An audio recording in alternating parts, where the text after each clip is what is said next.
into her mouth. She sucks on it like a real-life Maggie Simpson and begins to settle down. I don't hesitate to snap a quick picture of the victorious moment and send it to Maria. Me.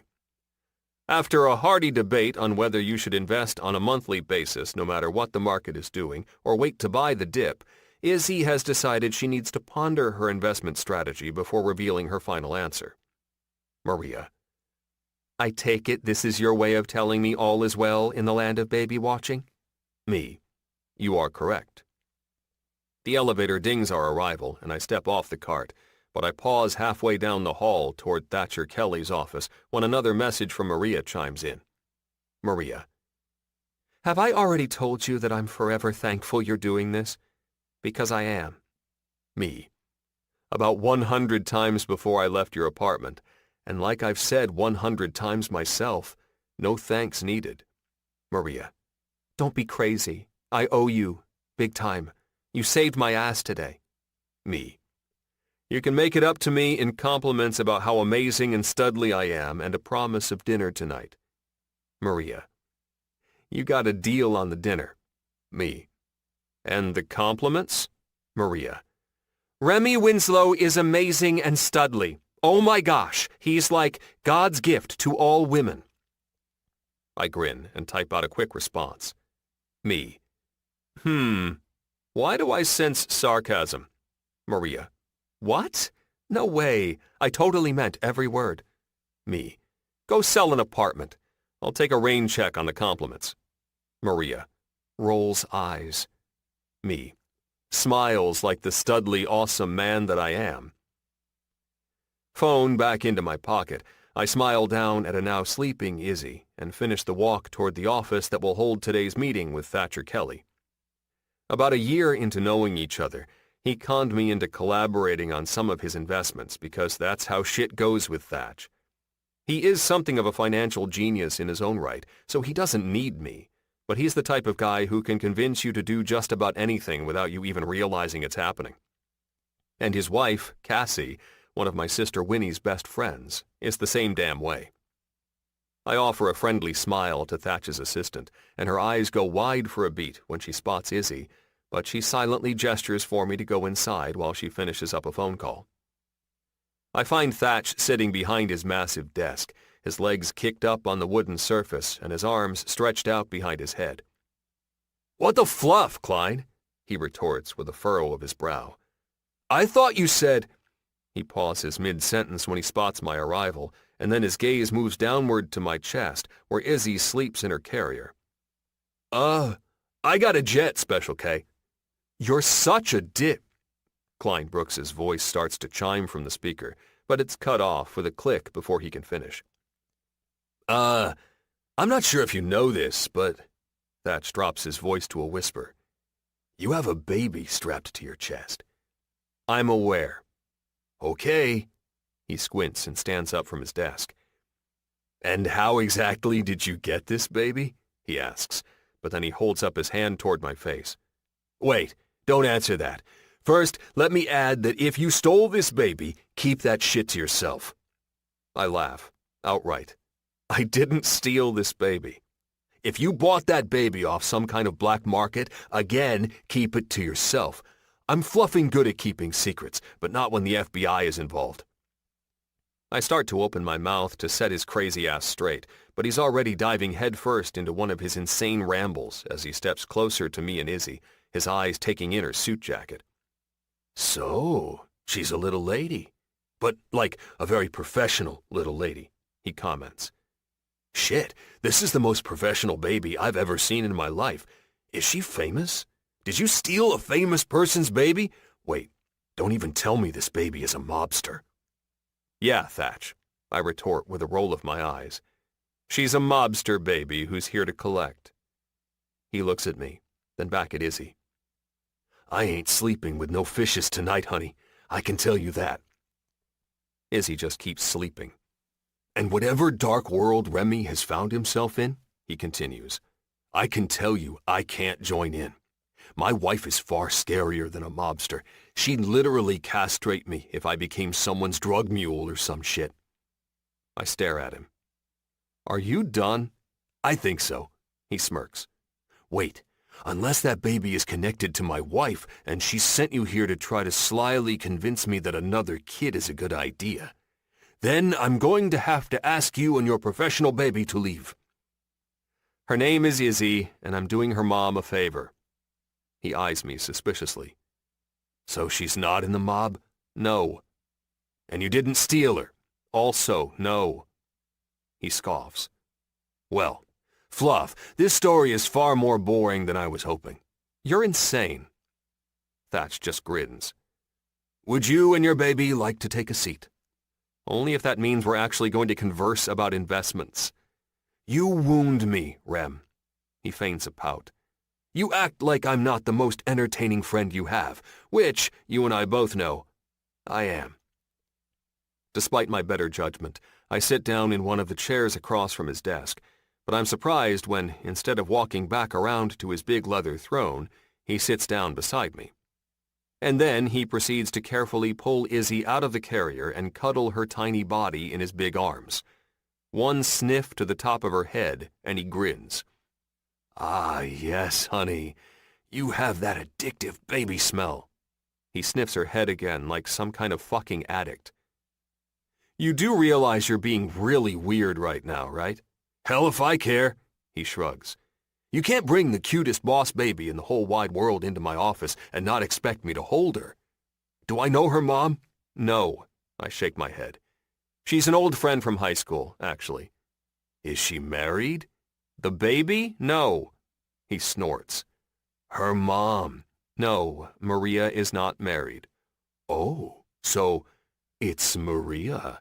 Yes, I roll my eyes. Her mother's name is Maria. He grins at me like a fucking lunatic. And this Maria isn't married. Is she engaged? No. Is the father involved? He questions, and I shake my head. No, but it's a really long story that I'm not going to get into with you because it's none of your business. So, you're taking care of Maria's baby, a woman who is an old friend but is also single, and you're protective over her business? I take it back. This is starting to get very interesting. He waggles his brows. Give me the scoop, Rem. I'm all ears. There's no scoop. Oh, there's scoop. I can tell. We're already well on our way to my two favorite tropes of all time, friends to lovers and second chances, baby. You have to stop reading romance novels, bro. You might think I'm kidding, but I'm not. Thatch is a lover of romance novels. Hell, I've heard rumors about a book club that my brother-in-law Wes was even roped into, but I've still yet to get the real truth out of him. Thatch laughs like I've just said the most ridiculous thing in the world. Get real, son. Besides my wife's TITS and PUSSY, there's nothing better in this world than a good romance novel. In order to achieve the entire reason Thatch had me come to his office today, I know I'm going to have to get this crazy train back on the rails. So, are you planning on holding the baby the entire time we're sharing information, or should I put her back in the carrier? Fluff that! He huffs out on a snort. I'm not giving up this little cutie until I have to. You say Cassie is the one who wants another baby and you don't, I retort. I call bullshit, bro. Yeah, well, I'm calling bullshit on you too, bro. I quirk a brow. Excuse me? You don't think I noticed the careful avoidance, the pointed distraction you just provided? Come on, Rem. I know what's up. I roll my eyes. But also I ignore the metaphorical carrot he's dangling in front of my face. One comment about what he just said, and I might as well settle in for a 3-hour tour. So I do the only thing that's going to prevent me from having to tell Maria I can't bring Izzy home tonight because we have to sleep in this lunatic's office because he won't shut up. I pull my phone out of my pocket and hold it up toward Thatch and Izzy. Mind if I take a quick picture? I ask. Winnie would get a kick out of this. What I really mean is, Cassie would get a kick out of this because there is no way my sister wouldn't share this with Thatch's wife. His eyes flare. You mother fluffer. What? I feign confusion. My sister would love to see you holding this baby, looking like a man who wants another baby. Checkmate, bro. Put the phone away, he says, and walks around to his desk, still holding Izzy in his arms. And give me the rundown on what you're thinking next quarter. If I like what you have to say, I'll share some of my secrets, too. I grin. Yeah, that's exactly what I thought. 21. Maria. I stand inside the massive living room of a 6,000-square-foot penthouse located smack dab in the middle of Manhattan, while my client bitches at someone on the phone. Just another day at the office. Anna, I already told you I want an exclusive with Page 6. Why are you coming to me with this Cosmos stuff? It's like you think I'm pathetic or something. Fix it. Now. Eleanor Waverly scoffs and hangs up her phone, flipping her long blonde hair over her shoulder. This is the 4th call she's taken since I started the showing. The first 3 were about some kind of emergency menu change for a charity function next month. Apparently, salmon is an atrocity she wouldn't wish upon her worst enemies. Back to her penthouse scrutiny, she narrows her eyes as she takes in the expensive floors that sit below her red-bottomed heels. A sigh escapes her lungs as she adjusts the white Hermes Birkin bag hanging prominently on her arm. Hardwood is so overdone these days. With the point of her nose toward the air above her, she moves into the kitchen. Her heels click-clack across the floor with precision, and I try to maintain a neutral but happy expression on my face, despite the reality that I'm dying a slow death in this woman's company. For the 3rd time since we stepped into this penthouse, the kitchen receives the same scrutinizing attention from Eleanor. Silence stretches across the room for a good 5 minutes until she breaks it with more critiquing commentary. I like it, but I wish the kitchen were all marble. I look around, confused, my eyes scanning across the marble counters, kitchen island, and floors. Just out of curiosity, what else would you like to see in marble? Everything, Maria, she retorts with pursed lips. Everything. She points toward the ceiling, cabinets, even the fridge. A marble freaking fridge. That's a new one. Anyway, it's nice, I guess, she says with a small shrug of one pointy shoulder. But I don't think it can really showcase me as a person. She twirls her fingers around. I need an apartment that matches my level of sophistication, Maria. She lifts one eyebrow in my direction. This is her not-so-silent warning toward me. Despite the fact that this penthouse literally checks off all the boxes from her list, she doesn't feel it's a viable option, especially not one I should have wasted her time with. Normally, I'd be determined to make her happy, to find exactly what she wants, no matter how impossible it might feel. But right now, as I stand here watching Eleanor snub her nose at a highly coveted penthouse that will no doubt be sold by the end of the day, I can't find the desire to care. Maybe it's lack of sleep. Maybe it's the fact that I'm finding it hard to focus on anything but wondering how Remy and Izzy are doing. Or maybe it's simply that I am tired of dealing with clients like Eleanor. Frankly, I don't know what it is, but I'm certain I want to be done with this showing. Done with this client. Done with this workday. I want to go get Izzy and go back to my apartment, take off these God-forsaken heels, order some takeout, and just relax on the couch.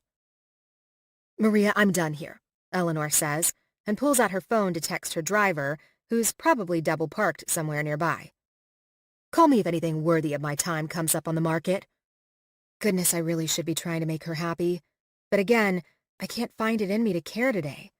I don't think there's a person alive who could make Eleanor Waverly happy. A billionaire on a private jet asking for her hand in marriage with a $10 million diamond ring and no prenup wouldn't even urge a smile to her lips. Okay, Eleanor. I offer a sugary sweet smile and walk with her down the long hallway leading to the foyer that holds the entrance to the private elevator. Yes, this penthouse has its own private elevator. Not to mention 5 bedrooms, 6 bathrooms, an actual sauna and hot tub room, and a rooftop terrace that photographers would drool over. I'm about to let her leave, to throw in the towel and go back to the drawing board, when something hits me. Something that feels a hell of a lot like a freight train of confidence. You know, Eleanor, I truly think this is the apartment for you. It's got everything on your list of desires and then some.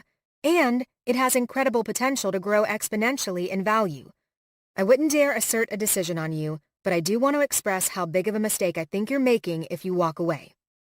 My breathing is labored, and my eyes suddenly feel incredibly watery, but I stand my ground as she works her glacial gaze across my face. With one final nod, she spins on her toe and steps directly into the elevator without another word.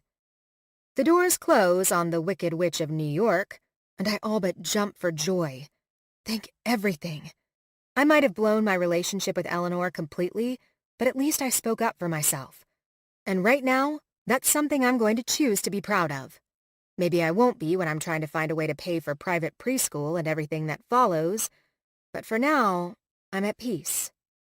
Before starting the process of shutting off the lights and locking up, I pull my phone out of my pocket and start to fire off a text, but I'm downright shocked when a notification pops up on my screen before I can manage to type a single word.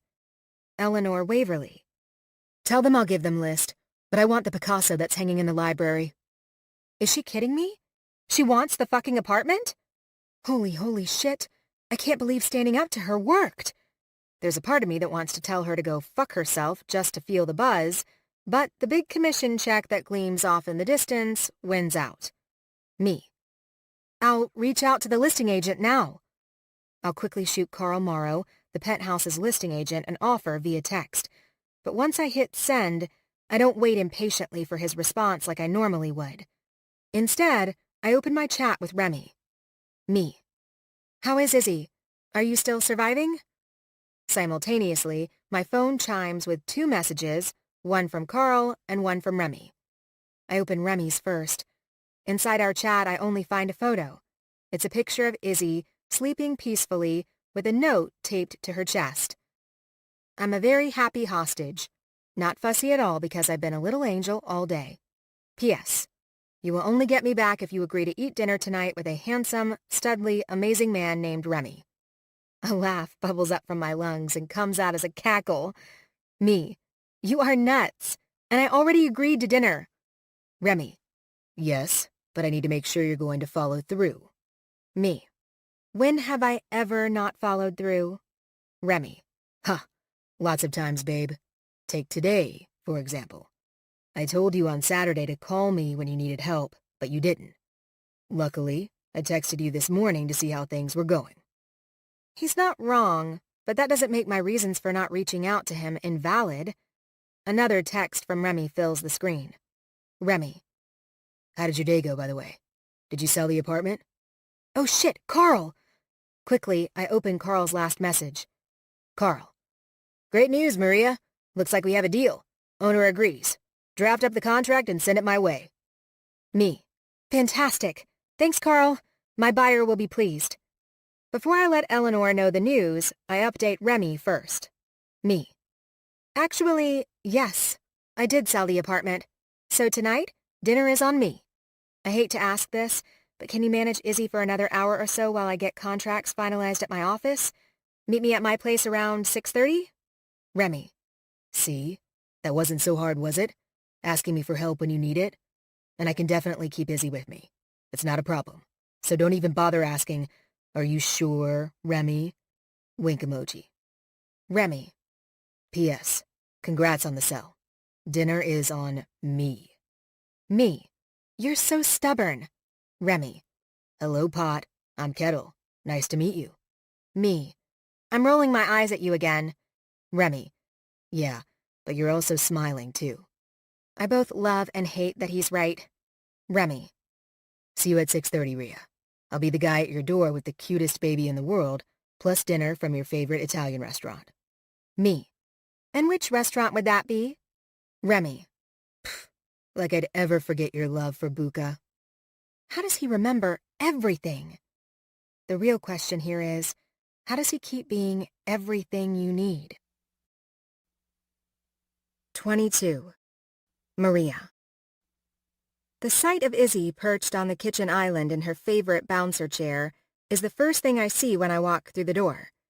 And the second is Remy pulling containers of takeout from a large brown paper bag that reads Buka. The smell of garlic and cheese and pasta fills my nose, and my stomach growls, but also my mouth quirks up into a smile. Italian takeout was a glorious idea, I comment, as I lift Izzy out of her chair and into my arms. I sure missed you today, I whisper to my girl, and place my lips to the soft skin of her cheek. And I really hope you behaved yourself. Izzy shuts her eyes in contentment when I nuzzle my face against hers. She was an angel, Remy answers, and I look up to find him smiling at me over his shoulder. My eyes can't stop themselves from taking inventory of him. Dressed in black slacks and a white-collared dress shirt that has the first 2 buttons undone and the sleeves rolled up his forearms, the man looks almost as delicious as the food. Nice try.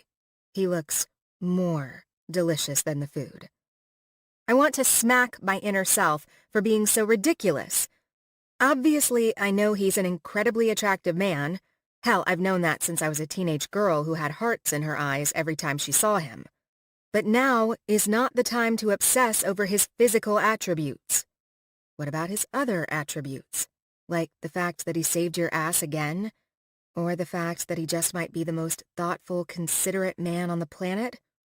Is now a good time to obsess over those? Hungry? Remy asks, and I have to blink myself out of my thoughts. Quickly, I realize I've just been standing here, holding Izzy, while also staring at the way the muscles of Remy's forearms flex and stretch with his movements.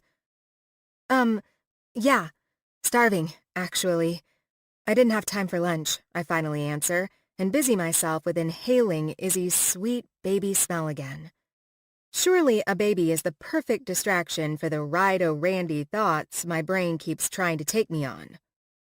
You didn't eat today? He tisks at me. Am I going to have to start sending food to you during the day? Packing your lunch? You've already hired a cleaning service for me. I'll manage my own food, thank you very much. You have to promise me you're going to make sure you're eating. Okay, Dad. I promise I'll make sure I eat. He smiles, but he also states, I'm serious. Promise me. You're real big on the promises these days, huh? I tease, but his eyes are unrelenting, damn near boring holes into my skull until I acquiesce. Fine, I say on a sigh, and hold up my free hand in the air. I promise. Sheesh.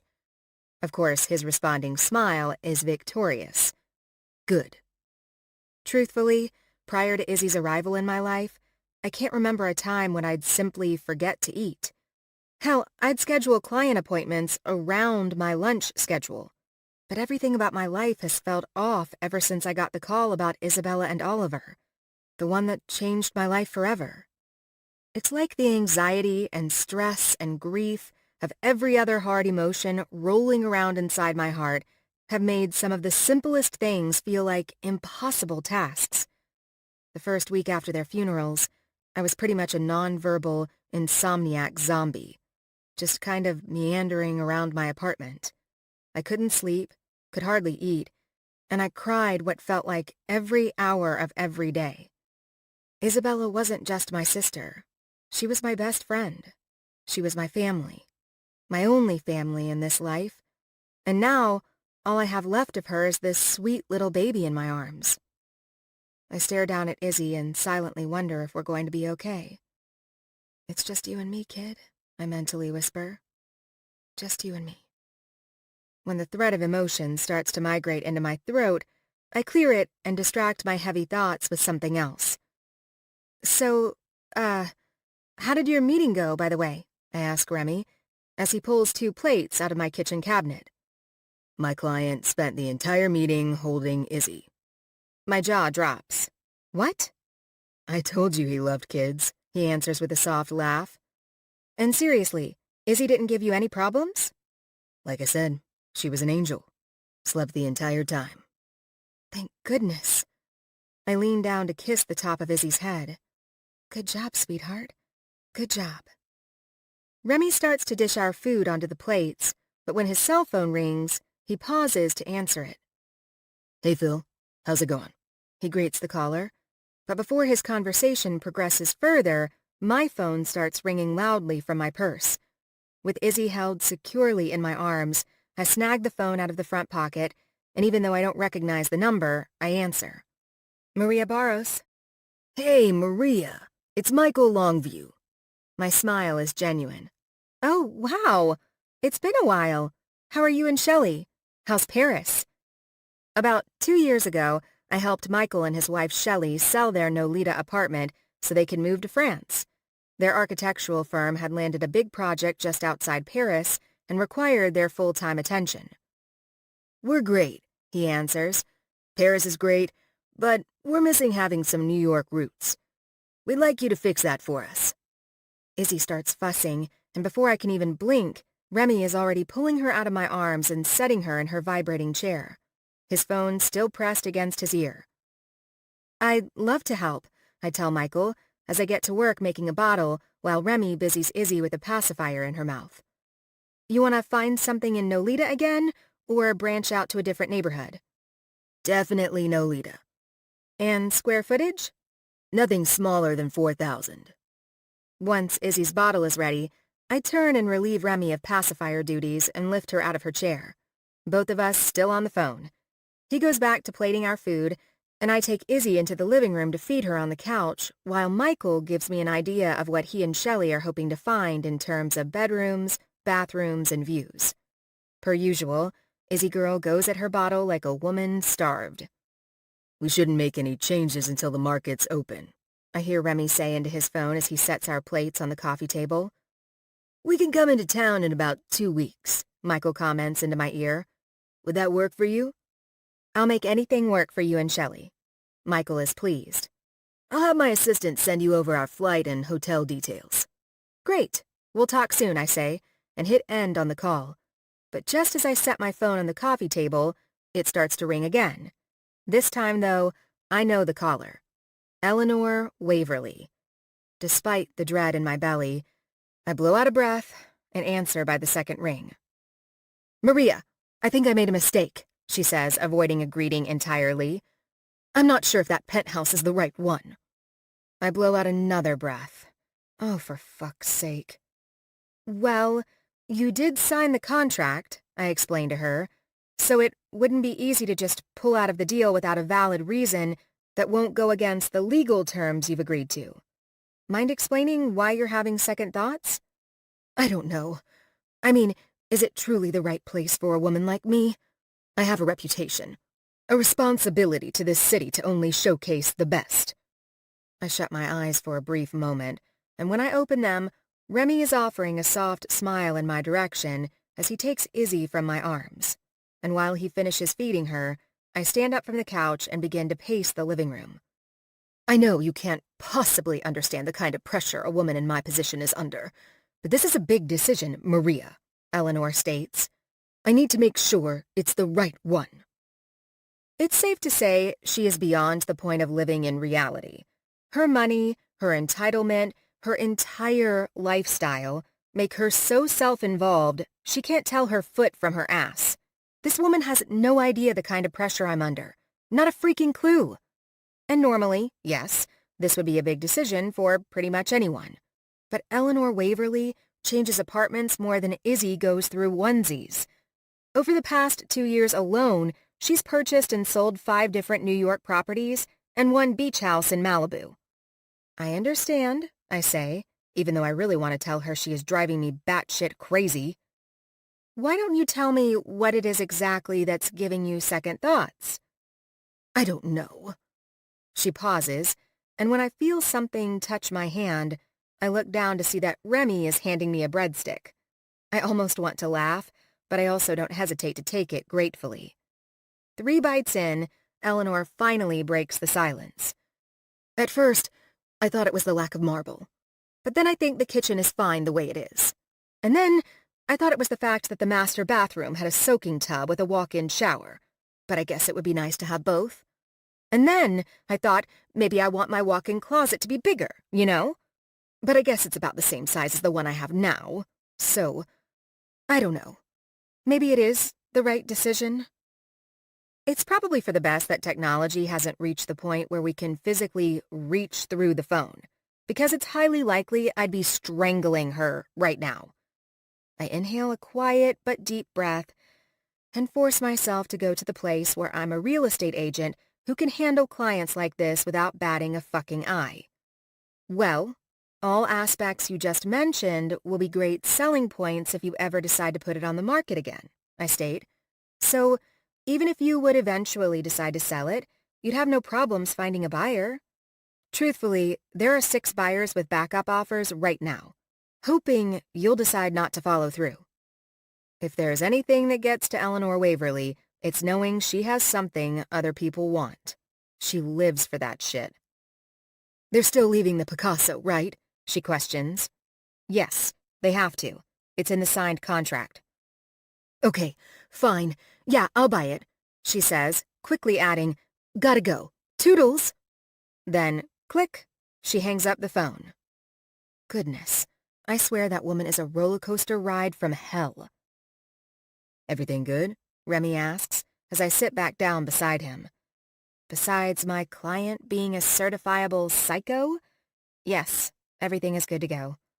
He grins at that, but when his phone starts ringing, he sighs and mutters, fucking hell. It's fine, I tell him, and take Izzy from his arms. Answer it, Rem. Trust me, I get it.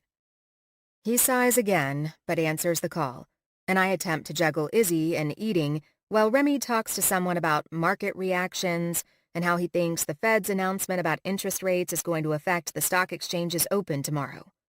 And once he ends his phone call, it only takes a minute for my phone to ring. What the hell is going on tonight? I question around a mouthful of pasta, and Remy just laughs and takes Izzy from me again. A sign from above that we need to quit our jobs and move to a deserted island. I smirk and point a finger in his direction. Don't tease me like that. Oh, I never tease. You should know that by now. Rem grins, and I shake my head on a laugh. Your clients would lose their shit if you left them high and dry, I whisper toward him as I answer my incoming call by the 3rd ring. So would yours, he mouths. Our clients suck, I mouth back, just as Daniel's voice is filling my ear and asking me a question regarding a contract he's trying to draw up. Rem nods at me with wide, knowing eyes and takes a bite of his pasta as he keeps Izzy close to his chest. And the night pretty much moves on like that. Rem fielding market calls and me fielding real estate calls, while both of us attempt to eat and take care of Izzy at the same time. By the time the clock strikes 11, I feel so exhausted that I just throw myself onto my bed once we get Izzy to sleep in her crib. To my surprise, when I look up from my face-down spot, Remy is climbing into bed beside me. I might need to rest for a minute before I head home. Both of us are still fully dressed in our work clothes, but the idea of switching into something more comfortable sounds more uncomfortable than sleeping in my skirt and blouse. Just sleep here, I tell him without a second thought. Is it just me, or was tonight a long one? I whisper toward him, and he nods, yawns, and adjusts the comforter so it's covering both our bodies. Nope, not just you. I still think my deserted island idea is the way to go. I snort. You're nuts. And you're nuts for not agreeing with me. If I weren't so tired, I say through a yawn, and my eyelids start to feel impossible to keep open. I'd have a better comeback, but I have nothing. Same, Maria, Remy whispers back, and his voice is already thick with sleep. Same. 23. Wednesday, October 9th. Remy. All I feel are softness and curves. Over me, around me, pressed against me. This is a good fucking dream. The smell of the most delicious flowery perfume engulfs my head, and the sound of soft panting fills my ears. Damn, that's sexy. Hands grip at the material of my shirt, and the feel of warmth rhythmically pressing against my thigh makes my cock take notice. Like, really take notice. So much so that I no longer feel like I'm sleeping. I feel awake. Really awake. I blink my eyes open, and the light of the moon coming in through the windows is the first thing my brain can understand. The second, Maria. Her long hair fans over my shoulder, and it's her hands that grip my shirt, tugging at the material with her fingers. Her full breasts are pressed against my ribs, her thigh is stretched across mine, and the rhythmic sensation against my body is her, grinding against me. Holy fuck. Definitely not dreaming. Her breaths come out in more soft pants and brush across my neck, and in an instant, my cock is at full attention. Fuck me. I think she's still sleeping. I don't know. I can't tell. But when a sexy little moan leaves her lungs, I have to find out. Maria? I whisper her name, my voice already strained with my undeniable arousal. But she doesn't answer, just keeps grinding herself against me. Maria, I whisper again, and it's then that her eyes pop open and meet mine. Her gaze is sleepy but still shining with heat and desire, and I can't stop myself from thinking about how beautiful she is. Maria has always been beautiful to me, but there is something about seeing her raw and without inhibitions that makes me feel crazy with need. The need to touch her, feel her, kiss her, slide my cock inside her. Slowly, I reach down and brush my knuckles over her breasts, and her nipples are hard beneath the material of her silk shirt. She whimpers, and her hips jolt forward against me. I move my hand farther down her body, but when I grip her thigh, something changes behind her eyes. It's like she's finally fully awake, completely aware of what's happening. Oh my God, I'm so sorry, she whispers and starts to avert her eyes from mine, guilt and shame lowering her chin. I don't know what I was doing. I think Maria. I cut her off, not giving her space to apologize for something that's done the opposite of make me uncomfortable. And then I tell her the only thing that makes sense right now. I want you too. I lift her chin with my index finger and search her eyes. When she doesn't pull away this time, I slowly, carefully lean forward until our mouths are just a breath away from each other. Remy, she whispers as she grips my shirt tighter and she presses her body into mine. Fuck, I have to kiss her. I can't not kiss her. 24. Maria. Kiss me, Remy, my mind whispers as my eyes search his. His eyes are hooded and his lips are parted, and I don't know what we're doing right now or how we got here, but I can't find any reason to stop. Please kiss me. I almost say the words out loud. I almost open my mouth to tell him, but somehow he already knows. Lips to mine, Remy kisses me. It's slow and gentle at first, a careful exploration of each other. But eventually, it doesn't feel like enough, and I find myself kissing him back with a fervor, a deepness and desperation that makes me feel greedier than I've been in I don't know how many years.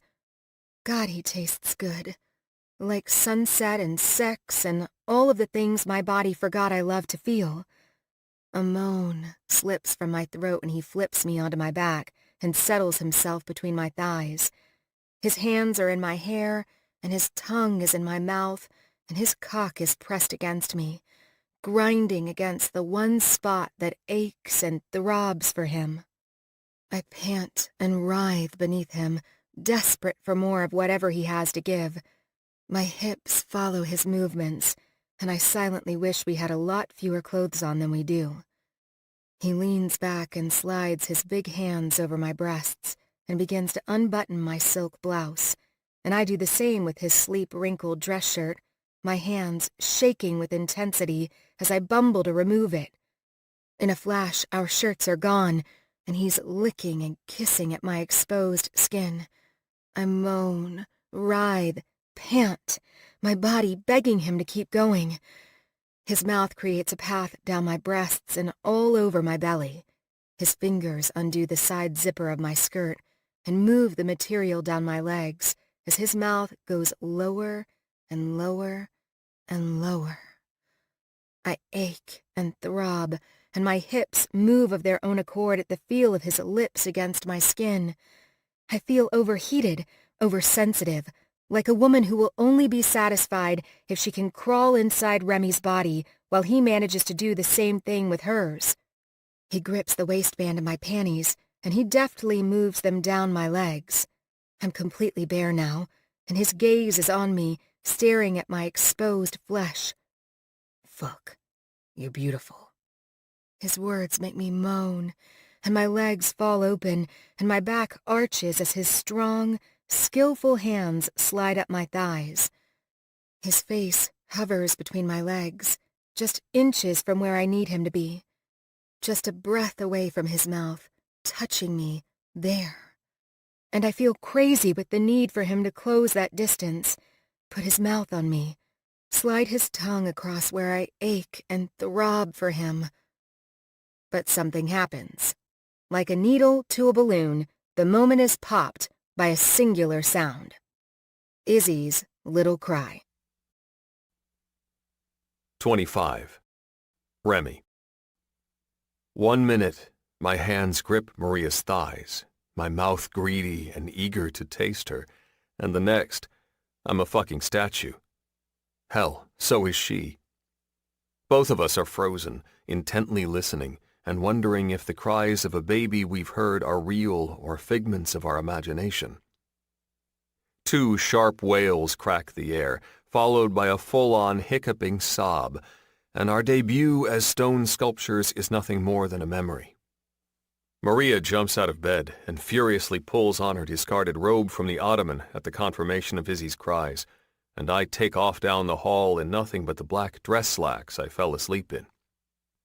Gentle but swift, I push through Izzy's bedroom door to find her writhing in her crib, arms and legs kicking and squirming outside of her no longer intact swaddle. In full distress, she has her little pink mouth screwed up into a frown that pinches the delicate skin between her eyes, and her cheeks are mottled with red splotches. I feel absolutely terrible for her. Once I undo the Velcro on the disheveled swaddle, I scoop her out of her crib and boost her up to my shoulder, patting and rubbing at her back in an effort to help her calm down. This is the most upset I've seen her, and the earnest sharpness of her cries stabs me like a knife to the pit of my stomach. "It's okay, Iz. I'm here," I comfort, swinging her from side to side and falling into a bouncing motion without thought or planning. Maria trails through the door behind me, having stopped briefly to grab Izzy's favorite pacifier from where it got left behind in the living room last night, her eyes wide and alert as she gets a load of just how upset Izzy seems to be. This is a true cry of some sort of pain or discomfort, not the softer lull of her normal complaints. But even her favorite pacifier appears to be a useless endeavor. "Oh my goodness, you poor thing. You're even too worked up for your binky," Maria whispers and reaches out to gently caress the skin at Izzy's cheek and forehead. She looks like a mom who is equal parts worried and eager to calm her sweet baby down. "She doesn't feel like she's running a fever or anything, but she seems really upset. You think I should get her a bottle? Even if she's not hungry, maybe the sucking sensation will soothe her." "Worth a shot," I nod, and she turns to quickly head out of the room, but I call out to stop her. "Wait, Ree!"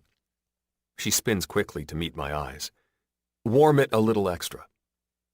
She nods fervently and then disappears down the hall to take action. It's one of the most prominent parts of Maria's personality, the action. She's not a wait-and-see kind of gal. She's a doer. She needs to feel like she's trying, even if she's spinning her wheels. I look down at Izzy's tiny features, all scrunched up, and rub at her back and sides, hoping to ease the pain. Her current state reminds me of Lexi and how a trapped gas bubble used to make her miserable when she was a baby. Surely that's what this is, a gas bubble stuck in her teeny torso, and without the ability to understand the mechanics and whys of it, she's traumatized. Ironically, I don't think she's the only one. Maria's face as she jumped out of bed, putting a pause button on our unexpected but well-appreciated activities, didn't tell a story of a woman who was confident in her understanding of what was happening between us. And I can't say I blame her, because I don't really understand it myself. One minute we were falling into bed with exhaustion, and the next we were not exhausted. My dick, in fact, was all in prior to the distraction that came from the cries of this little girl. Thankfully, he's old enough to understand that sometimes personal responsibility comes before pleasure. Although, the rest of the feelings and sensations in this situation are a little too complicated for him. Meaning? Fallout? Far past his pay grade. And my brain, well, for the past decade and a half, it's just as inexperienced with anything other than short-lived flings. Izzy takes a big gulp of air before letting out another sob, and I pat at her back continuously. I hate watching her little face in pain when she can't understand why. I can hear Maria scrambling around in the kitchen with every bang and smash of the cabinets, and it makes me smile. She's frantic, just like any mother would be. She's a mom. She might feel strange calling herself that, but I've never seen someone with more unconditional love in their heart. Maria is a mother to Izzy, no matter the details of how that came to be. As Izzy squirms, I lay her down on the ottoman of the rocking chair in her room and churn her legs toward her chest in an effort to find some sort of relief for her hurt. A trick my mom showed me when Lexi was about this age. She fights the motion, but with every bicycle turn of her legs, her shouts ease a bit. In a sudden snap, Izzy releases a burp and 2 little baby toots in a row, and straight away, all the pain in her features flees. She's crying still, disturbed by the whole experience, but she's not in actual discomfort anymore. Maria rushes back into the room with her bottle, and I scoop Izzy up and into my arms so that I can take a seat in the rocker. I take the bottle from Maria, but not before catching her hand in mine and rubbing the back of it with my thumb. She's good now, just a whole lot of gas trapped inside. How did you know that's what it was? Happens to Jude every time he eats broccoli, I tease, and Maria laughs softly. I actually knew from my niece. I explain the real truth of my knowledge while giving Izzy her bottle. She drinks eagerly as I offer the nipple at her lips, and the room settles into blessed silence. When Lexi was around Izzy's age, Winnie called me in the middle of the night at a complete loss over what to do with a baby who wouldn't stop crying. Being a single guy with no kids, hell if I knew what to do either. But Wendy Winslow saved the day after getting dragged out of bed to come help. I swear, it only took her 2 minutes before she had it handled. I've always thought your mom was a superhero for being able to raise all 5 of you by herself. Marvel should consider adding her to the lineup. She did manage to keep Jude and Ty alive. I raise my eyebrows in amusement. A near impossible feat, if you ask me. Yeah, Maria snorts, but her eyes are back to being fixated on Izzy. I remember the crazy things they'd attempt back in the day. Absolute daredevils. It was terrifying. She's not joking. Both Jude and Ty took many a trip to the ER for the consequences of their wild actions. Between the 2 of them, they've probably broken every damn bone in the human body. Silence stretches between us, and the only sounds filling the room are Izzy's little breaths between pulls of formula. Maria is still standing beside us, only now her hands appear to be working an invisible weave in front of her. She's uncertain, nervous, and I have a feeling it has everything to do with the moments leading up to Izzy's late-night cries for help. She fidgets with the material of her robe with her fingers, and I don't know what it is about seeing her like this, but I can't help myself. I have to break the tension. So, that was one way to end a make-out session, huh? Maria guffaws on a startle, her hand jumping to her mouth at the completely unladylike but cute-as-hell noise. Yeah. It was an interesting end to the, make-out session. Obviously, we had far passed the point where that could have been classified as just kissing, but I knew it was the exact right terminology to use if I wanted to distract her from her busy thoughts. Certainly, something I've never experienced before, you know? My mouth curves up. And for a single bachelor in his 40s, that's really saying something. Maria laughs then. The kinkiest finish you've ever had? I wink. Definitely. In the dark room, the two of us stare at each other for a long minute. Only the moonlight streaming through the curtains and a princess nightlight in the corner illuminate the space enough to see each other. I study the lines of her throat and the way her breasts push against her robe and how her bare legs peek out from the small slit down the center. And I remember the image of all of it just moments before she covered herself. Fucking stunning, every inch of her.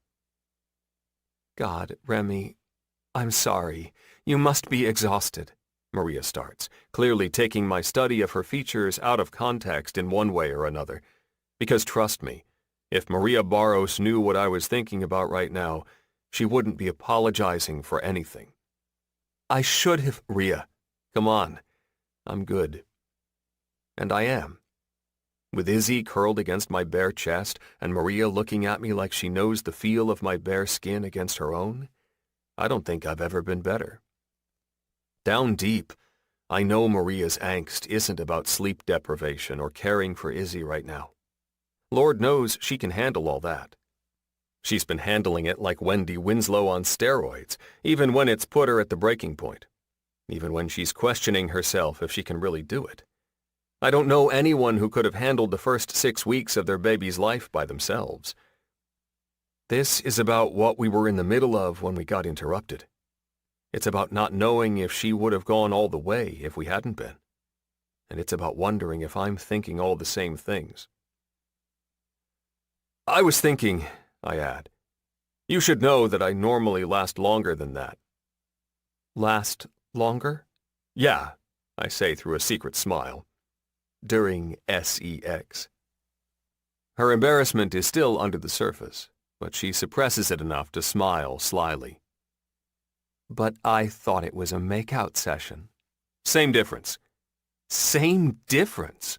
She questions, now completely entertained by the path of this conversation, despite the slight hue of pink that's still showcased on her cheeks. Your definition of make-out sessions has certainly changed over the years. Well, I suppose I've learned a thing or two about make-out sessions over the years. I waggle my brows, and I can't help but reach out to pull her closer by the belt of her robe. On a giggle, she falls to sitting on the ottoman by my feet. So you've learned a thing or two about make-out sessions, but not about sex, she volleys back, and it makes my chest vibrate with hilarity. I should probably make a mental note of that. I almost forgot how damn good you are at comebacks, I tell her with a smirk. You could put all 3 of my brothers to shame. Izzy shifts in my arms, squirming a little as she tries to find sleep again. I adjust her body an inch, and sadly, Maria's focus changes. Here, let me take her. I start to shake my head. I'm perfectly content where I am. But the clock on Izzy's wall with a little pink balloon design in the center catches my attention. It's nearly 3 in the morning, and the foreign markets will be opening soon. A couple of my clients' portfolios have me particularly attuned to Tokyo and the way all the shuffling on trade deals is going to affect things on a global scale. I really need to be home, in my office, if I have any hope of keeping up with everything when the markets open. Fuck. I wish things didn't feel so unfinished with me leaving. I have to go, though. I have to. Billionaires don't exactly look the other way when you play fast and loose with their money. I glance down at the tired baby in my arms once more, and then up to an unsure Maria. She's shifting from one hip to the other, self-conscious in the gap my silence has left.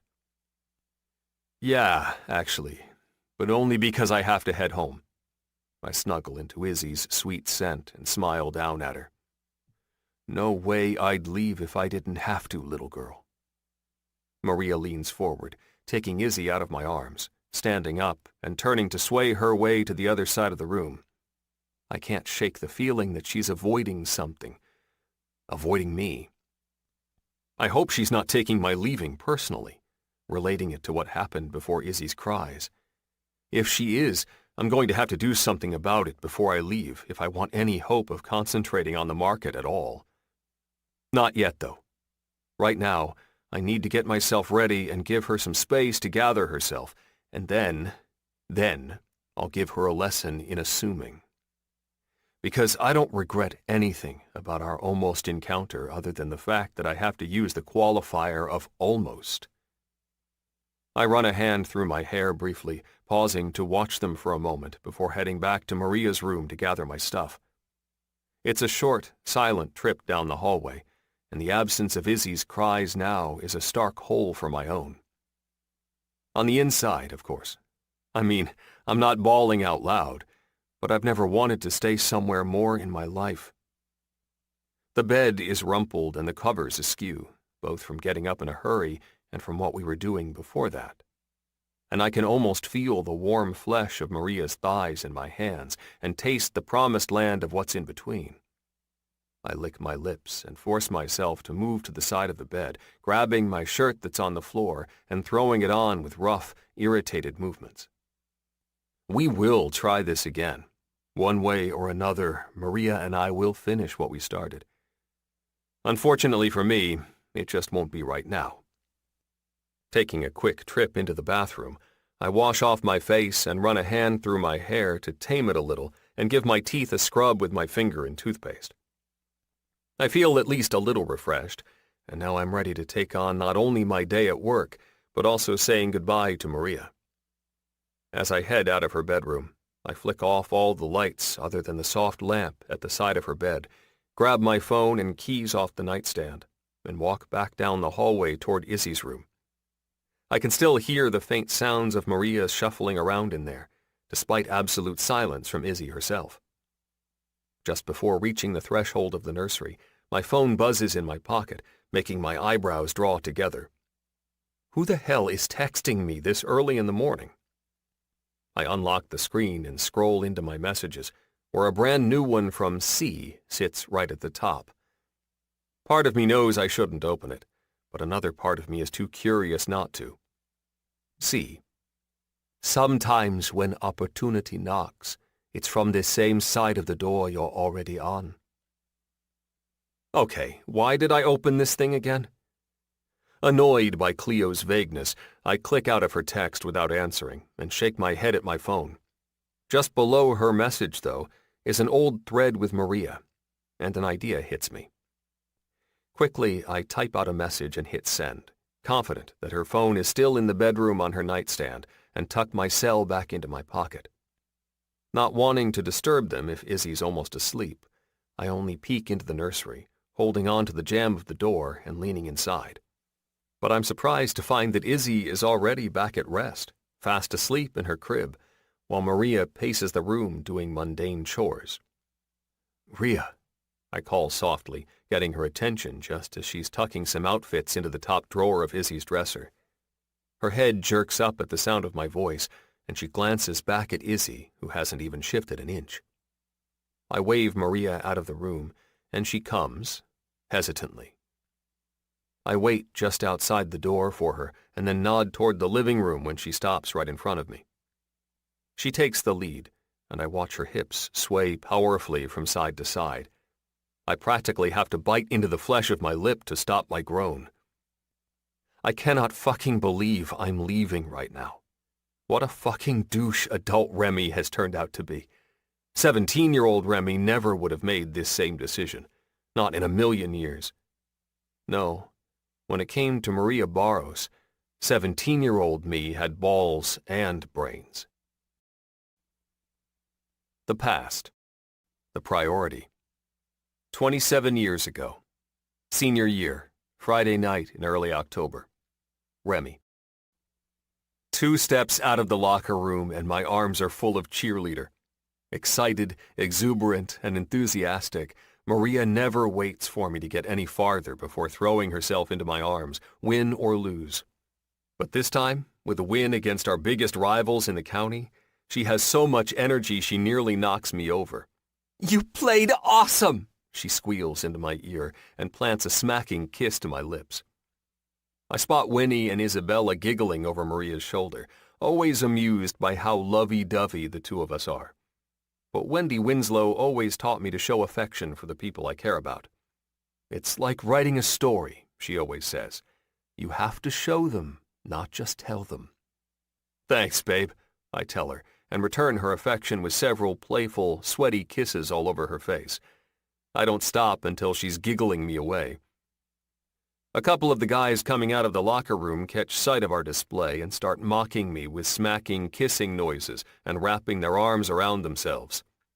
Idiots. Coming to pizza, Winslow?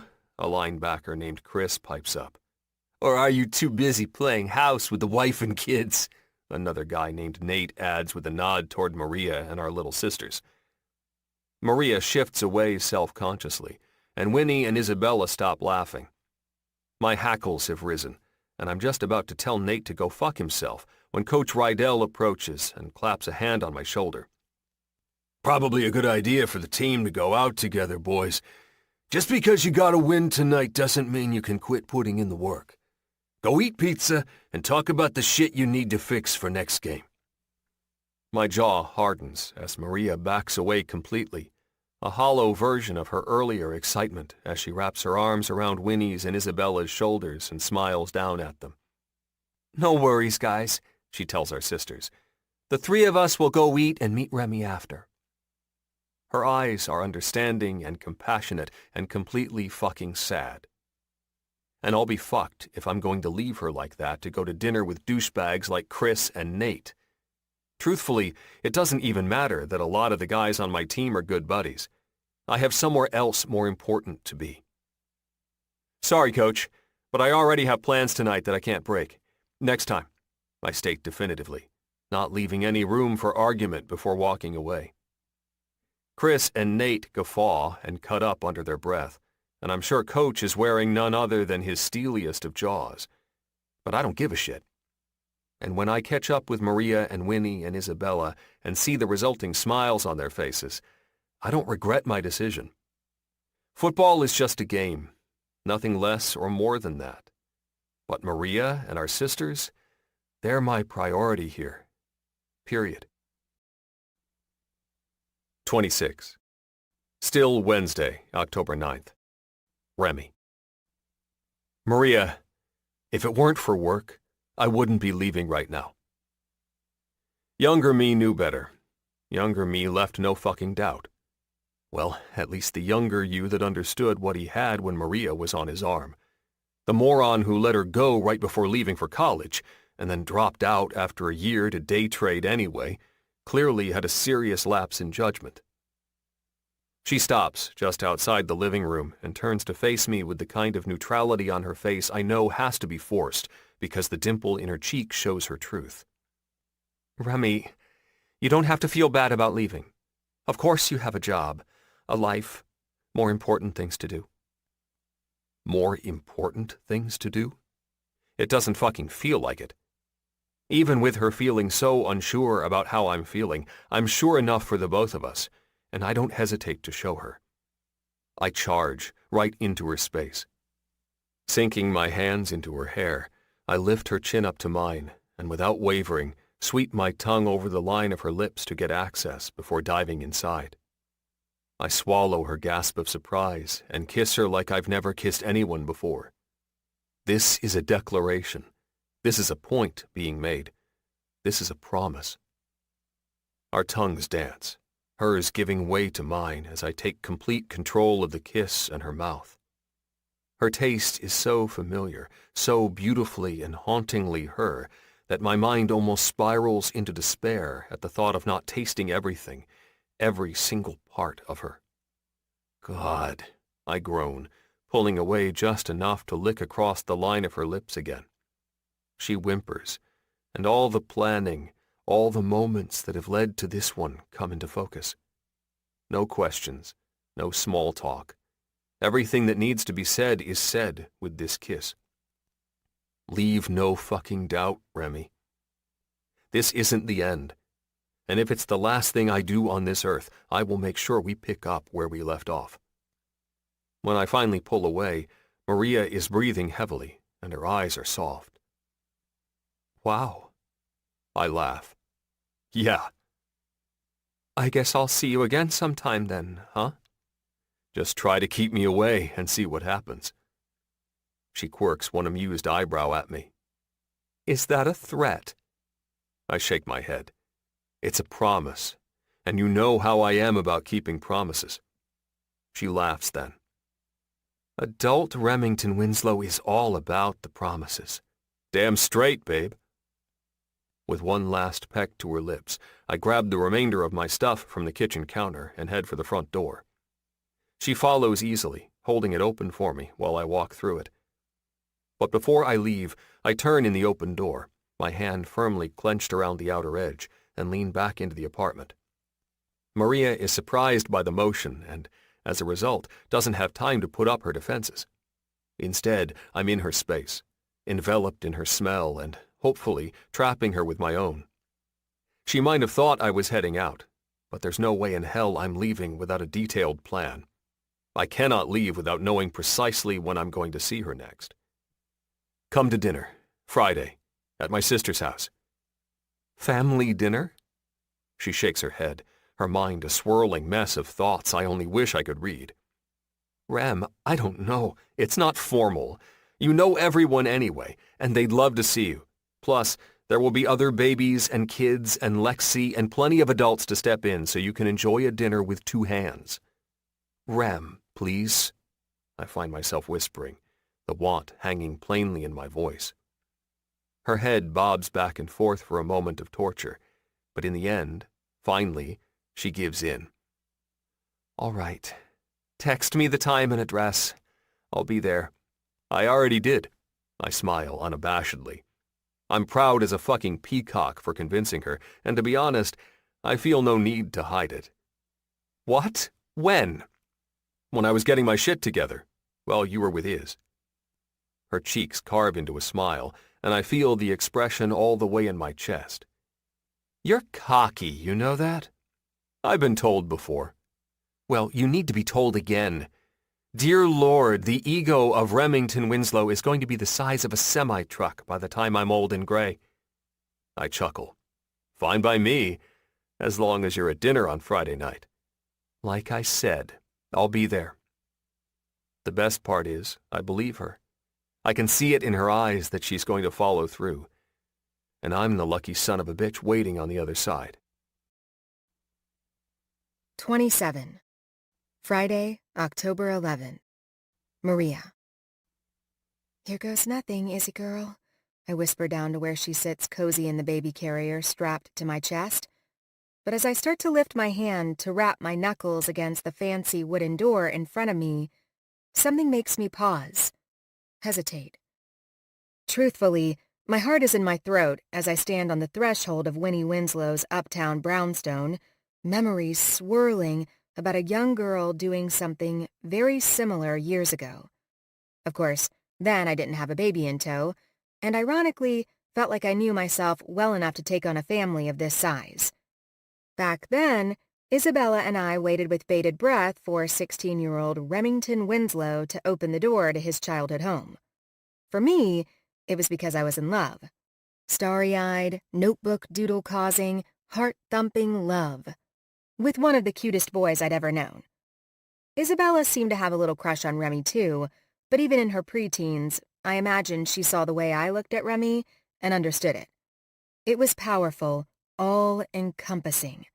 So for her, the excitement came in the form of 3 seriously fine-looking younger brothers and her then good friend, Winnie. It's crazy that I had more confidence as a teenager than I do now, but I've entered a whole new phase of life that I'm trying to sort out. I don't know who I am or who to be or who I wish I was. All I know is that if I don't get up in the morning and love Izzy with all I have, no one else will. I imagine that's how Remy felt back then, all those years ago, having to be the head of his family since his father took off. Sure, Isabella's and my dad took off too, but it was shortly after Isabella was born, and I was barely 4. Plus, I only had one sibling to watch out for, and the memories of our absent father were foggy at best. The thought makes me look down at Izzy again, and my heart aches with the irony that she had a dad who wanted to be there for every waking moment of her life, but he got taken away from her too soon. You have to cut this out, I silently coach myself. Now is not the time to go there, of all places. I inhale a deep breath. I can do this. I can. Bouncing Izzy up and down to give her a little bit of faith in my feelings, I smile big and dare myself to be bold. Dare myself to lean into the moment and just take the night as it comes. It's a big ask, and I don't know if I'll be able to, but I'm sure as hell going to try. Although, before I can bite the proverbial bullet and knock on the door, my phone buzzes in my bag. I juggle Izzy enough to pull it out of the front pocket of her diaper bag that's slung over my shoulder and check the screen. Claudia. I feel like you might have told me to move tonight's showing to tomorrow, but I can't remember. Anyway, there's still a showing tonight. Oh no. This is bad. This is really bad. Furiously, I type with my one free thumb. Me. Claudia, what the hell? I sent you 3 emails about this. You need to move that showing. Tell them I have an emergency or something, but I can't make it there tonight. For the first time in her life, Claudia texts back promptly, but it's not with anything that's going to lower my blood pressure. In fact, it's quite the opposite. Claudia. Just chatted with the old guy. Told him you were having an uncontrollable bout of diarrhea and were indisposed. The old guy she's talking about is Mr. Conrad Blakely, owner of one of the biggest grocery store chains in the damn city. He's also a man who now thinks his realtor is at home with the shits.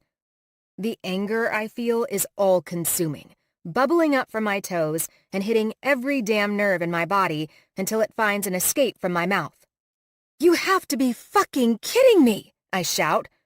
But unfortunately for me, the words fly from my lips at the same time the fancy wooden door swings open and Wendy Winslow's face comes into view. Oh my God, tell me those aren't the first words I just said to Remy's mother after nearly 3 decades? Instantly, my insides fizzle as if I'm going to spontaneously combust. Maria? She questions, as though she doesn't even recognize me as an earthly being. And I can't blame her. I might as well be a tomato for as red as I feel, all the way to my core. Oh, Mrs. Winslow, I say, clearing my throat several times to talk around the humongous lump inside it.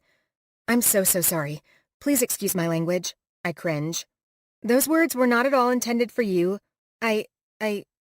Well, I hadn't even knocked.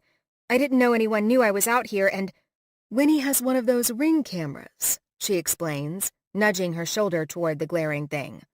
Damn, how on earth did I not notice that thing? What kind of realtor am I? Again, I'm so sorry. I didn't think... Oh, Maria, please, Wendy clucks, stepping forward without delay and taking my face into her hands in a way only a mother can do without making you feel uncomfortable. Stop apologizing. I have 4 boys who would make what you just said look like a children's program. I laugh a little at that, despite the heaviness of my lasting embarrassment. Wendy looks at me, smiling warmly, just like she did when I was young, just like my mom used to do, and a pang of longing for the unconditional love of her parenting hits me hard. Man, I miss her sometimes. Her guidance and understanding and just flat-out love.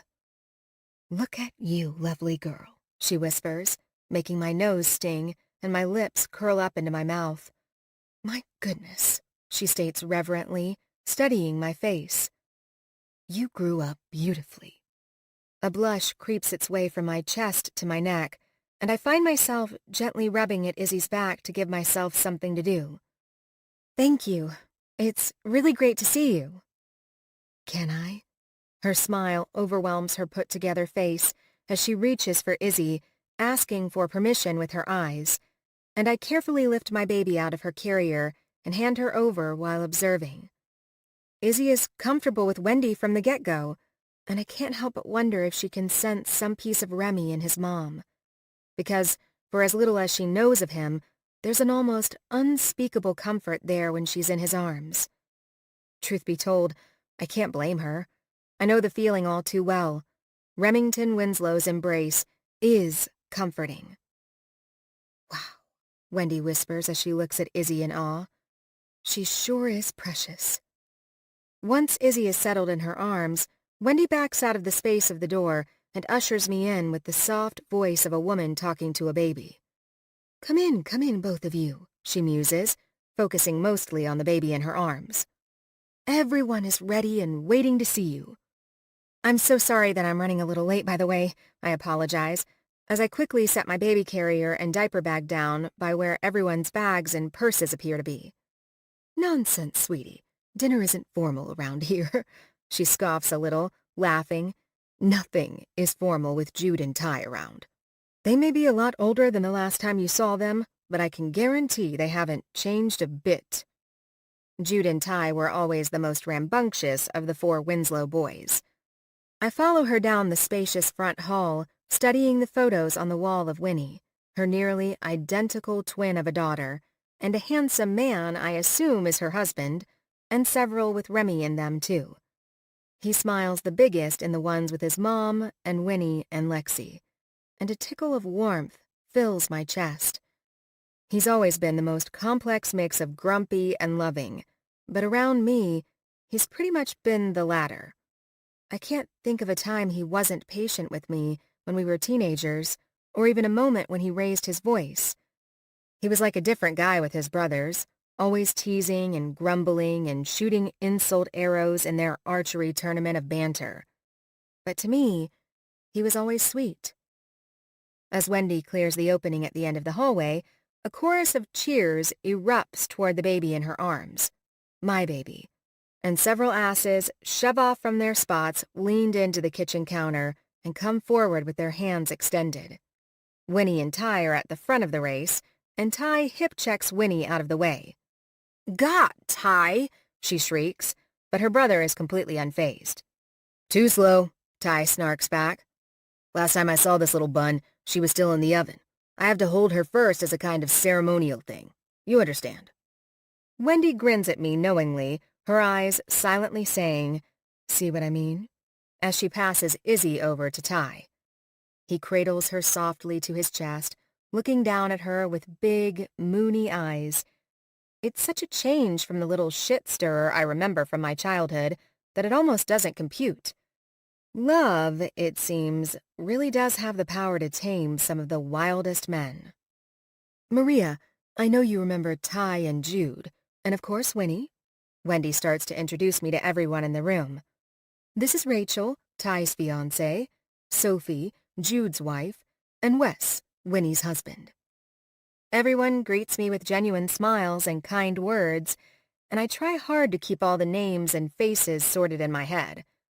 The only new people we're missing are my Howard, Flynn's wife Daisy, their twin boys Ryder and Roman, and Winnie's daughter Lexi. Wendy updates, but I'm starkly aware that we're also missing Remy. I don't know where he is, but without him here reassuring me, I kind of feel like I'm going to puke. "It's so good to see you, Maria," Winnie says from my side, rubbing a kind hand down my forearm and startling my attention away from the crowd with my baby. "I'm so glad you came. There's a lot of testosterone in this group, so we're always in need of a couple more hits of estrogen. You and Izzy are more than welcome to fill the role."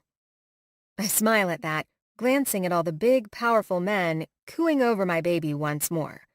It's very 3 men and a baby-esque, and the simple thought reminds me of my mother. She always had the biggest crush on Tom Selleck, and Isabella and I never let her live it down. One Halloween, when we were teenagers, we even dressed up as him just to freak our mom out. The laughter that ensued between the 3 of us has proven to create one of my most vivid core memories. "Thank you. I really appreciate you all having me. It's been, well, nearly 2 months since I've had a home-cooked meal." Winnie laughs.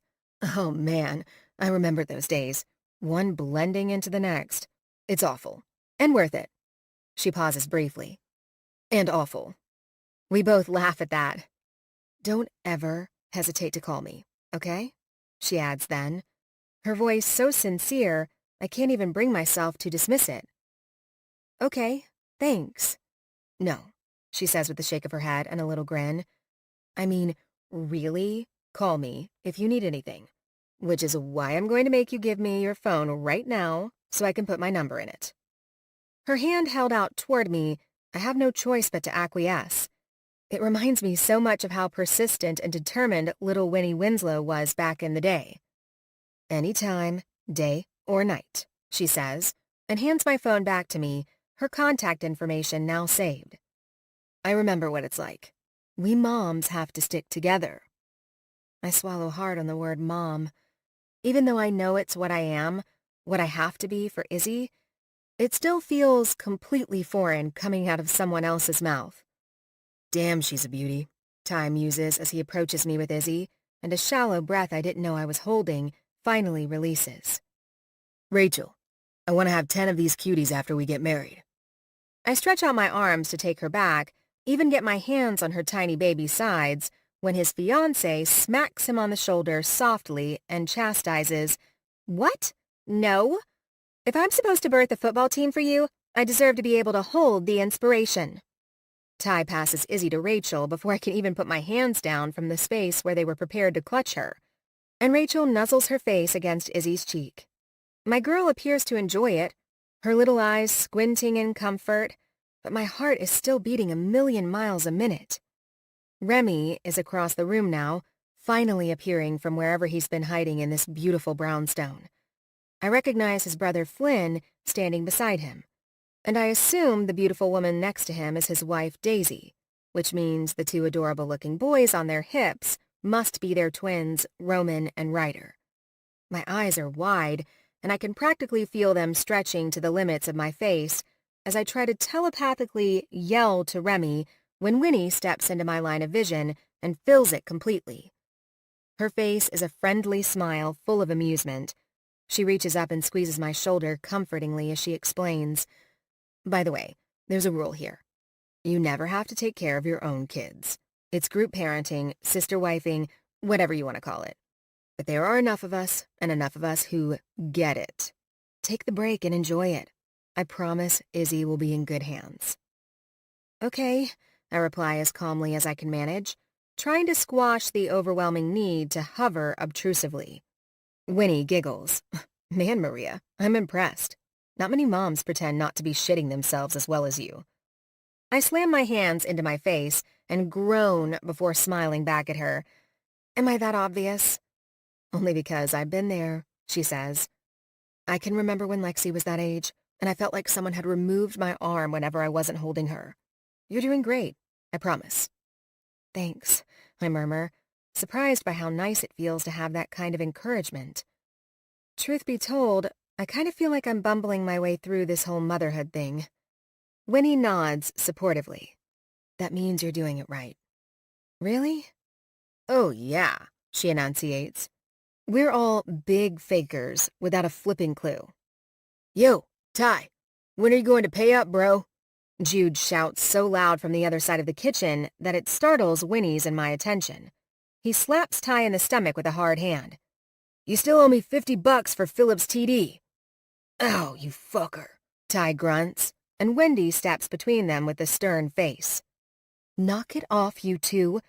I brought you into this world, which means I can take you right back out if I want. Mom, how many times do you think you've said that to us? Jude asks, grinning like a real smartass. Apparently not enough. Winnie gives me a look and points conspiratorially at her mom. Even Wendy's still faking it, though I can't blame her. Who the hell would know what to do with these hooligans? Certainly not me, I grin. I always wondered if your mom was superhuman. Girl, I still wonder that, Winnie says through a laugh. But when Wendy calls her over to the oven, she gives my shoulder one last gentle squeeze. Looks like I'm being beckoned back to food duty. Talk to you later. I nod then, putting my hands on my hips, and then my pockets, and then crossing them over my chest when neither of those feels right. For 2 months, I've done nothing but hold stuff. Bottles, babies, toys. My hands don't know how to just hang anymore. I spot Remy again as he moves to his mother to give her a quick hug. And when he turns around with a heart-stopping smile and scans his siblings and their significant others, it's all over. He spots Izzy in Rachel's arms and doesn't hesitate to steal her. "No way, Rach. This is my girl. I always have dibs," he says, and Rachel gives him the stink eye, but also grins at his dramatics. For the first time since I got here, I start to relax a little. But when he meets my eyes over the top of Izzy's head and winks at me, all relaxation flees again. How can one man, whom I've just started to really get to know again, make my heart race so much? 28. Remy. My sister's house is bustling with the entire Winslow gang, but my attention is pulled across the room to where Maria stands in the kitchen. Her eyes are busy keeping track of Izzy as Ty's fiancée Rachel holds her, and although Maria looks a little out of sorts, she also looks fucking beautiful. Damn, I've missed her. Even though it kind of feels like a lifetime, it's only been 2 long days since I've loved on Maria and Izzy. The urge to scratch at least one of the itches is nearly uncontrollable. That said, I'd wager it'd be slightly inappropriate to scratch things with Maria in mixed company, so I swoop in and steal Izzy from Rachel instead. Rachel voices her annoyance with me, albeit more amused than anything, but Maria smiles. And the small shadow of her happiness makes the victory of my acquisition feel even more significant. I wink at her over Izzy's head, snuggling her sweet baby smell so deep it'll stay with me forever, and then cross the room to the woman I haven't stopped thinking about since I left her apartment. "Package acquired," I say under my breath, spinning around to push my hips into the counter next to Maria like I'm some kind of international spy. "You're an absolute weirdo," she replies, crossing her arms over her chest in an attempt to seem disinterested. She's out of luck, though, because the angle of her body and the twinkle in her perfect eyes say otherwise. Which is probably why Jude picks that very moment to turn into a fucking child and stick a wet finger in my ear. My brothers are the best in the world, bar none, at ruining a moment. "Damn it, Jude!" I gripe, shifting out from under the power of his wet willy and passing the baby to Maria so I don't have to multitask while I'm kicking his ass. "Boys!" my mom shouts, putting a hand against my chest just as Jude skirts out the back door and sticks his tongue out at me like he's 8 years old again. On a sigh, Wendy glances from the door her youngest son just escaped out of, back to me, her eldest son, and rolls her eyes. "You know he's not worth the effort. Toddlers never understand rationale or reasoning." My sister and even Jude's wife Sophie laugh at that, and I instantly decide my mother is right and let Jude act like an idiot alone. Maria is waiting where I left her, but now she's wearing a smirk. "Even after all these years, I see nothing has changed." Jude has a wife instead of a bedroom that smells like dirty old gym socks, but that's about it. Her smirk morphs into a big smile. "I like it. It feels familiar or something." "Uncle Remy, is this Maria?" I look down to find Lexi standing there, looking up at us, but Maria is already quick to introduce herself. "You must be Lexi," she says, and my niece holds out her hand. "Yes, I'm Lexi. Nice to meet you." "The feeling is mutual." Maria engages in a handshake with the hand that isn't holding Izzy, and glances at me with an amused gleam in her eye. "I've heard so much about you. I'm glad we finally get to meet." "You knew my Uncle Remy when you were in high school," Lex says, but it's not a question. "I saw you guys in his yearbook. Is this your baby, Izzy?" she asks, a true question this time, and she stands on her tippy toes to peek at the baby in Maria's arms. "Lexi, this is Izzy. Izzy, this is my niece, Lexi." Lexi's smile nearly consumes her face as she gazes at a now sleeping Izzy, and I swear, it pulls at my heartstrings like a motherfucker. "She's so tiny. And cute." "That she is," I agree. After a few quiet moments of staring at Izzy, Lexi's gaze homes in on Maria and me again. Her brow is furrowed as she glances between us, but whatever she's thinking, whatever she's about to say, is stopped in its tracks by my mother's voice. "Come on, guys! Time to get your grub on!" my mom shouts over the din of several conversations.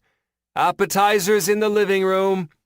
"Gotta go," Lex says, her mind now focused on the food.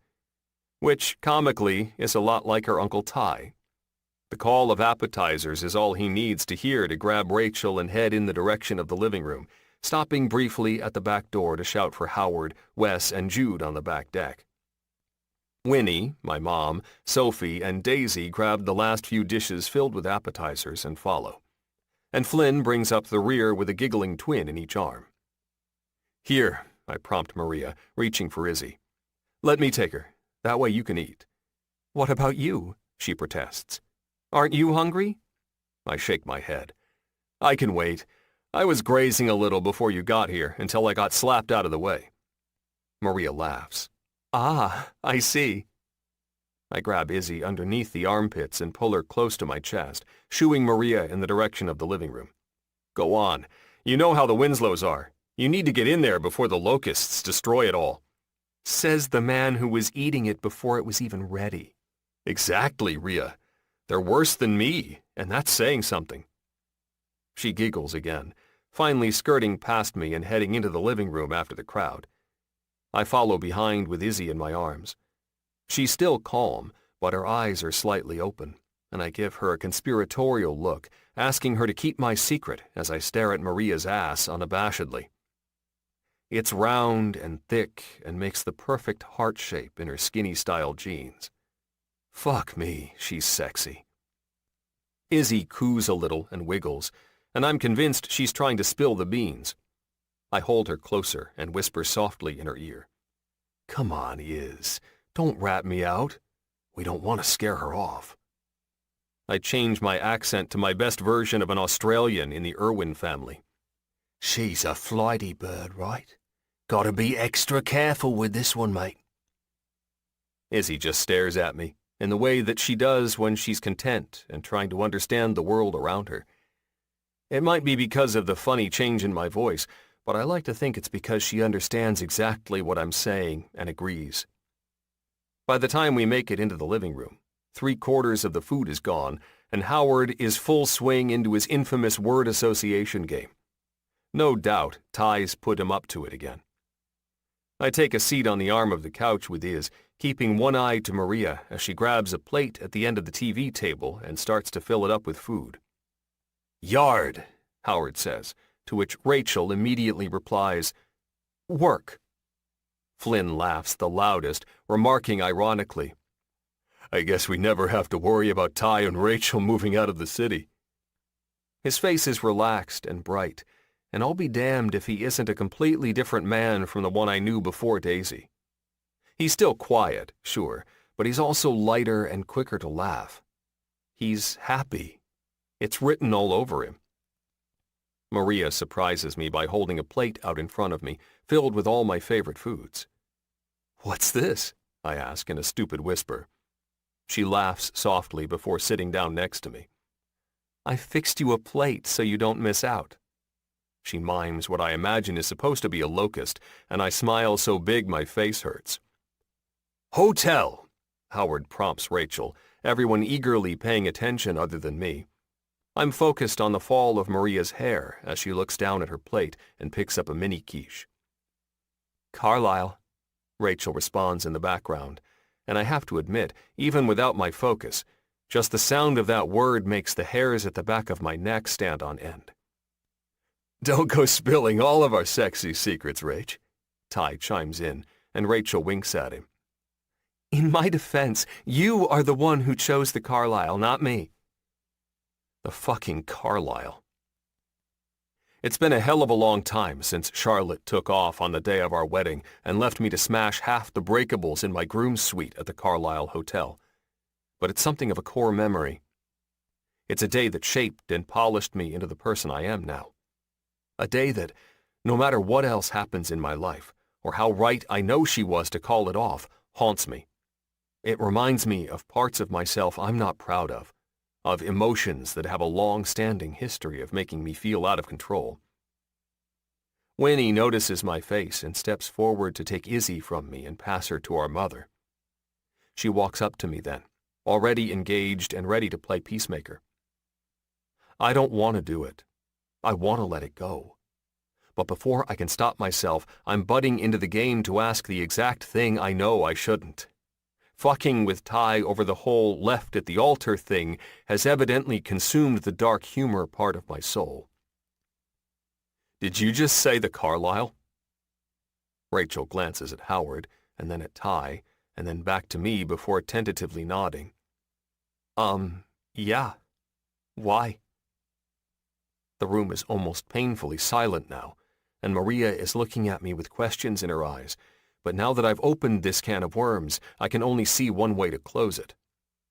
Rachel is uncertain, glancing again to Ty for help or advice or direction. I'm sure none of this is making sense to her, and he groans, piping up to explain. I took Rachel to the Carlisle for a week when we first got together, okay? The Carlisle? I ask, just as Jude lets out a half-groan, half-laugh, his mind torn between being amused and concerned over what's brewing. Yeah, dude. Seriously, Ty? Is all I can say. Seriously what, Rem? He snaps back. I mean, are we just supposed to ignore one of the nicest hotels in New York for the rest of our lives because you've got a bad memory there? What's going on? Rachel whispers, to which Winnie steps forward and grabs her arm with a shake of her head. A bad memory? I challenge, my voice edging toward angry.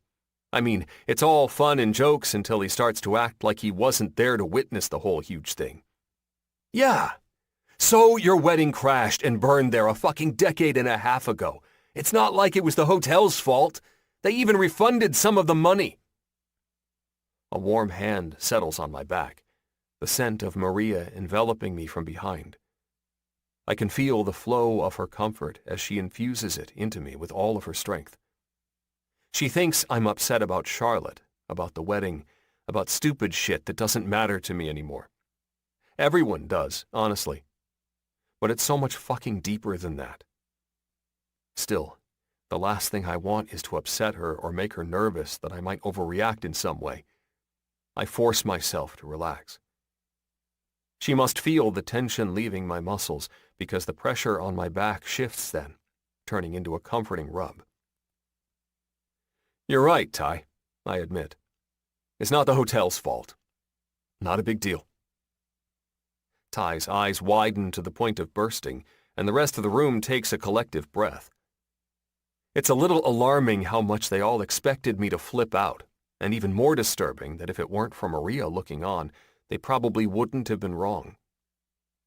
Fuck. That is not the man I want to be. Maybe it was the man I was okay with being for a long time, but I'm not okay with that now. I don't want to model that for the next generation, and I certainly don't want that to be what I'm known for by the people I love the most. Howard, the smart bastard, goes back to the game, pulling everyone's attention away from my outburst, and I decide to head out onto my sister's back deck for a minute. I just need a second to breathe, a gulp of air to figure out why on earth I reacted at all. Ty, for once in his life, is right. It was ages ago. I'm over it. I've been over it. Charlotte is married to Lexi's biological father, and yet, still, I can't seem to find the place inside myself that doesn't go back to that day when I hear something related to it. Even my long-running joke of busting Ty about it has to be rooted somewhere, right? The normal thing to do would be to let it fucking go. I lean into the rail to think, and the door cracks open behind me. I'm expecting it to be my mom or my sister, so when Maria calls out to me, I'm surprised. If you want me to go back inside, I will. Just wanted to make sure you're okay. I jump and turn, standing up straight to face her. Her expression is one I can't stand, cautious and unsure of her place out here. I have to fix it straight away. Please, no. Stay. I'm fine. I promise. She steps forward then, coming to stand next to me and mimicking my position with her ass at the rail. It takes several moments of silence before either one of us says anything, but when she does, I'm reminded swiftly why I always enjoyed Maria's company so much. So, how about the hotel that rhymes with Schmarmile? She asks with a secret smile. You give them a bad Yelp review or something? I burst out laughing with a shake of my head, pulling her into my side and then swaying her back and forth like we're just a couple of teenagers again. Finally, I finish my laugh with a groan. I like Howard, really, but his stupid word game always seems to be trouble. She raises her eyebrows, and I roll my eyes before I continue. Honestly, it's really not about what everyone thinks it is at all. It's not the Carlisle, and it's not the wedding or Charlotte or any of that shit. I'm more than over it. The only reason I usually even react is to bust Ty's balls, but today just caught me off guard and felt a little different. Maybe it's going back in time, spending all this time with you, but the past feels a hell of a lot fresher than normal, you know? She nods then, her face awash in understanding. I get it. Boy, do I get it. Seeing Winnie today all grown up. God, Rem, she's really something, and it just makes me think of her and Isabella as kids, going everywhere with us, doing everything we did. Winnie's life is so vibrant, and I just wish. She doesn't even have to finish for me to know exactly what she's going to say. I know. The fact of the matter is, Isabella got fucked, and so did Maria. They don't get the futures that Winnie and I still have a shot at. They don't get a future together at all. A single tear falls down Maria's cheek, and she hurries to wipe it away while I pull her into a hug. God, Rhea, I whisper into her hair, hugging her tighter into my embrace. I'm so sorry. So am I, she murmurs back, and I find myself hugging her a little tighter. Everything just feels better with her in my arms. A feminine throat clears at the door, and both of our heads come up as Maria pulls out of my arms. I'm fairly certain I'm shooting laser beams in Winnie's direction because her eyes are light, and the corner of her mouth is lifted into a mild but contrite smirk. So sorry to interrupt, but Izzy is a little fussy, and I wanted to make sure it'd be okay if I gave her a bottle. I already found them in her diaper bag, so you don't have to move a muscle. Maria jumps forward to go in, but I stop her with a gentle hand to the elbow. She looks back at me with drawn eyebrows, but I don't look at her. Not yet. Instead, I focus on my sister. Actually, Win, I thought I might ask you a favor. Do you think you'd be interested in keeping Izzy tonight? Maria's head whips back toward me, but again, I keep my eyes on my sister, whose face has turned downright cat who ate the cream at this point. A whole night with that sweet baby? She's over the damn moon. Are you kidding? Both Lex and I would flipping love that. Plus, I'm sure I can convince my boss to give me the morning off to give you time to pick her up, she says with a wink. Ah, the convenience of having your husband be your boss. I have all the baby stuff I need, too, so you don't need to worry. While Daisy was looking for a nanny, I kept the twins twice a week. When Maria looks at me with uncertainty in her eyes, I lean down and whisper into her ear. Just trust me, okay? There's a reason for this. And if anyone can take good care of our girl, it's Winnie. Maria leans back to search my gaze. She's still a little uncertain. I can see it in every fucking line of her perfect body, but she doesn't peep a word of protest. Instead, she nods and then proceeds to rush past Winnie and into the house, no doubt to squeeze the life out of poor little Izzy for another 30 minutes or so. I know it might seem like a big ask, having Maria go a whole night without Izzy, but it's important, necessary. This much I know for sure. Winnie raises her eyebrows and waggles them after the door shuts behind Maria. Well, well, well. I shake my head, smiling slightly. Shut up. Oh, don't worry. I will shut up. For now.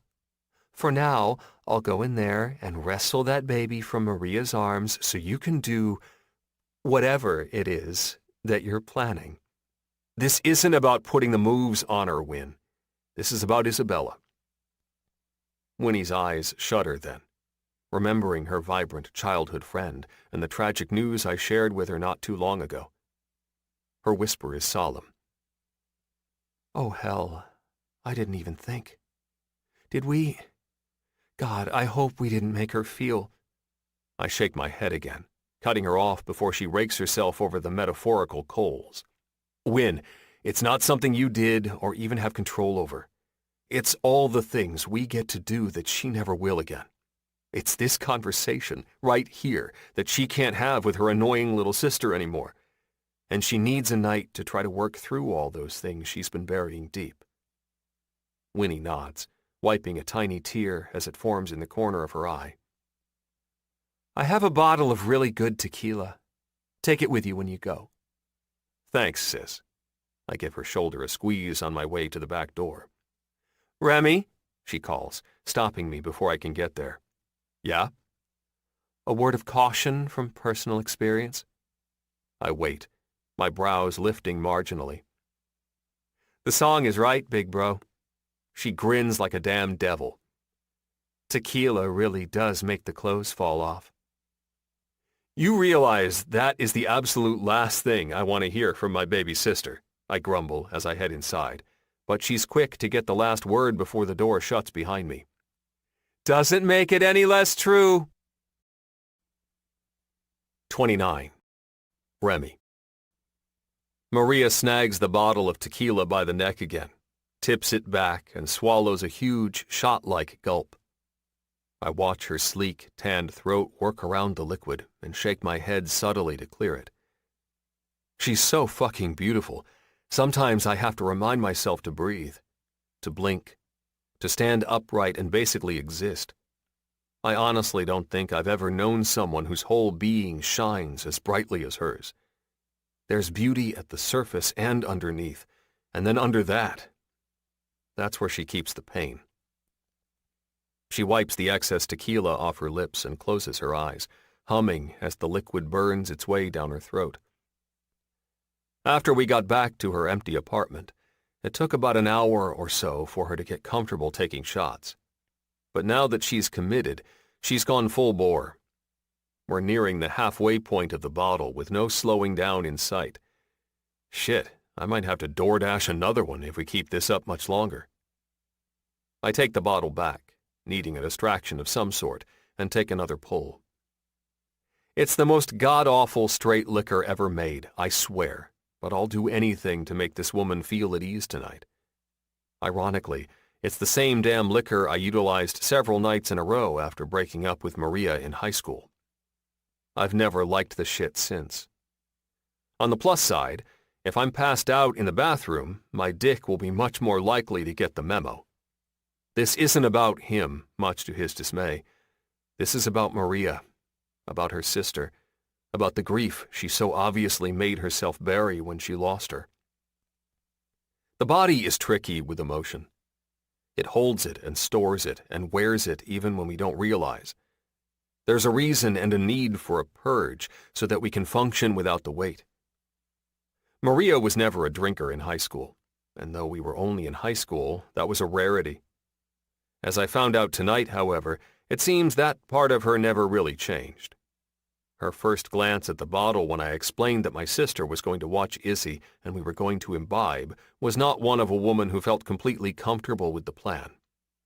But I didn't push, and within a minute of consideration, all of that swung in the other direction. She grabbed the bottle from my hand, reaching back to grab me with her other, and we left Winnie's house with determination. The ride to her apartment was made mostly in silence, but I can't blame her for that. Tapping into a part of yourself you've kept hidden for this long is beyond scary. You just never know if you're going to be able to stuff it all back inside. Upon arrival at her place, we quickly found home bases on the floor in front of the couch and started swigging. Up until now, that's felt like enough. We haven't chatted or delved deep or even mentioned her sister's name. She's been dealing with her emotions privately, and I can respect. You know the last thing my sister said to me before she got on that helicopter? I pop my eyes open, the unexpected beginning enough to scare a man sober. I'm glad she's talking. So fucking thankful, honestly. I just never imagined this would be the place we started. I shake my head, murmuring only a soft, no, into the space between us. She nods then, smiling long enough to steal the bottle back and tip it for another swig. She said, "I'm pretty sure Orlando Bloom is going to be at this party. If you send your tits with me, I'll have him sign." I blink 1, 2, 3, 16 times. And then I burst out laughing. Out of the myriad of things I expected her sister to have said in their last moments before her death, this would come in last place. You always expect it'll be something deep, you know? Something with meaning you can take with you in their absence. Something to apply to your life. She giggles hard. And all I have are Orlando Bloom and my tits. Well, I can't speak for Orlando Bloom personally since I've never met the guy, but I have seen your tits, and Rhea, they're not a bad thing to be left with. She laughs again, and I can't help but smile as she snorts. She's in a deep vortex of messy feelings, but I'm glad to be here with her. I honestly forgot how funny your sister was, I admit then. But she was always making me laugh when we were kids. You both were. We loved to cut up, that's true. Oliver always said he was going to record us and submit it to a stand-up comedy competition. She rolls her eyes.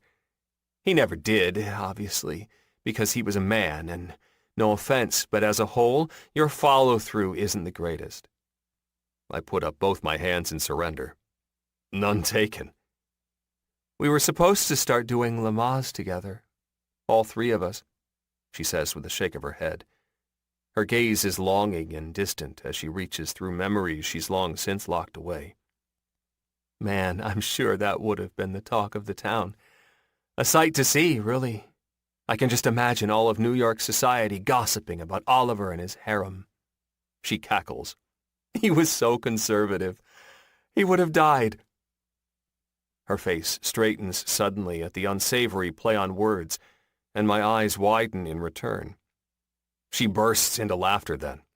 Completely unbound, uncontrolled, one flew over the cuckoo's nest style hilarity. It's a great sound. One I know is laced with pain, but necessary. If she doesn't get it out, that's what will be festering inside her. When her laughter slows, she takes another pull of tequila and dives right into another story. I make sure the bottle finds its way back to upright on the carpet and listen intently. The day she got married, she actually freaked out so badly she almost made me put on the dress and go in her place. She bites her bottom lip and lies down on the floor, staring at the ceiling as she talks. I had to remind her that we weren't twins, and that I was pretty sure Oliver would know the difference. I don't cut in to tell her that's how Jude and Sophie met after she switched places with her twin sister, Bella. I don't cut in to say anything at all, because Maria is there, and at the same time, she's not. She's where she needs to be, years ago, in a room with her living, breathing, crying, laughing, loving sister. It was just stupid cold feet. I couldn't have handpicked a better match for her. A better brother-in-law, really. He was always the soft support we needed. I bet he was a great guy. She snorts. He had to be a great guy to put up with the two of us. Every Monday, when we got to the office, both of us spent at least half an hour complaining about being back in heels. The same complaints every week, and he listened every single time. Never told us to do something about it, or wear flats, or asked us to stop. Just listened and laughed while the two of us bitched and bitched. I smile. I bet it was worth the hours of entertainment. We were miserable, complaining shrews, but he didn't care. I get it immediately. I get it so much that I find myself grieving for a guy I never met. Because looking at Maria right here, right now, I wouldn't care either. I'd listen to her and Isabella complain all damn day if they wanted to.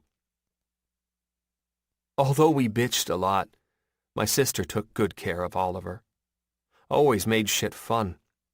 I know for a fact that she surprised him with nothing but an overcoat on more than one occasion. My eyebrows rise and my eyes widen. How do I know, you ask? Well, one time I just so happened to be in the office with him when she busted in and ripped off that overcoat, revealing her whole self, bare as the day she was born. Oh, man, I remark with a laugh. Maria giggles. Oliver jumped up so fast, I swear he set a land speed record. To try to cover her? Ha! No way. He was like the freaking Flash with how quickly he got me out the door of his office and dropped the blinds. She smiles and smacks her hands together in a speedy gesture, remembering. It was the one singular time in my adult life that I ever wished to be married, that I ever felt sadness for not going the traditional route, that I mourned the house and the white picket fence and the 2.5 kids. My smile cracks a little, her sadness becoming my own. But I never experienced anything remotely close to what they had. I never had the rush to the office in nothing but an overcoat kind of feeling for someone, you know? I nod. Fuck, but do I know. She shrugs. I was content anyway. I almost never even thought I was missing out. But now I can see. Now I see all the things about living every day like you have no more left, and they make a whole lot of sense. I swallow hard against telling her something like, it's okay, you've done what you were meant to, or platitudes equally as dismissive to her feelings right now. It's in my nature to fix things, but as in this case, some things really aren't meant to be fixed. What about you? She asks quietly. You never thought about it again? You know, after Charlotte? I shake my head. Do you still think about her? The question almost catches me off guard, but it's not hard to understand why she might think I would. Just tonight, I acted in a way that suggests I'm still harboring those demons. But the truth is, none of my demons has a single thing to do with Charlotte. If anyone deserves to know what really goes on inside me, it's Maria. Charlotte and I were not meant to be. I know that now, and to be quite frank, I knew it then. Her eyes widen slightly, and she sits up, turning her back to the couch again so she can face me, and I sigh, running a hand through my hair. The only thing that haunts me about what happened with her is the way I acted. I pause.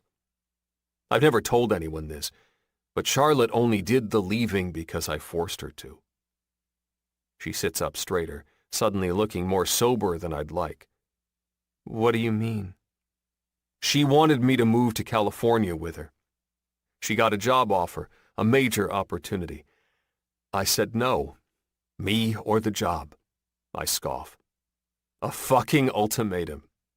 I shake my head. What I didn't understand then that I do now is that I wanted her to need me, and she didn't. It's a stupid thing, wanting someone to need you like that. I get that now. Someone can need you around without having to depend on you. I shrug. Back then, I just didn't know the difference. And I guess she did. Maria studies me closely, and I turn to glance out the dark window just so I don't have to watch as she does it. We weren't right for each other at all because it wasn't easy. And it's never been easy with anyone else. I laugh. And that's the tale of my long-standing run of bachelordom. Worked out pretty good for me, Maria smiles at me. I don't know if I'd be surviving without your help at this point. Crazy, I remark, making her eyebrows pull together. What? It's crazy, I repeat, studying her beautiful face just a little bit closer. How a favor for you can feel like it's doing so much for me. She stares at me for the longest time, her eyes intently searching mine, trying to find something I don't quite understand. She does this for so long that I honestly start to wonder if my words came out wrong. But then, she surprises the hell out of me in one fell swoop, Mouth to mine, Maria kisses me. 30. Maria. I don't know what came over me, but between one breath and the next, I went from a woman thinking about kissing Remy to a woman who is kissing Remy. He's shocked at first, his lips parting out of pure surprise, but when I coax my tongue inside his mouth, I feel him give in to the moment. He tastes like tequila and Remy and all the things that make me feel good inside. Maria, he whispers and slides his hands into my hair. His mouth has become as determined as mine, and the first inklings of arousal start to make themselves known by the ache that's formed between my legs. I just want to be with him, feel him, taste him, touch him, do all the things I've been thinking about doing since the morning we were interrupted. I want you, I say to him, the alcohol flowing through my veins, making it easy for me to just tell him how I feel. I want you, I say again, and this time I know he understands. And the heat in his eyes tells me we're on the same page. It doesn't take long before we're off the floor and stumbling down the hallway, our persistent mouths kissing the entire time. The bedroom spins around me as Remy turns me toward the bed and falls forward, taking us both down onto the mattress with a bounce. His lips stay firm on mine, and the smell of his cologne is like a warm blanket around me. We're both so different than we were back in the day, and yet it feels so familiar. I'm feeling needy and anxious, and like Remy being inside me is the lone answer to all my questions and prayers. Like some part of him will fill some part of me the instant we come together. Rationally, I know that's probably not true, and realistically, I know I've had way more than my share of tequila. But with God as my witness, if having sex with Remington Winslow isn't the true desire of my heart, I've obviously never experienced such a thing. Because I want him badly, wholly, so fucking completely that my limbs feel tingly all over. The moment we entered my apartment together with that bottle of liquor and no baby, I knew this was where we'd end up. I knew that the draw to him was too strong, the itch to feel him against me too much to ignore, and the way he spoke about all the help he's been giving me, as though it's been a gift to him, sealed the deal. Now I'm ready, eager. I want to feel pure, unadulterated pleasure, and I want to feel it without regret, even if it's only for a moment. Remy pushes up off me enough to unbutton the front of my shirt, and I suck in a breath at the lust in his eyes. It's potent and so obvious. Regardless, as the cool air of the bedroom first hits my bare stomach, a wave of uncertainty rolls through me. Not about the decision to fall into bed with Remy. The thing about knowing him the way I do is that I know he'll handle me with care. He has the history of my virginity and the many times following as a track record. But my body is very much different from the way it was in high school. Hell, it's different from how it was a year ago. It's grown and nurtured a human, and it's lived the aftermath of little sleep, no help, and a much less consistent gym schedule. My skin is marked and striped and doesn't sit quite the same over the flesh underneath. I know Remy isn't so shallow as to point out my less than peak condition, but I can't help but wonder in the back of my mind if he'll notice, if the mushy fat of my abdomen will feel off-putting against his wall of muscle. I move my hand to cover the half-outy nature of my new belly button, and Remy, being as observant as he is, notices immediately. A small hiccup of nerves sticks in my throat as I imagine him plying me with heady words about how perfect my body is, when, to me, it's anything but. Instead, though, he stays silent, only moving my hand to replace it with his own. I watch avidly as he studies the flesh there, moving his hand from one side to the other, and then putting his lips to the skin. His words are only a whisper, a backup singer to the sweet kiss he places there. You know, I still can't fucking believe I got to be a part of it. That Izzy. The Izzy I snuggle and rock and dance with. Made a home in here for 9 whole months. That she was happy and cozy and safe, and that I got to be there at the exact moment she chose to take a chance on the outside world. My breath catches in my chest at the reverent way he speaks of both Izzy and the experience of her birth. I know she's a miracle, and I don't take that for granted. But I definitely take the role my body played in the whole thing for granted. Definitely. Remy's dark head shifts then, his magical blue eyes coming up to meet mine, and his smile climbing all the way to his eyes. I swear, Ree, I think that elevator with you, watching you bring her into this world despite all the challenges you had. I think it's the best moment of my entire life. Remy. It is. I've never felt anything like it, and I doubt I'll ever feel anything like it again.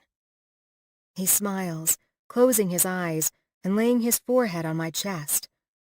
I close my eyes, and I can still see it. The moment you went to war with yourself. The moment you didn't know if you could do it or not. And won.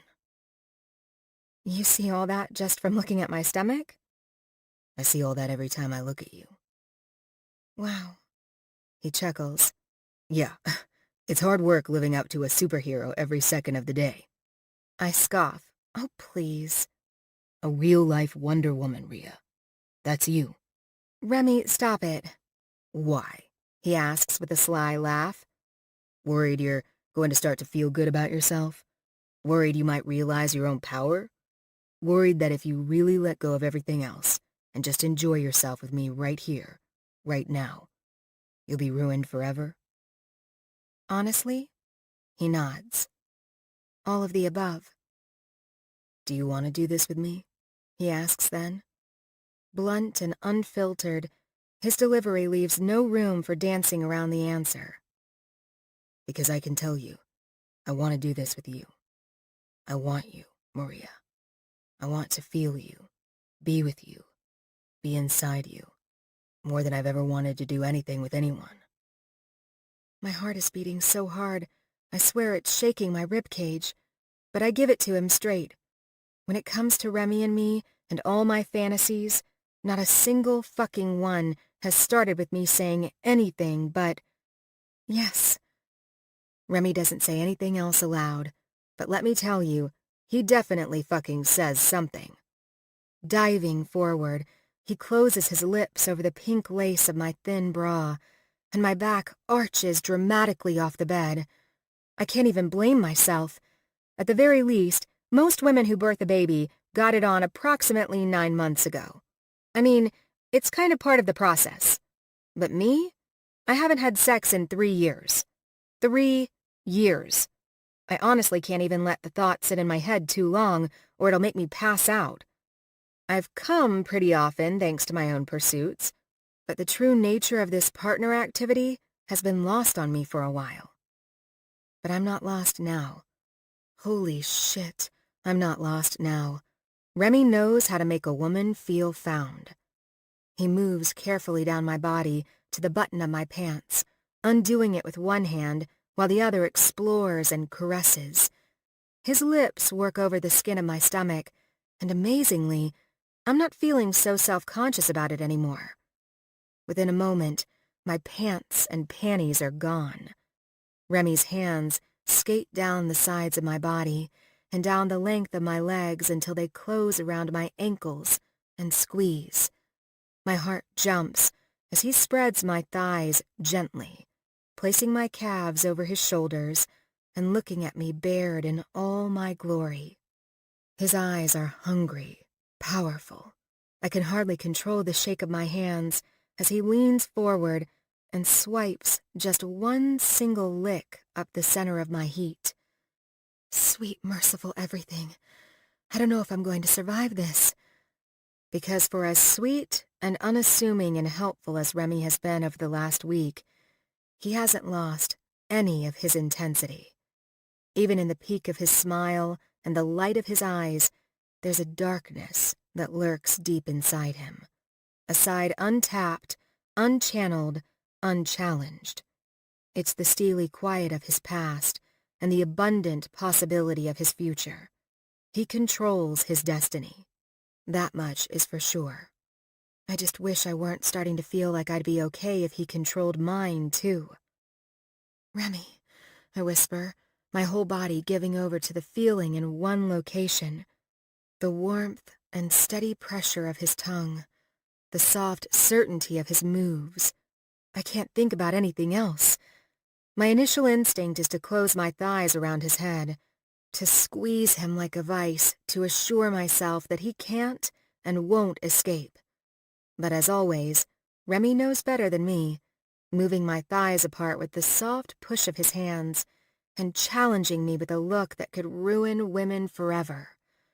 Strong, determined brow, twinkling blue eyes, and the most enchanting curve of his perfect, soft lips. "Leave them open, Rhea. Give me room to work." I nod then, feeling more confident in my ability now that I've been ordered to comply. I don't have a whole lot of Dom sub-style daydreams, but I'll be damned if it doesn't feel really good to submit when the rest of your life is made up of decisions and responsibility. Remy's tongue strokes and prods, and my stomach tightens with all the tension that's left the rest of my body. Languid and light, my limbs have given over to the feeling of non-existence. I'm nothing but my clit right now, and the torturous rub of Remy's perfect fingertips at the pinnacle of my G-spot. My head lolls back, and my eyes feel heavy, overcome with sensation. I reach out to gather a chunk of Remy's perfect hair in my hand, and he hums a moan against me. It feels like heaven, vibrating, pulsating, debilitating heaven. "You taste so fucking good, Rhea. I thought I'd forgotten, but now that I've felt you on my tongue again, I know I didn't. Best fucking pussy on the planet." Okay, holy shit, that's some grade A dirty talk. I have to admit his level of skill in that arena has changed a little since our teenage days. He was good then, but he was just a boy. Now, he's all man. I don't want to come like this, though, with Remy all the way down there. I want to come with him inside me, his face in my hands, his eyes staring into my own. "Rem," I murmur, the softness of my voice the only volume I'm able to manage. "I want you inside me." He sucks harder on my clit, pushing my back up off the bed and forcing my eyes to roll back. It's all I can do to hold off the rolling wave of pleasure pulsing at the base of my spine. "Remy," I cry, just as he climbs up my body and covers mine with his. I don't know how anything happens from that moment to the next, but before I can complain again, he's inside me, a condom in place on his cock. I can't exactly see the protection from this angle, but I can feel it. And as much as I appreciate his care with safety, I fucking hate it. Loathe that I can't feel him skin on skin without the risk of conceiving a baby the traditional way. All that, thankfully, flies out of my head when he starts to move, in and out of me with his elbows on the bed at the sides of my head. The feel of his thighs on mine is one I'm not likely to forget anytime soon. It might be a weird thing to focus on, but aside from the actual penetration, there's nothing to me that feels more intimate. Remy moves his thumbs over my face, then tilting my chin up gently to gain my attention. He makes short work of locking his gaze with my own, and I take even less time to get lost in it. Vivid, swirling blue, his eyes are the kind that tell stories of their own, of pain and loss, and triumph and joy. Their beauty isn't just surface level, they're vibrantly multidimensional. He groans richly, his head falling forward to meet our foreheads as his pace slows and deepens. My throat dries out, and my back arches, and my eyes fall closed without my permission. I don't think I've ever felt anything like this. The need, the build, the perfect, exquisitely torturous pace. Being connected with Remington Winslow is an experience like no other. Being reconnected with him over half my life later is an experience beyond description. Rem, I whisper, knowing with intense clarity that I'm oh so close to losing myself over the edge. Remy, I repeat, forming the only word I can. He nods against my forehead, putting his lips to mine to whisper back. Me too. His tongue flicks out to lick across mine, and the taste of tequila on him is markedly better than the stuff that comes straight from the bottle. I moan, and even though I didn't think it was possible, Remy's stroke deepens, intensifies. It's all I can do to exist now.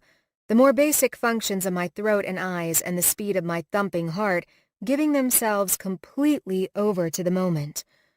I don't know if it's because I haven't had sex in so long, or if the sex is just that powerful, but the clench of my orgasm is so strong, I swear on all that's holy, I pass out for the briefest of moments. I, Maria Barros, temporarily left my body and watched over it from above while it absorbed the most pleasure it has ever experienced in this lifetime. Remy's groan moments later is an indication that he's finished the race as well, but I'm ashamed to admit I don't have the mental capacity to bear witness to nearly enough detail. I can't tell you the position of his face, or the shift in his eyes, or even the parting of his lips. All I can tell you is that I want nothing more than to do it again. Over and over and over again, if I'm honest. But I'm merely a passenger on the journey of tonight, and my body's reached the point of exhaustion. I can't move, or breathe, or chat. All I can do is fall asleep, the feel of Remy still inside me, and his weight atop me only the faintest of details. Exhaustion trumps embarrassment. Bone-weary trumps boning. Tomorrow, though, after I've slept, I have the distinct feeling I'll feel differently. Very, very differently. 31. Remy. At first, I don't know what wakes me up, but when I look at the clock on the nightstand, I realize it's nearing 3 in the morning. But then, I know exactly why I'm awake. Maria's naked body is stretched over mine, her eyes lax with sleep, and my cock, well, it feels like he's harder than he's ever been. It's only been a few hours since I was inside her, since I felt the way she pulsed around me as she gave in to her pleasure, saw the look in her eyes when she came.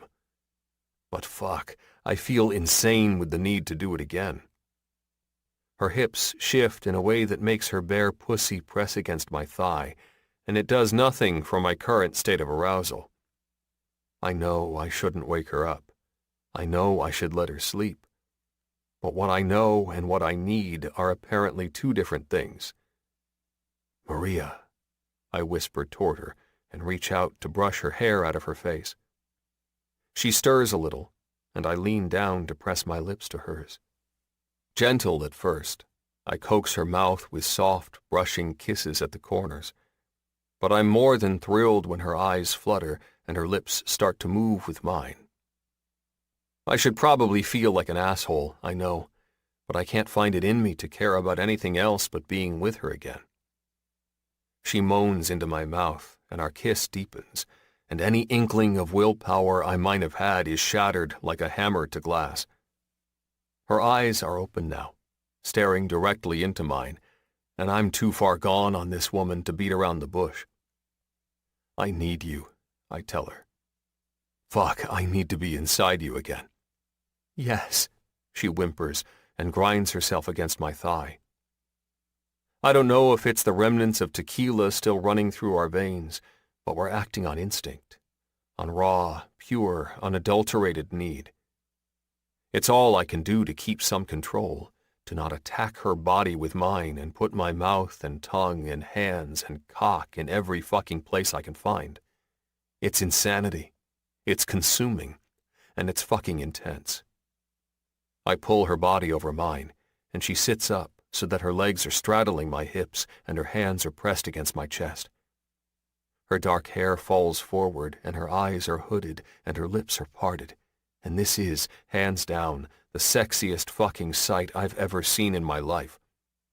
I wish I had it in me to slow it down, to savor each second of this vision, of this perfect fucking view of her on top of me, but I can't. I'm shocked I even find it in me to don a condom. But the name of this game is rush to get inside her before I fucking explode, so that's exactly what I do. No pausing, no uncertainty. I am a man driven by only need. I fill her up then, driving my hips upward to fill her with my cock inch by motherfucking inch, and fuck me, it feels so good. I have to shut my eyes on a groan for the briefest of moments. She moans, and her head falls back, and the movement pushes her breasts out in a way that I have to reach up to grip them in my hands. Her hips move then, her body giving into the pleasure that sits before us. Yes, I nearly growl as I watch her in action. Watch her make herself feel good. Watch her ride me in a way that's hotter, sexier, more mind-blowing than any fantasy my mind has ever been able to come up with. I don't know what the consequences of the morning will bring, but I know I won't regret this. I know this because even as I can feel her around me, feel the way she pulses with each thrust of my cock, feel the impending climax this will bring, I know this won't be enough. I don't know if it'll ever be enough.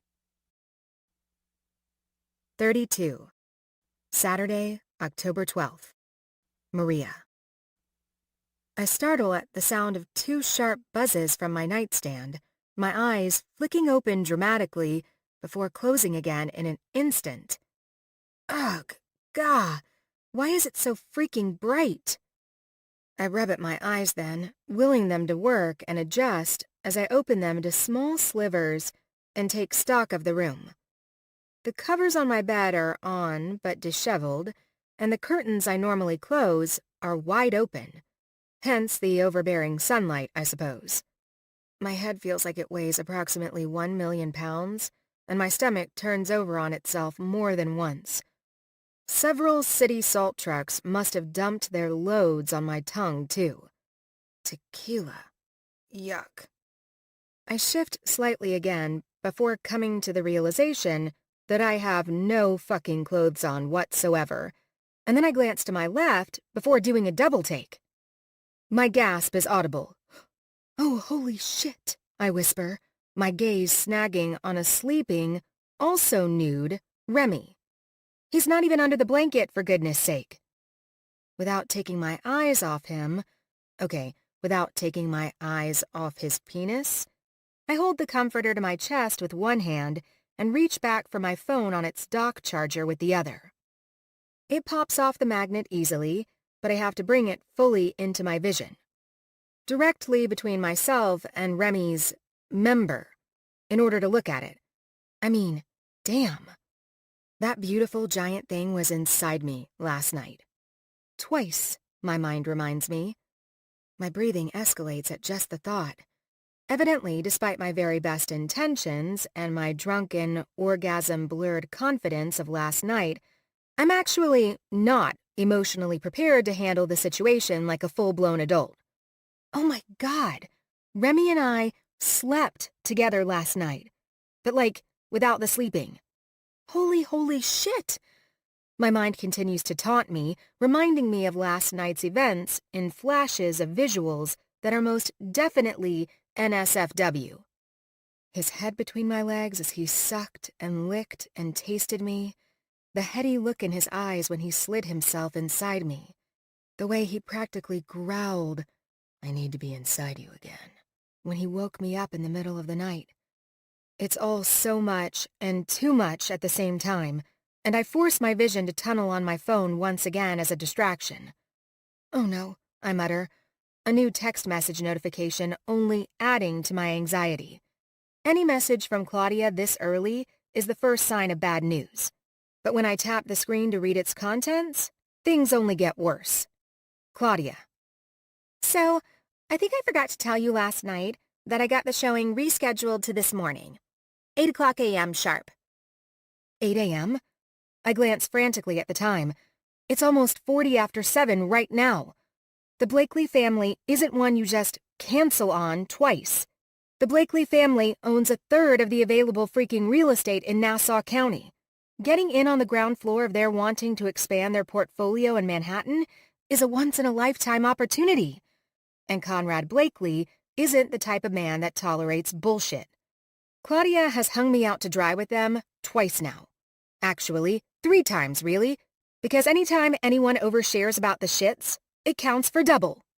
I jump from the bed, thoughts of both determination and murder swirling in a completely psychotic mix inside me. Oh yes, a brutal, torturous, messy murder. Guantanamo Bay will have nothing on me when I get my hands on Claudia after this. I'm never going to make it on time, and if I do, I'm going to look like I just got out of an intense laundry spin cycle. Shit! Shit! I yell, scrambling from one side of the room to the other without even focusing on anything. I don't know where to go first, what to do. At the sounds of my frantic voice, Remy sits up, ramrod straight in bed, and a whole other wave of panic washes over me. His penis is sitting up straight too. Okay, universe, one crisis at a time, please. 33. Remy. Sleep sticks to my eyes as I force them to focus on the blur of Maria as she runs back and forth from one side of the room to the other, shouting expletives as if it's her main goal in life to use every single one of them. It'd be cute, honestly, on any other day, but after the way last night ended, I'm not sure this is the best sign. "What's wrong?" I ask, jumping from the bed and hurrying after her. She doesn't answer, instead turning on her heel again and changing directions with a very random sock in her hand. "Rhea! Hey, what's going on?" I plead again as she zooms by, the wind from her speed creating a breeze against my face. "My assistant is a curdled cheese bag!" she shouts nonsensically, and my eyebrows pull together. "Your assistant is... a what now?" "She's an idiot," she clarifies, whizzing past me yet again. "And so am I for not firing her before now." "Okay, Rhea, relax. What's going on? How can I help?" "Unless you're an expert in time travel, you can't. I have to be at a showing in Midtown in 15 minutes. 15 minutes, she shouts with a hysterical cackle. Superman himself could swoop down and pick me up, and I'm still never going to make it there in time. She takes off, and I head back to the side of the bed to slide my boxer briefs on. Something about chasing her around the room with my dick flopping every which way seems less than ideal. I'll run a lot faster if it's not dragging the ground, you know? Or something like that. Maria's the roadrunner, and I'm the coyote, only my plans for when I catch her don't involve any sort of anvils. She scoots from the closet to the bathroom, and the sink runs and quits almost manically as she brushes her teeth. I listen for a sign that she's reaching the end of her truncated getting ready routine, and I finally get it when she flips off the lights of the bathroom and heads for the hallway at a run. I grab her by the hand as she passes, pulling her to a gentle stop and spinning her to face me. She's already shaking her head, convinced she doesn't have enough time for even a simple exchange, but I know better. This may be about a scheduled appointment, but it's also a convenient excuse to avoid what happened last night. To shelve any embarrassment and uncertainty right next to the insecurities that'll allow them to fester. I can't let that happen. I won't. Remy, I'm late. I have to get Izzy and get to Midtown and... I pull her hand with a jerk, forcing her body into mine on a fall. She gasps at the unexpected change of direction, and I don't waste an opportunity with her open mouth. Soft and slow and sweet, I press my lips to hers, winding my tongue around the tip of hers and sinking my hands into the soft tresses of her hair. She feels so fucking good, so fucking memorable. I really have to challenge my self-control. You cannot take her back to bed right now. You cannot take her back to bed right now. I can feel her eyelashes flutter against mine in a soft whisper of surrender, and I deepen the kiss to ensure the enemy of doubt falls completely. Her hands clasp at the flesh at my hips, the tips of her fingernails biting deliciously. When I eventually pull away, her eyes are much, much lazier, and her heart is cracked back open. I slide right inside as quickly as I can. I'll get Izzy from Winnie. You go to your appointment, do what you have to do, and we'll meet up again when you're done for the day. What? No! Surely you have something to do. You know, for yourself, I mean. It's Saturday, babe. Markets are closed. I smile and shake my head. And there's nothing better than spending the day with Iz while you get your shit done. She wants to give in, but she can't do it just yet. Are you sure? I, on the other hand, have no problem helping her get there. I place a smacking kiss to her lips. Positive.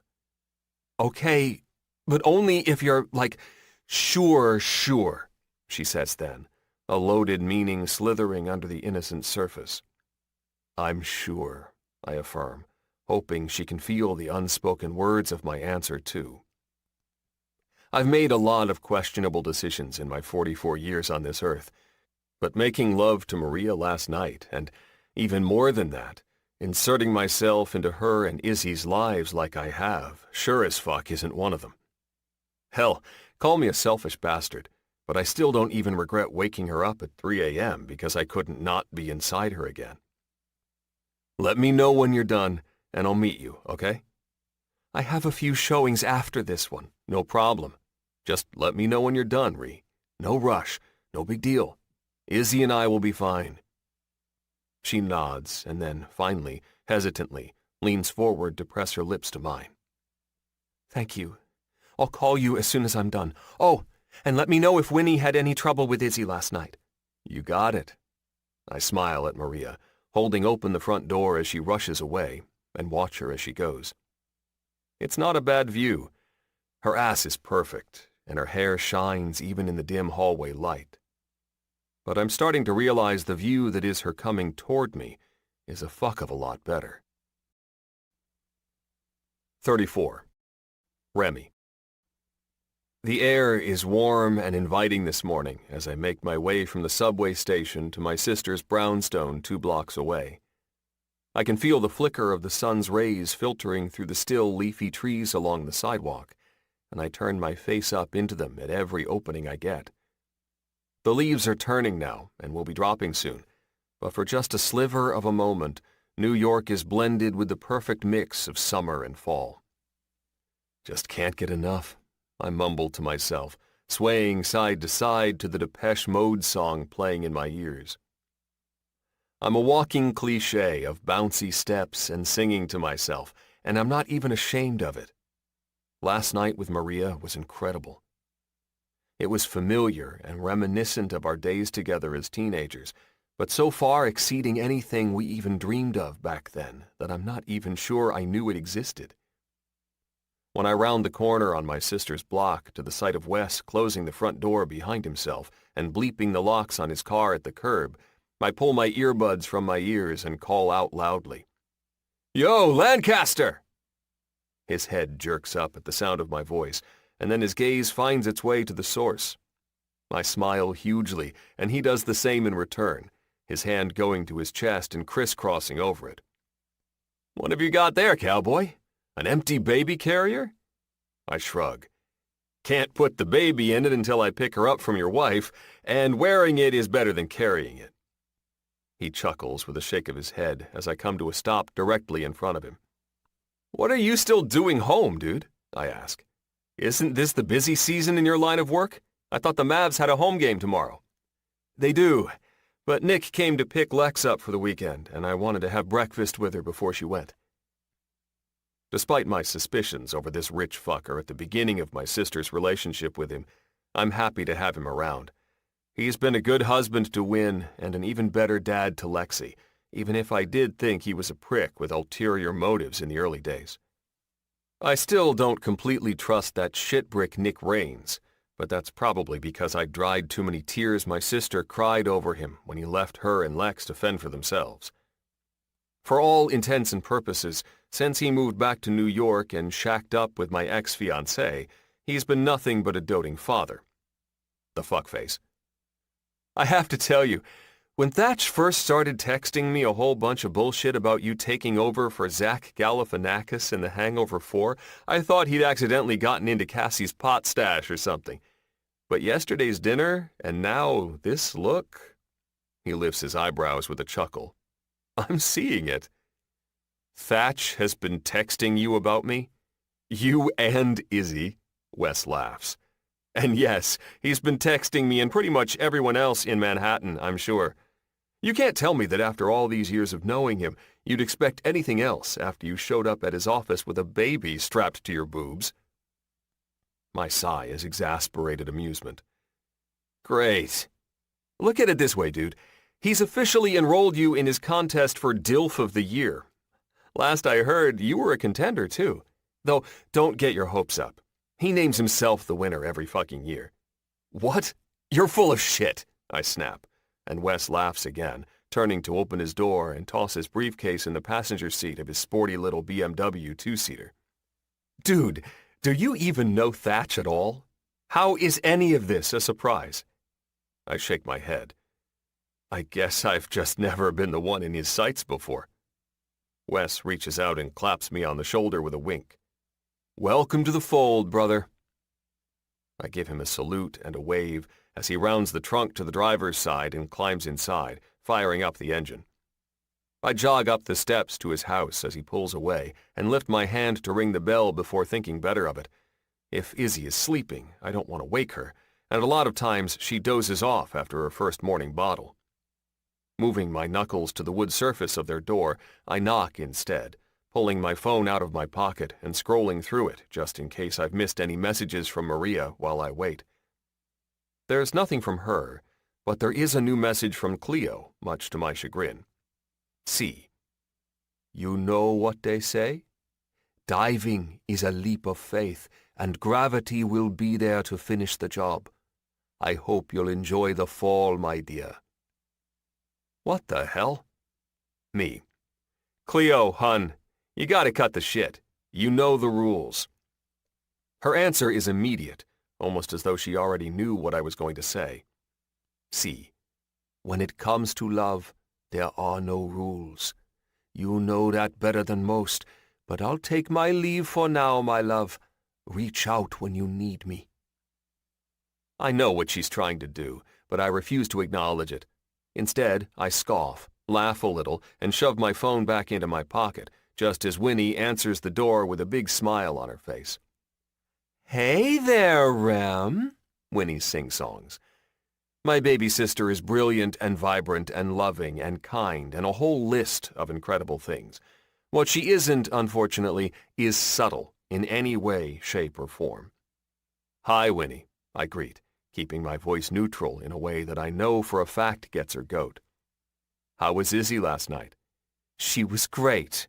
No problem whatsoever. Fantastic. Thanks again for keeping her. And where is the lovely Maria? Did you guys have a good night last night? She asks, her voice making it apparent she is desperate to be in the know. She is practically bursting from the inside, waiting for me to give her any kind of idea of how things went.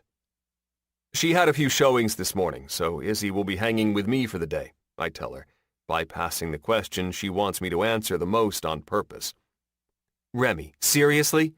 She stomps her foot impatiently, almost making me laugh. Don't leave me hanging here! Did my tequila make the clothes fall off? Win, I chastise, my voice low and authoritarian. The kind of thing only the oldest brother in the family can pull off. And even then, evidently, I can only pull it off a fraction of the time because Winnie is utterly unfazed. I'm sorry, but no. She holds up a defiant hand toward my face. I donated to the cause. I took the morning off work. I spent all night thinking about it. I deserve confirmation. You spent all night thinking about Maria and me? I tease with a shake of my head. That's pretty sick, sis. Shut up. You're stalling. Tell me if it worked and she's madly in love with you or not. Win. That's not what the night was about. She just lost her sister and her brother-in-law, and she has no support system in place. I'm blah, blah, blah, Rem. I know all of that. I know. And it's really fucking sad, okay? But you know there's another dimension to this. A happy dimension that I don't know about and want to know right now.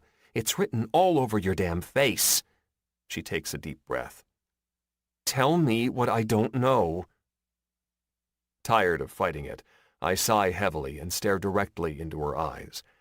It's not a confirmation, but at the same time, it is. Winnie knows me better than almost anyone in my family, and the look on my face doesn't go unnoticed. Suddenly, overcome by craziness, she jumps up and down with a squeal and claps her hands together in front of her. Oh, yay! I'm so excited. I've always liked her so much, and now I get to like her on another level. She's so cute with you, and the way she looks at you when you hold Izzy, and the way she got you a plate from the... I groan. Winnie, stop. Please, I'm begging you. It's new. It's all very new, and the last thing I need is the pressure of your visions for our life, okay?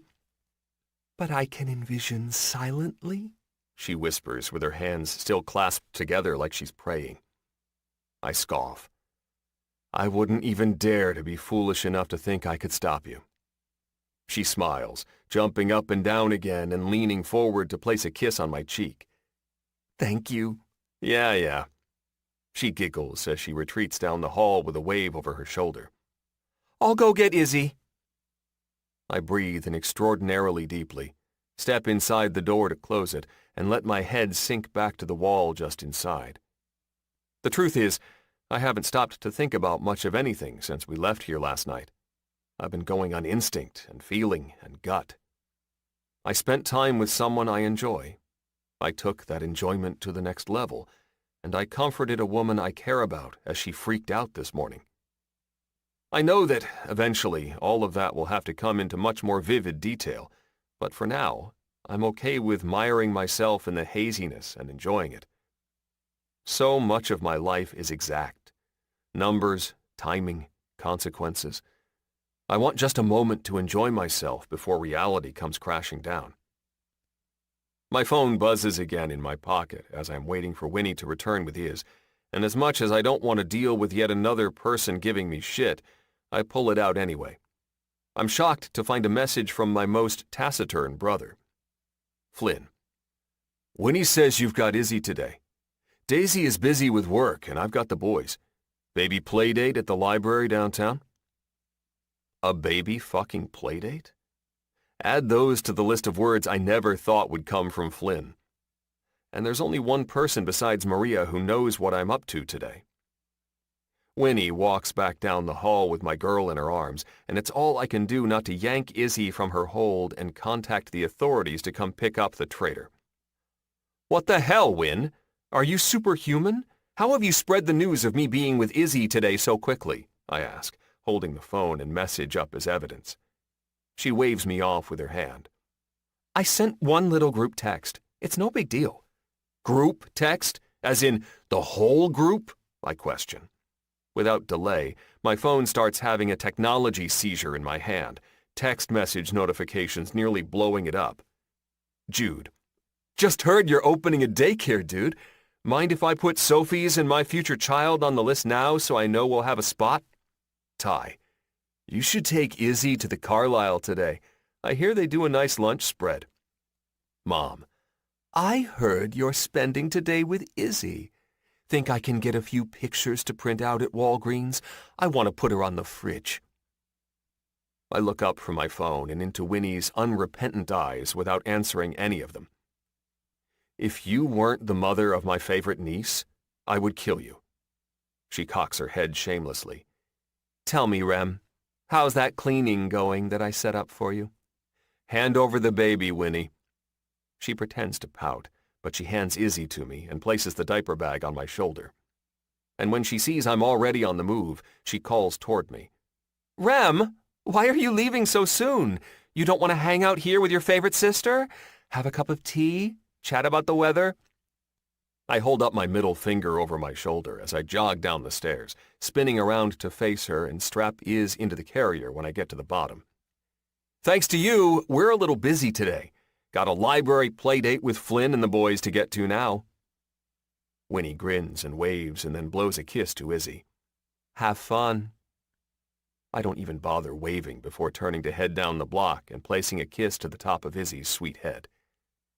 I'm sorry I left you overnight with a crazy lady, baby.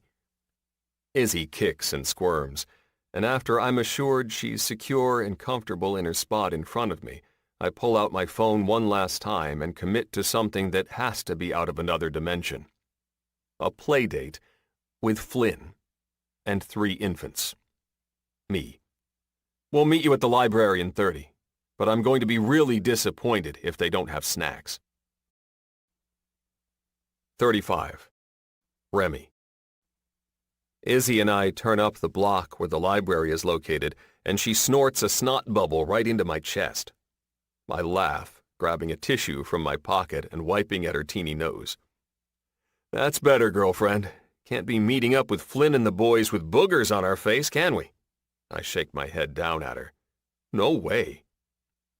She stares at me as I chat, and I smooth a hand over her fuzzy-haired head.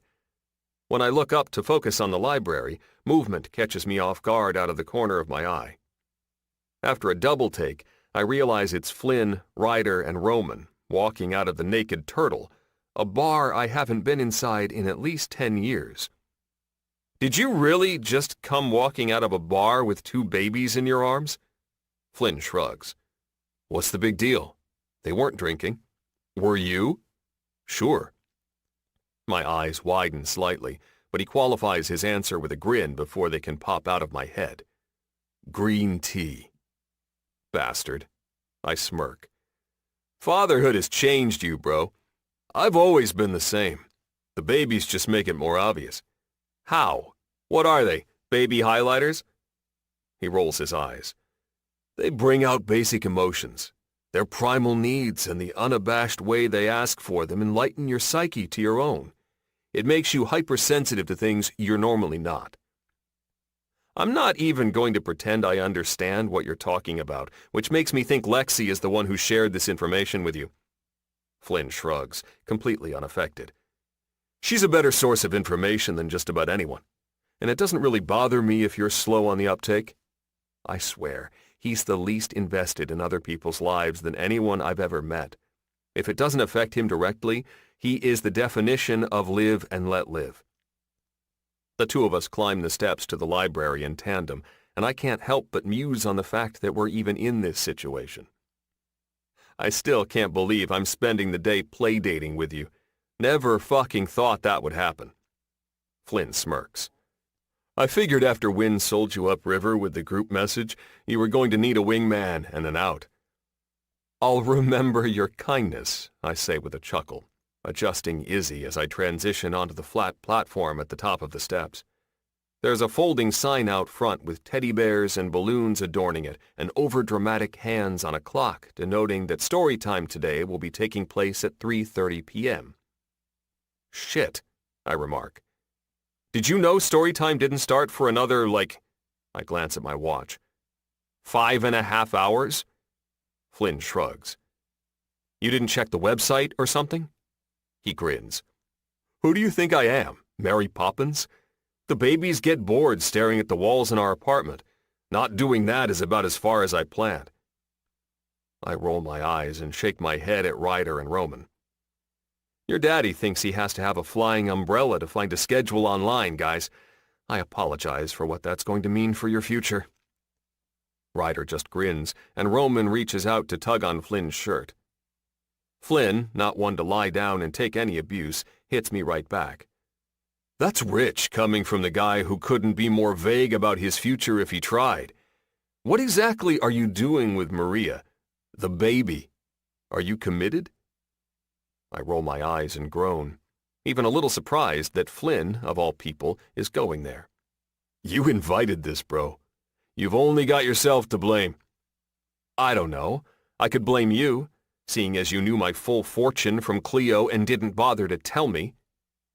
Flynn's eyes widen ever so slightly with surprise. I figured you wouldn't want to know. I mean, I get that in the beginning, but recently? With all of yours coming to fruition? Why the hell wouldn't you tell me? Because I think it's bullshit. Whether the fortunes have come true or not, no man should have anyone involved in his destiny other than himself. You have to make your own choices, carve your own path. not sit around waiting for some shit a lady with velvet curtains tells you is going to happen. The thing I love about Flynn is that he doesn't even ask me how I knew there was more to my fortune. He's reliable with that kind of shit. He's the guy who waits for you to want to tell him, instead of pushing and prying like everyone else in our family. Well, I pause and sigh. Who is going to be in charge of our destiny today, now that the library's not happening? Flynn grins at my avoidance and points in the direction of Wall Street. They're having some sort of fall carnival down there with all kinds of shit. Do they have stuff for infants? Dude, Flynn laughs. Does anywhere have stuff for infants? I'm sure it'll do. He has a point. It's not like Izzy is going to be hopping on a Ferris wheel anytime soon. All right, let's do it. Almost in tandem, the two of us pull our sunglasses from our heads and slide them down onto our eyes, jogging down the steps of the library again like some sort of scene out of Ocean's 11. Watch out, George Clooney and Brad Pitt. A new duo is coming to town. Though this duo has 3 babies, one of whom is named Ryder and is now screeching like a banshee in Flynn's arms. But still, come hell or high water, we're a-coming, babies in tow. Upon arrival at the Fall Carnival, I can see that we've made an egregious error. This is the kind of dog and pony show people plan to attend for nearly a month in advance, so that they can create a plot of attack and brief their kids on how many dollars they'll get to spend on games. There are rides and vendors and game booths and food trucks everywhere, and the smell of frying dough for funnel cakes hangs heavy in the air. Instantly, something deep down, something from my childhood, is invigorated within me. It feels fun and exciting, and like this carnival is just as much for me as it is for Izzy. I glance to Flynn, scanning the environment with a twin on each hip, and realize it's not just me. He's feeling it too. It's time to make this fall carnival our bitch. Silent communication strikes true as we meet each other's gaze and nod. The Winslow brothers are ready for anything. Fully engaged with our environment, Flynn and I walk down the aisles between the booths, looking for something to catch our eyes. Children shout and people laugh all around us. And Izzy, Roman, and Ryder pick up on our vibe and instantly become our ride or dies. They calmly let us get the lay of the carnival land without a peep of resistance. Yeah, these babies get it. Balloon pop, I murmur, spotting a booth with brightly colored balloons and a patron throwing darts. Flynn shakes his head in the negative, and the twins turn up their noses via annoyed whines. Message received, fellas. That's not the one. Cruising a little farther, we hang a left to the main aisle of the carnival. Dead ahead, a huge rectangular ring toss booth sports hundreds of goldfish in adorned fish bowls spinning and swirling in the center. A dad is there, bright white Reebok sneakers on his feet and a baby on his chest, and immediately a feeling washes over me. And I'm not the only one. Flynn jerks up his chin, remarking simply, "This is the one." The twins perk up, their heads swinging in the direction of the booth and their sweet baby eyes going alert. Izzy nuzzles into my chest, playing it cool. The dad makes a move to toss the ring at the center, missing completely and splashing it in the water. Frustrated, he tries again, landing it on the second to highest level of points. Flynn and I glance to each other, and even with our sunglasses on, the mood is palpable. It's on. Forward and then into a divide, the two of us split the booth and circle it like a couple of sharks. The dad notices fairly quickly, and the corners of his eyes wrinkle up with the intensity of his squint.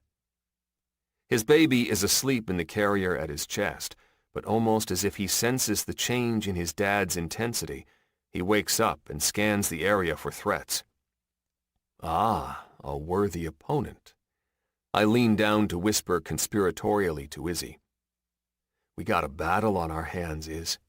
But don't you worry. Uncle Flynn and I are going to take them down in the end. I promise. Stalking and prowling around one another, the three of us move to different sides of the fish table and jerk our chins up at the attendant wearing a bright red golf cap. It's clear he's a little intimidated by our friendly competition, so he does his best not to show favoritism, going to the other dad first simply because he's a returning customer. "I'll take 5 more rings," the Reebok wearer declares, raising his voice in a way I just know is done for Flynn's and my benefit. When the attendee heads to Flynn, he jerks up his chin for the same, officially calling the other dad's bet. 5 rings it is.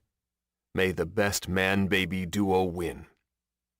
Both Flynn and our new rival wait impatiently for me to get my weapons, their rings on the counter surface in front of them, their fingers wiggling for a quick draw, at least figuratively. Flynn's still got his arms full of babies, but I can tell by the way he's standing. He's ready to set one on the counter and rapid-fire toss when he needs to. The attendant places my rings in front of me and scrambles out of the way, rushing to the end of the booth unoccupied by our standoff. I glance from our opponent to Flynn and then down to Izzy, and then, after one last, final deep breath to prepare, I nod my okay. A silent countdown commences, and as soon as 3 seconds are up, the 3 of us are tossing. I hit with my first and miss with my second, and a bead of sweat builds on my brow at the fact that I'm now down by 1. I grab the next ring and toss, cheering, "Yes!" in a burst of triumph that makes even Izzy throw up her arms when it lands on the most prized of targets in the center of them all. Flynn points at me in that special way that says I'm the man, and then scoops up his 8-month-old baby Roman before he can crawl right off the counter into the rocks. The attendee works diligently to fill my bag with 2 fish while we toss the rest of our rings rather carelessly, and the other dad stares daggers into my soul. I'm wearing my protector Izzy, though, and she shields me perfectly from any of his rage. His baby fusses slightly at his chest, so he pulls a binky out of his fanny pack pocket and plops it into his son's mouth expertly. It's pretty incredible how good his aim is, considering he hasn't taken his eyes off me, and I have to give him credit. I dip my chin, and his eyes narrow. Okay, then.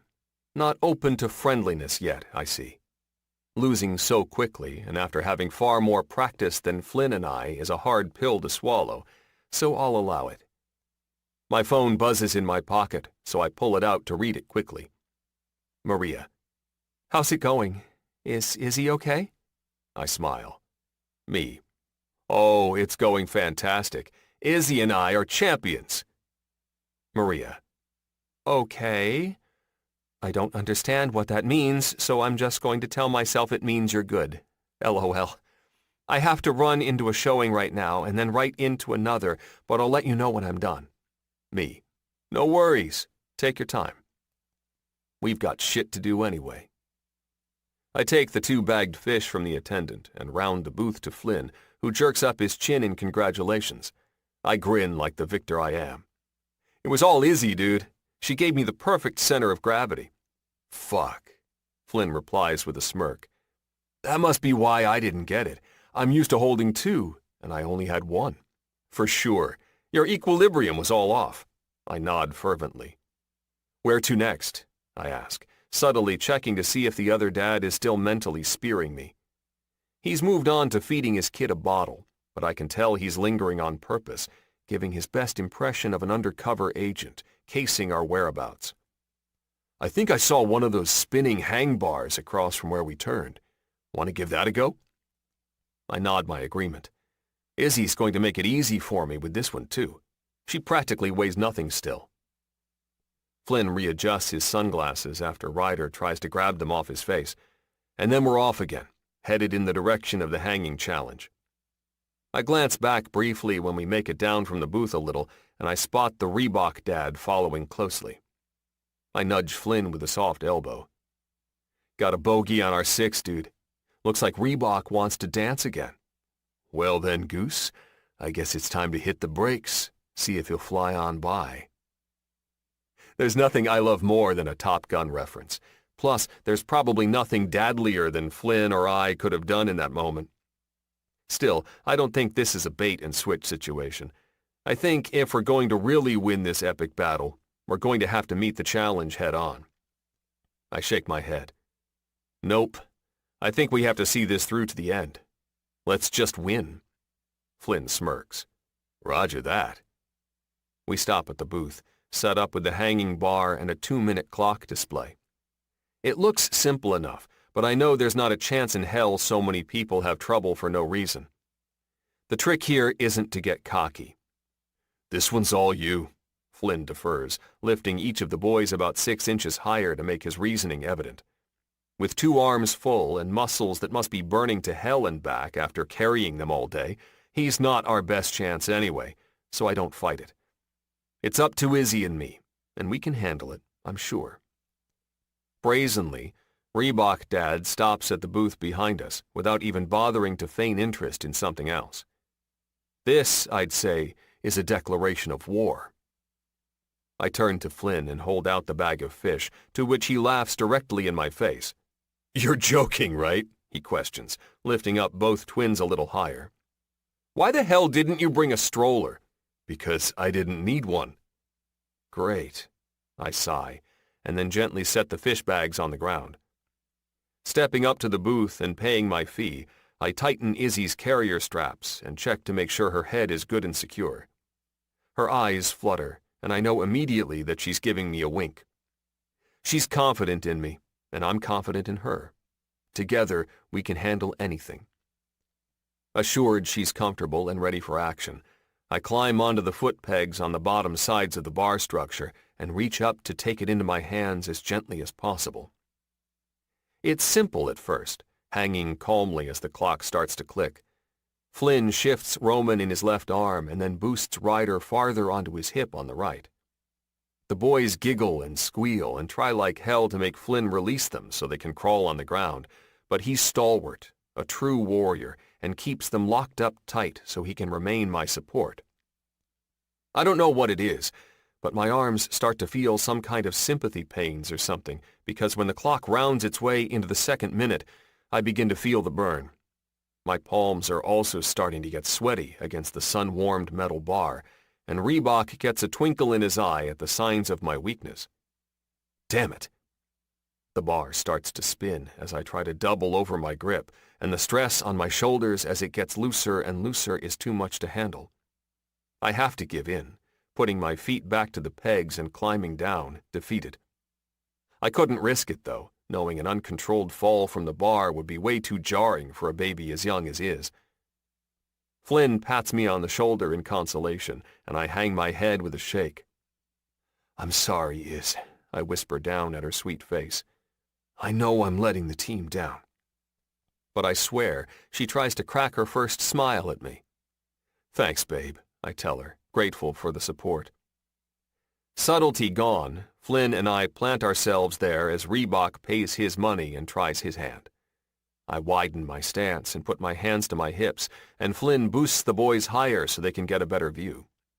The fish can hang out on the ground a little longer. No way this guy is going to do this, right? I remark under my breath, to which Flynn replies with a snort that says, no fucking way. I nod, confidence renewed. We got this. Reebok climbs the pegs and grabs the bar, his cargo shorts billowing in the wind. The clock starts its count, and the longer it goes, the sicker to my stomach I start to feel.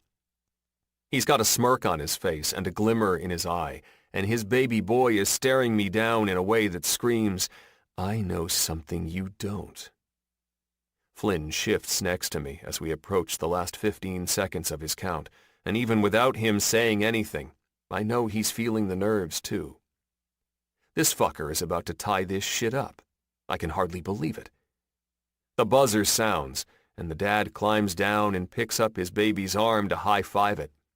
The attendant presents him with a big stuffed bear, and Flynn groans, ending the sound with the words, Fuck me. I nod.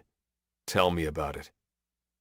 Steely-eyed and more determined than ever, I scoop up the fish, and we turn from the booth and head down the road to the main stage. We need something we know we can win, something that's a shoe-in. We need a tiebreaker and a clincher in one, and as soon as I spot the banner draped across the top of the performance platform, I know exactly what it is. Flynn, look, I point. Over there. He follows the line of my finger and then looks back to me, perplexed. A hot dog eating contest? It's the perfect way to put this competition to rest. Flynn scoffs. If you're the one doing it, maybe. I suffer from far too much indigestion. Days'll kill me if I come home all fucked up. I frown. Well, shit. I was planning on meeting Maria for dinner later, too. I can't eat, 50 hot dogs. Right then, as if he's been flying below the radar, Reebok appears directly in front of us, meeting our eyes over his shoulder as he adds his name to the hot dog eating sign-up list. Fuck Flynn, I mutter under my breath at the sight. He's throwing down the gauntlet. What are we going to do? I'll tell you what we're going to do, he says simply, shifting Roman to his shoulders, pulling out his phone, and typing resolutely. We're going to call in some goddamn reinforcements. There's a reason Wendy Winslow had so many fucking kids, and we're about to use it. You're texting Jude? I ask, instantly understanding where he's going with this. Has he ever turned down a bet, or lost a challenge, for that matter? Exactly. He's the home run we need. A few seconds later, Flynn smiles, holding up the phone with Jude's response for me to see. Jude. Say no more. I'll be there in 10, ready to swallow some meat sticks. I laugh. I've never been surer of two things. One, our brother is deeply disturbed, and two, we got this in the bag. Flynn nods. Have to take the good with the bad, the highs with the lows, the outsourcing with the circumstances, the win with the Jude. Flynn jerks up his chin. And we can just chill with our babies. His casual comment makes me still, but it's not long before I start again. Izzy may not be mine biologically, but technically, she's not Maria's either. And I've never seen two people love a little girl as much as we do. Maybe, just maybe, these stupid little details don't matter. At least not to me. Now, I just have to figure out if they matter to Maria. 36. Maria. I look at the last message I received from Remy to double-check that I'm at the right place. It's safe to say, after waking up a little hungover, the adrenaline that came with the realization of what last night entailed and dealing with Claudia's inability to schedule showings at the correct time, I could have easily gotten my wires crossed. Remy. Meet us at the Capitol Grill around 6. We'll be coming from Wall Street Station. With one glance at the sign on the restaurant in front of me, I verify that I am correct. And a quick peek at my watch later, I realize I'm on time, too. I peer in the direction Remy said he'd be coming from, and I'm finding strangely that, while I enjoy the freedom to do what I need to do without Izzy, I miss her immensely in the time away. I want a snuggle and a sniff of her fresh baby scent, and the feel of her warm skin as she nuzzles under my chin. I miss my girl. It's an oddly comforting reminder of my sister and everything she was, and the reason it's odd is because it doesn't make me feel sad. It makes me feel hope and connection and love and lucky. I could have lost Isabella and Oliver and had nothing of them in return. Instead, I was given the extraordinary gift of having a piece of each of them with me all day, every day. When I was pregnant, I never would have imagined I'd feel this way this soon, that I'd be able to feel joy and positivity when I looked into Izzy's eyes. But the truth is, she's the life I didn't know I was missing. She's breathed a new dimension into me. I scour the sidewalk again, looking for a glimpse of Remy's dark hair and Izzy's tiny head. But it's crowded and cramped with business pantsuit-wearing commuters, scuttling home or to their final meeting of the day. I don't know why there are so many corporate minions running around on a Saturday, but it doesn't matter. In the distance, though, a balloon in the shape of a butterfly catches my attention. It bounces in the wind, rocketing from one side of the sidewalk to the other on a long, pink-ribboned tail. It looks so out of place with the straight-laced pedestrians below it, and without conscious decision, I feel my lips tip up in delight.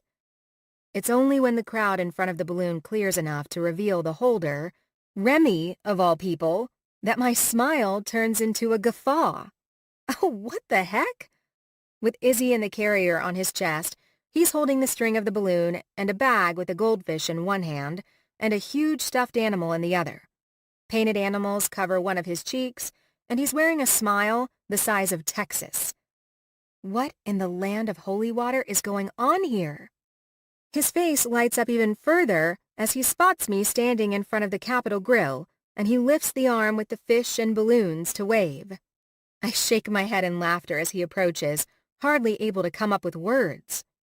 Remy comes to a stop in front of me, and he shifts his body so I can peek at Izzy inside the baby carrier. Her little self still too small to be front-facing just yet. And that's when I see the baby-sized sunglasses on her teeny, currently sleeping face.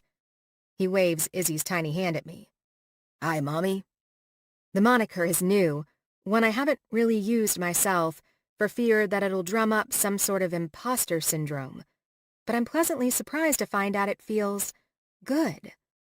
She might not be mine biologically, but she's mine in the sense that she has my whole heart. Our relationship is complicated, but that doesn't mean it's not special. And I'm working on finding a way to be okay with that. "My God, Remy," I say now that I've had a chance to take full inventory of their display. It's not one fish, it's two. The animals on Remy's cheek are glitter butterflies, and Izzy's fingernails are painted with a clear-coated bright pink sparkle polish. He laughs, completely unfazed by both the ridiculousness of their appearance and my reaction to it. "We had a good day." "Where did you go? A carnival?" He smiles and nods. "Yeah, actually, downtown. They were having a big street fair-style party, and Flynn and I decided to give it a shot when we had a scheduling issue with story time at the library." "Scheduling issue?" "Flynn forgot to check if they have one." I grin. Couldn't help but think a carnival might be more fun than story time anyway. Sensory-wise at this age, I mean. And well, when we do something, we do it big. "Remy, you're holding fish. That's not big. That's gargantuan," I tease him out of pure joy. Not sure if you realize, but Izzy Girl here isn't going to provide any ounce of assistance in keeping them alive. He says, waving me off. "Fish are easy and take up no space. It's about the only pet you can get in Manhattan without typing up a 15-page manual of logistics for your landlord. And if it's a problem at your place, I can take them to mine. No big deal." "They're fine," I find myself saying, not wanting to be a wet blanket. "I just wasn't expecting your day with Izzy to end with new aquatic friends." I glance at his handsome face, covered in glitter, and reach up to touch it softly. "This is a bit of a surprise, too." He smiles again, this time unabashedly. I can't help but melt into it, right there on the busy sidewalk. "I didn't want to do Izzy's without knowing yet if her skin gets irritated easily, so we settled on a little bit of baby-safe nail polish." Please tell me Flynn has glitter butterflies on his face, too. Big, silent, mysterious Flynn with face paint. I swear I'd pay money to see that. Nope. His face breaks with humor. He got glitter monster trucks to match the twins. I cackle. I can't help it. Wow, big day for the Winslow brothers' daddy daycare, huh? A quick, unexpected pang of weirdness hits me at the idea of calling Remy a daddy in this scenario. The truth is, I don't know what he is, or what we are, for that matter. We had sex last night, twice, after drinking an entire bottle of tequila, and he practically lives for taking care of Izzy and me, but beyond that, I have zero clue. Hell, I haven't even been to his apartment yet. Oh, Ree, you have no idea. We got into this battle with another dad until Jude scorched him in the hot dog eating contest. He waves with one hand in front of him. It's a long story that I'll have to tell you later, but I'll be damned if the dude didn't end up shaking our hands in the end. Remy is still laughing when I come back from my momentary lapse with reality, me having only half heard his story with something about hot dogs and Jude, and he started to move us toward the front door of the restaurant with a fish-filled hand to the small of my back, and the other still holding Izzy's hand in the carrier at his chest and the ribbons of the balloons. Flynn went buck wild, to be honest. I think he partied harder with the twins today than he did at any of the Winslow bachelor parties. I shake my head to clear it, realizing I'm missing some pretty important shit. I should be laughing at the mental image of Flynn partying hard with a group of infants. Still, as Remy holds the door and smiles at the hostess like the proud head of a young family, I can't stop my thoughts from swirling entirely. This thing we're doing, it's already complicated, and quite frankly, I'm starting to rely on it pretty freaking heavily. Remy's help is central to my schedule these days, and I don't know what I'm going to do if bringing sex into it is the thing that turns it all on its head. Like, incredible, had forgotten it existed kind of orgasmic sex. But still, I've grown to need him in lots of ways. His friendship, his support, his selfless help. And I can't decide if it makes me selfish that I honestly don't know what I'd do without him at this point. Remy looks back with crinkled eyebrows as the hostess grabs our menus and heads in the direction of a table. "You coming, Ree?" he asks, suspicion of my distance lurking right under the surface of his friendly face. I smile then, taking his outstretched hand and walking to our table in the back of the restaurant. I'm not confident that I have any of the answers I'm looking for, and I'm even less sure I'll get them. But Remy's warm hand and smile are like gifts from heaven above, making my chest feel full and free at the same time. I'm not about to let myself fuck that up right now. No way.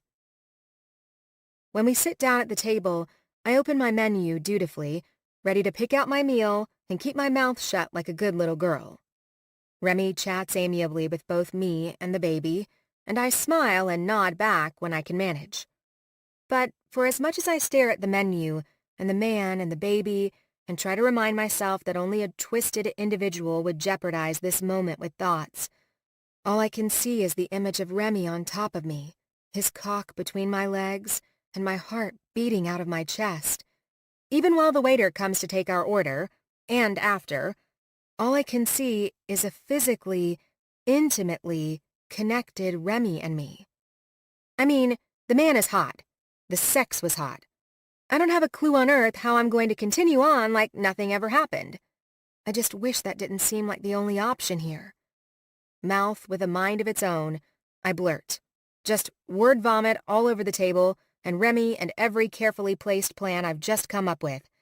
He's even in the middle of talking about something else entirely, but my nerves don't care. They can't wait. Maybe we should talk about the fact that we had sex last night.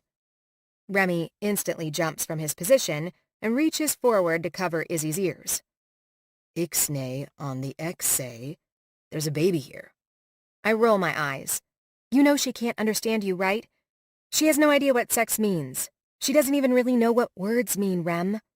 Actually, there are several studies on the psychology of influence at an early age and promiscuity.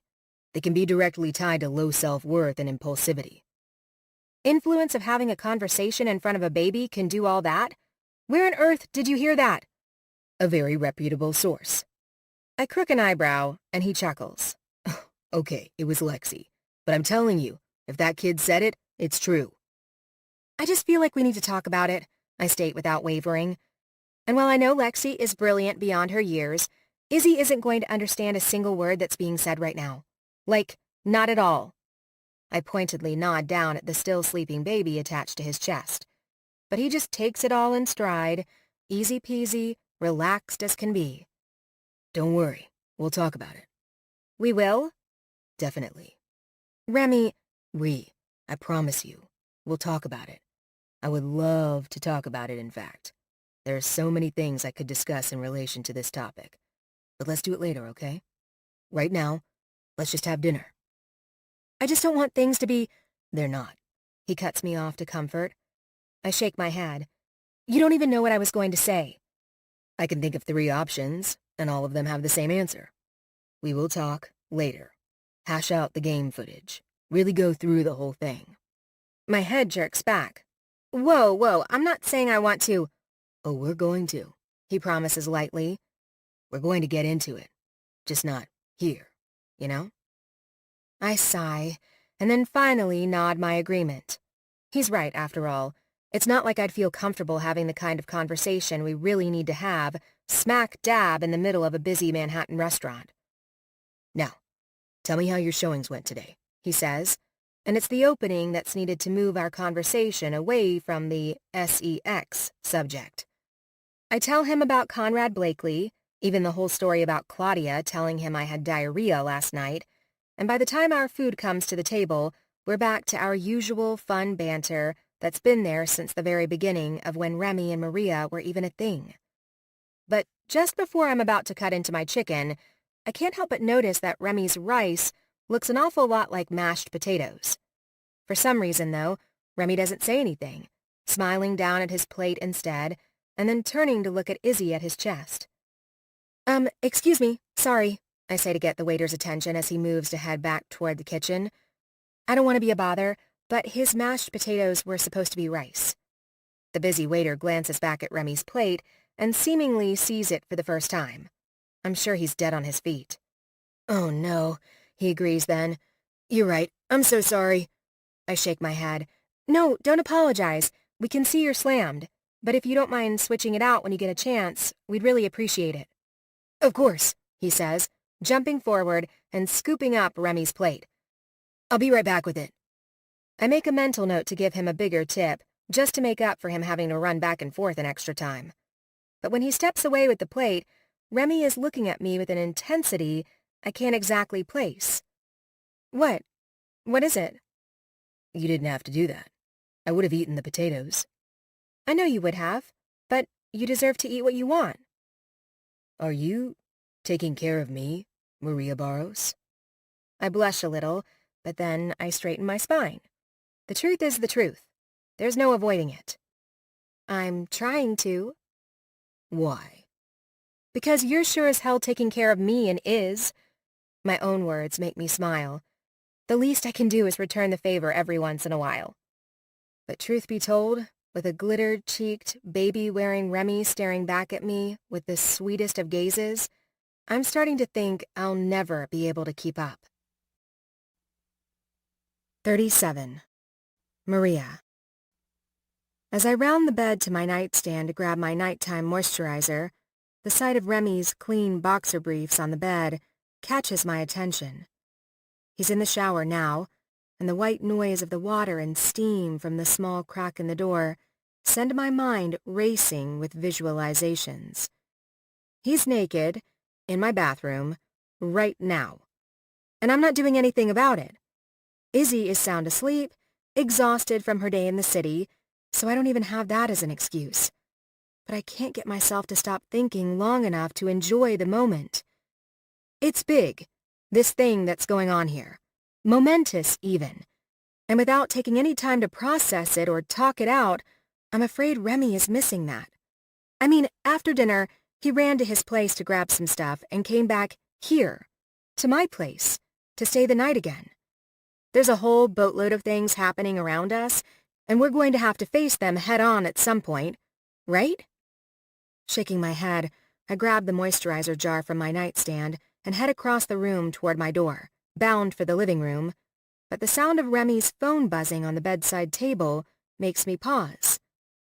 I shouldn't look. I know I shouldn't. It's an invasion of privacy and beyond none of my business. But it's also going on nearly 11 p.m., and the devil on my shoulder likes to think she knows what that means. Listening briefly to the sound of the shower still going, I tiptoe over to his nightstand and pause, hovering there above the now dark-screened phone.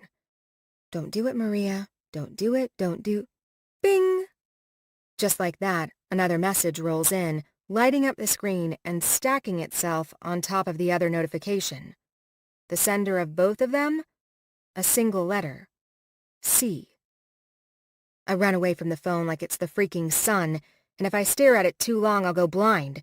And I don't slow down until I'm in the living room, plopped on the couch and breathing heavily from the small bout of exercise. Why did I do that to myself? Sometimes it's genuinely better not to know. Plus, now I feel all clammy and my heart is racing, and it's all because of something I know nothing about. Sure, the letter C does happen to be the first letter of his ex-fiancé's name. But it's the first letter of a lot of things, for Pete's sake. It could be his cook, or cleaner, or counselor, or courier. His fucking chemist, I don't know. But it could be a lot of things, and as an over 40-year-old woman, I refuse to let myself spiral out of control over something that's most likely nothing. Over something that's not necessarily my business either. Remy is an adult man, and despite my momentary lapse in judgment, I'm an adult woman who understands that I'm privy to whatever information he wants me to be privy to. Not a teenage girl who is doing weird shit to try to avoid her insecurities. Irritated with myself, I open my jar of moisturizer and do both my hands and feet. I even get up to check on our new aquatic roomies that are currently swimming around in the fishbowl Remy and I picked up on our way home from dinner. Both goldfish appear content in their little home, and I drop a few pellets of food into the water. But eventually, I know I need to face what I'm currently avoiding and make a resolution with myself. I'm going to confront my feelings and questions and insecurities head on. Sex isn't something to be avoided, especially not when it's as good as the sex with Remy. Standing from the couch in one smooth motion, I pad my way back to the bedroom at a walk. I am calm. I am collected.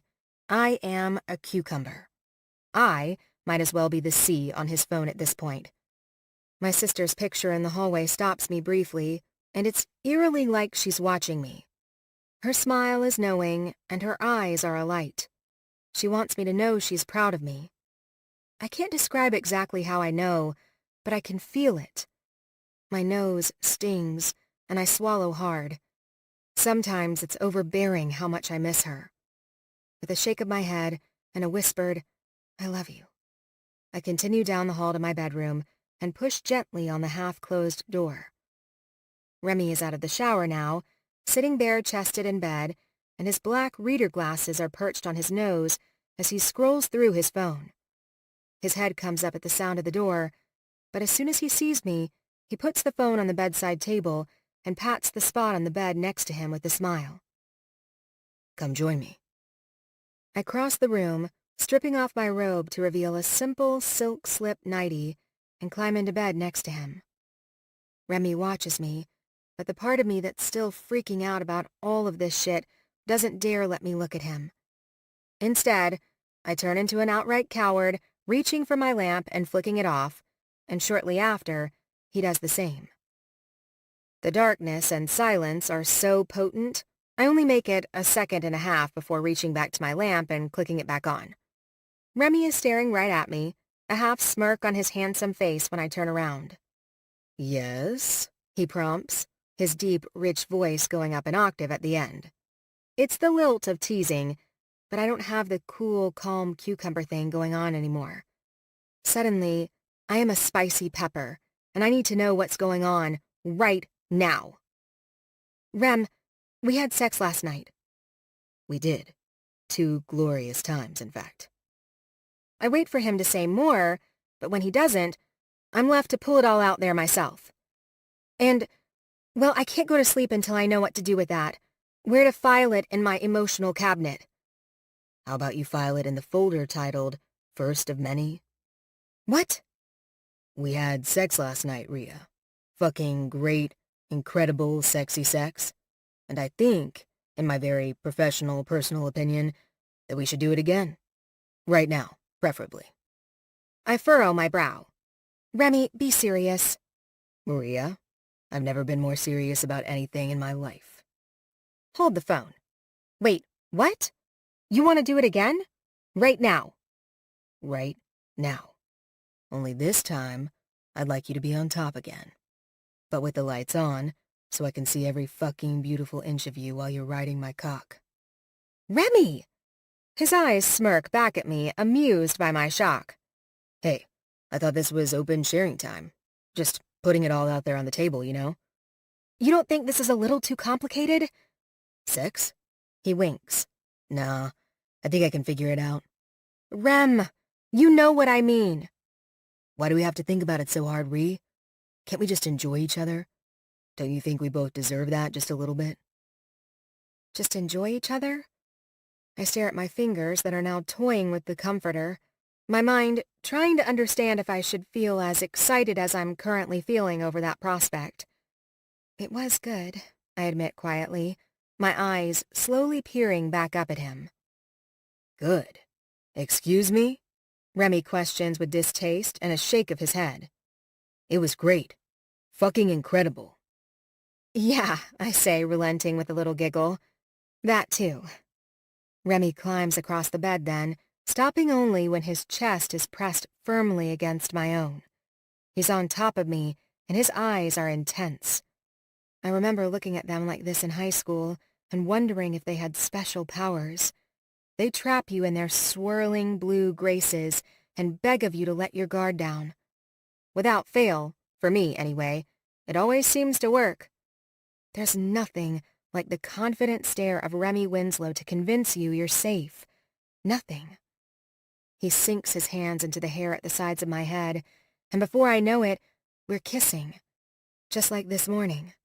Smooth and slow and sure of ourselves. Our tongues are familiar enough with each other to hit all the right notes without any awkward bumbles, and Remy's fingertips on my scalp are enough to lull me right into readiness. I separate my thighs and pull them up onto his hips, squeezing and rubbing as my arousal tightens in my stomach.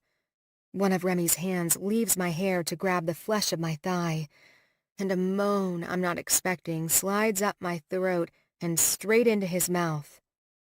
Ditto, babe, he murmurs in response, the curve of his cheeks as he smiles, taking my own with it. God, this feels good. Remy skates his other hand down the line of my body, stopping at my hip, and then in one smooth move, he rolls us over, placing me on top. Without the cloak of darkness, or inhibition-releasing tequila, I feel a tiny bit more vulnerable up here. But with the way Remy is looking at me, I know the insecurity won't last long. He has a way of making me feel like the only woman on the planet. Like my existence is exactly what he asked for when he put in an application for a woman. There's not a lot of room for uncertainty when a man like Remy looks at you like that.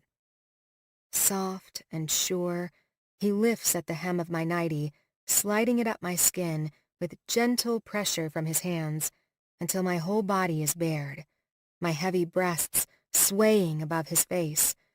Up and over my head, he removes the fabric entirely and tosses it to the floor beside the bed. His smile is bright and unchecked as he surveys me, once again placing a hand on the faint tiger stripes across my stomach. Fucking beautiful, he whispers, and then reaches up to pull my head down to meet his own. Our lips crash, and our previously soft kiss turns hungry and wanton. Both of us are more than ready. I can feel the hard pulse of his cock underneath me, and I'm practically soaking him through my lace panties. Remy, I say, the desperation in my whisper plain to my own ears. I know, he responds with a half-tortured laugh. We should have lost the underwear sooner. I giggle. I can't help it. But Remy, he gets down to work. Adjusting me up and off, he strips off his boxer briefs, rolls me to my back to pull off my panties, and then lifts me back on top, all in under 10 seconds. I'm breathing heavily, and I didn't even do anything. Remy slides on a condom. Where it came from, I don't know. But as much as I love to feel him directly against me, it's necessary. I'm in no way prepared to have unprotected sex, no matter how good I know it'd feel. I appreciate him doing the legwork to make sure we're covered. I shift my knees in the bed and lift myself taller, taking hold of his cock with my hand and guiding it inside myself. Remy laughs the kind of sexy laugh that can make me come on the spot.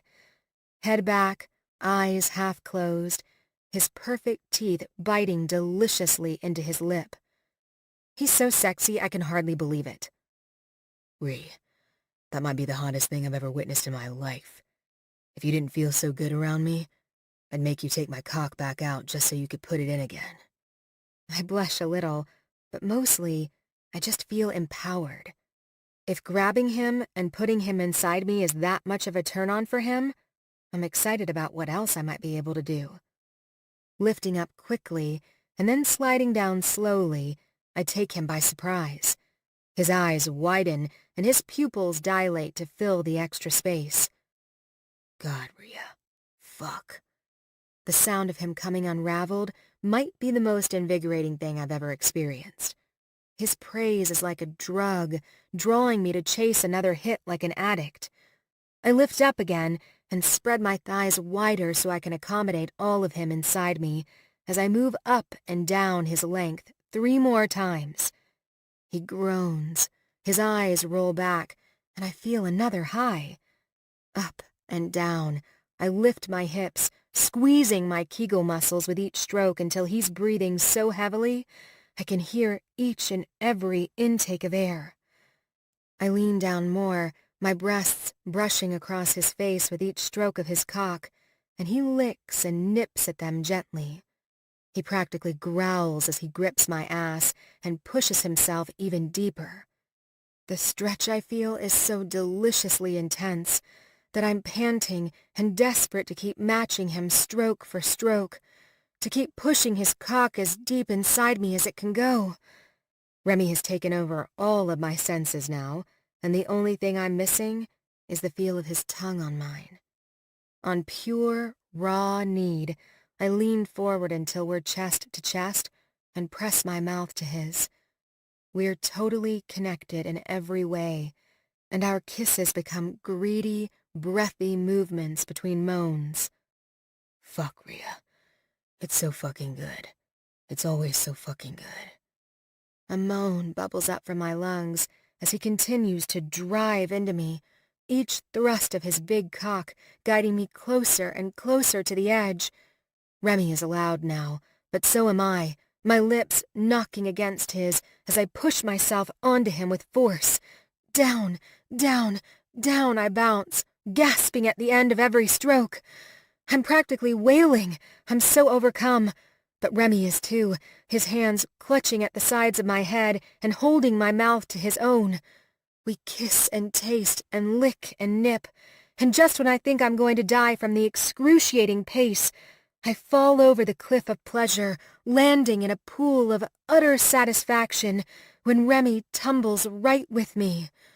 Fuck, fuck, fuck, he groans directly into my mouth, his hand clenching at the back of my head so hard it flirts the line of pain.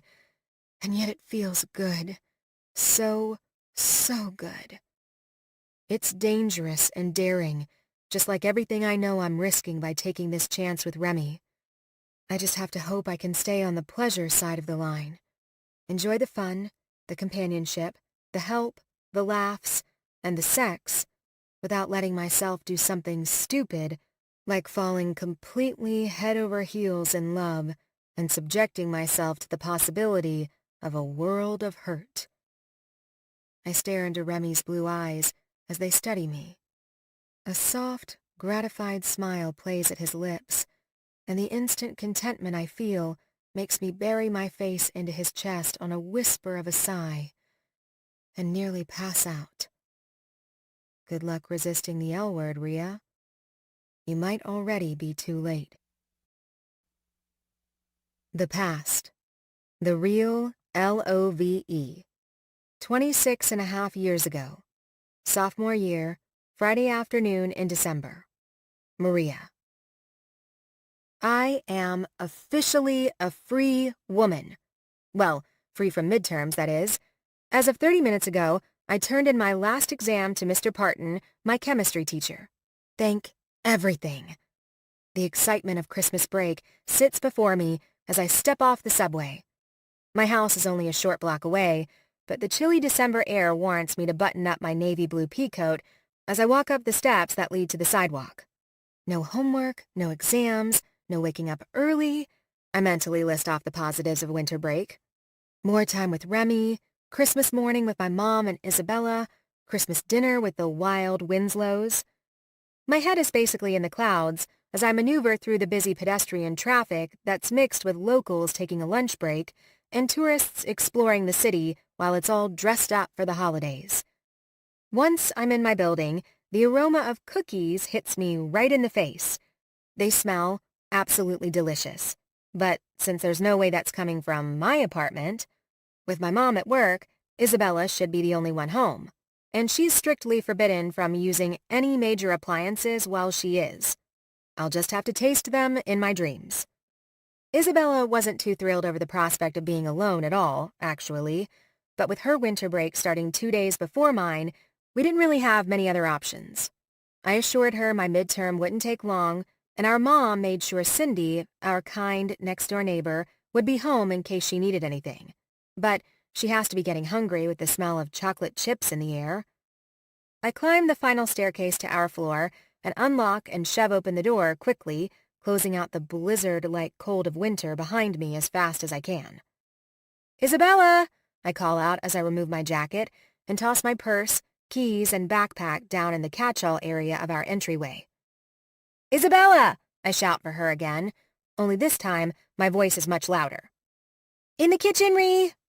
Wait, the kitchen? Please tell me she hasn't decided to try her hand at baking and rebelling against authority. Isabella might be nearing 12 now, but she's liable to burn down our whole building with how easily she gets distracted. She's unbelievably book-smart, but when it comes to common-sense life stuff, she has the attention span of a squirrel.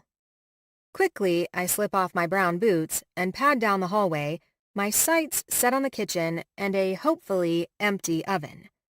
But what I find there is not at all what I expect. The oven isn't empty, and neither is a single square inch of the counter.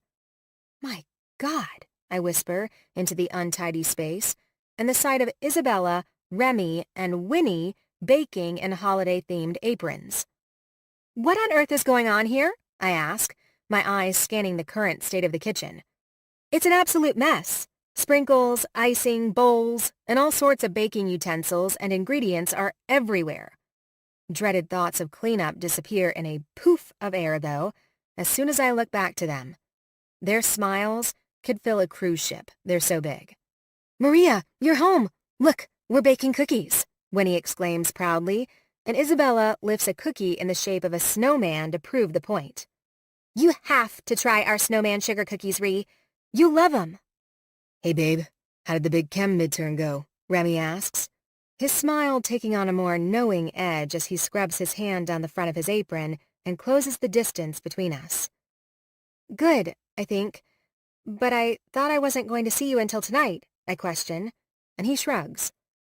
"I figured since I didn't have any exams today, and I knew your mom was at work and you would be busy until noonish with your midterm, Winnie and I could come over and keep Isabella company until you were done."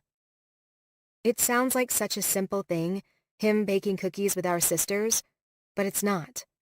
Remy could have slept in today, or hung out with some of his buddies, or done pretty much anything he wanted, but he decided to entertain our sisters.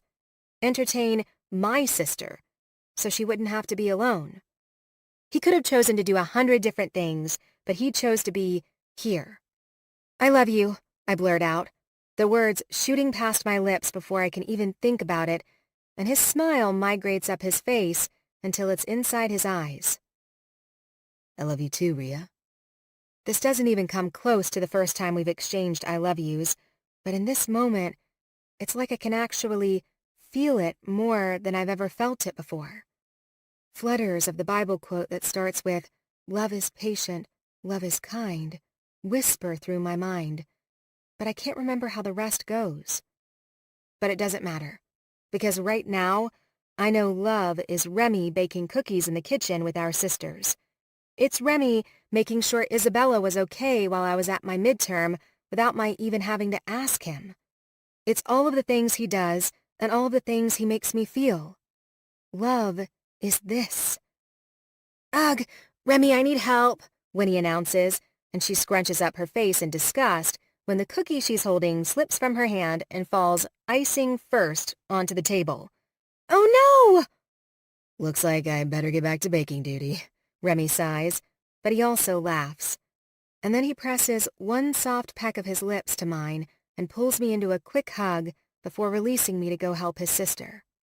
I just stand there, watching the boy I met over a year and a half ago, the one who looks more like a full-fledged man each day, knowing I am really, truly, deeply in love with him. I love Remington Winslow. Period. But hopefully not end of story. Fingers and toes and everything crossed. 38. Friday, November 8th. Remy. It's Friday night, and I'm not out at a damn club or at some bar grabbing a drink with one of my buddies or brothers. I'm not even sitting in my home office, alone, overworking myself despite the fact that the markets won't open for another 48 hours. I'm at home with Maria and Izzy and Lexi and 2 goldfish that have somehow managed to survive 4 weeks of life with us, despite the fact that both Maria and I often forget about them. And I'm actually fucking happy. Man, life sure has changed, in the best way possible. Maria moves in the kitchen, pulling plates down from the cabinets and setting them on the counter with silverware. Spaghetti sauce bubbles in a pan to her right, and the garlic bread baking in the oven fills the kitchen with an irresistible aroma. I glance back at her occasionally, just to be sure she doesn't need any assistance, and help Izzy pretend to fly. 3 months old now, she's gaining an incredible amount of head and neck control with every day that passes. Her first real smile, her first tiny giggle. Izzy girl is hitting a lot of milestones these days, and flying through the sky has become one of her favorite games. Izzy laughs, coos, and her eyes move to where my niece sits on the couch beside us. "Hey, cute girl," Lexi says, smiling as she reaches forward to poke a finger at Izzy's hand in the hope that she'll grab it.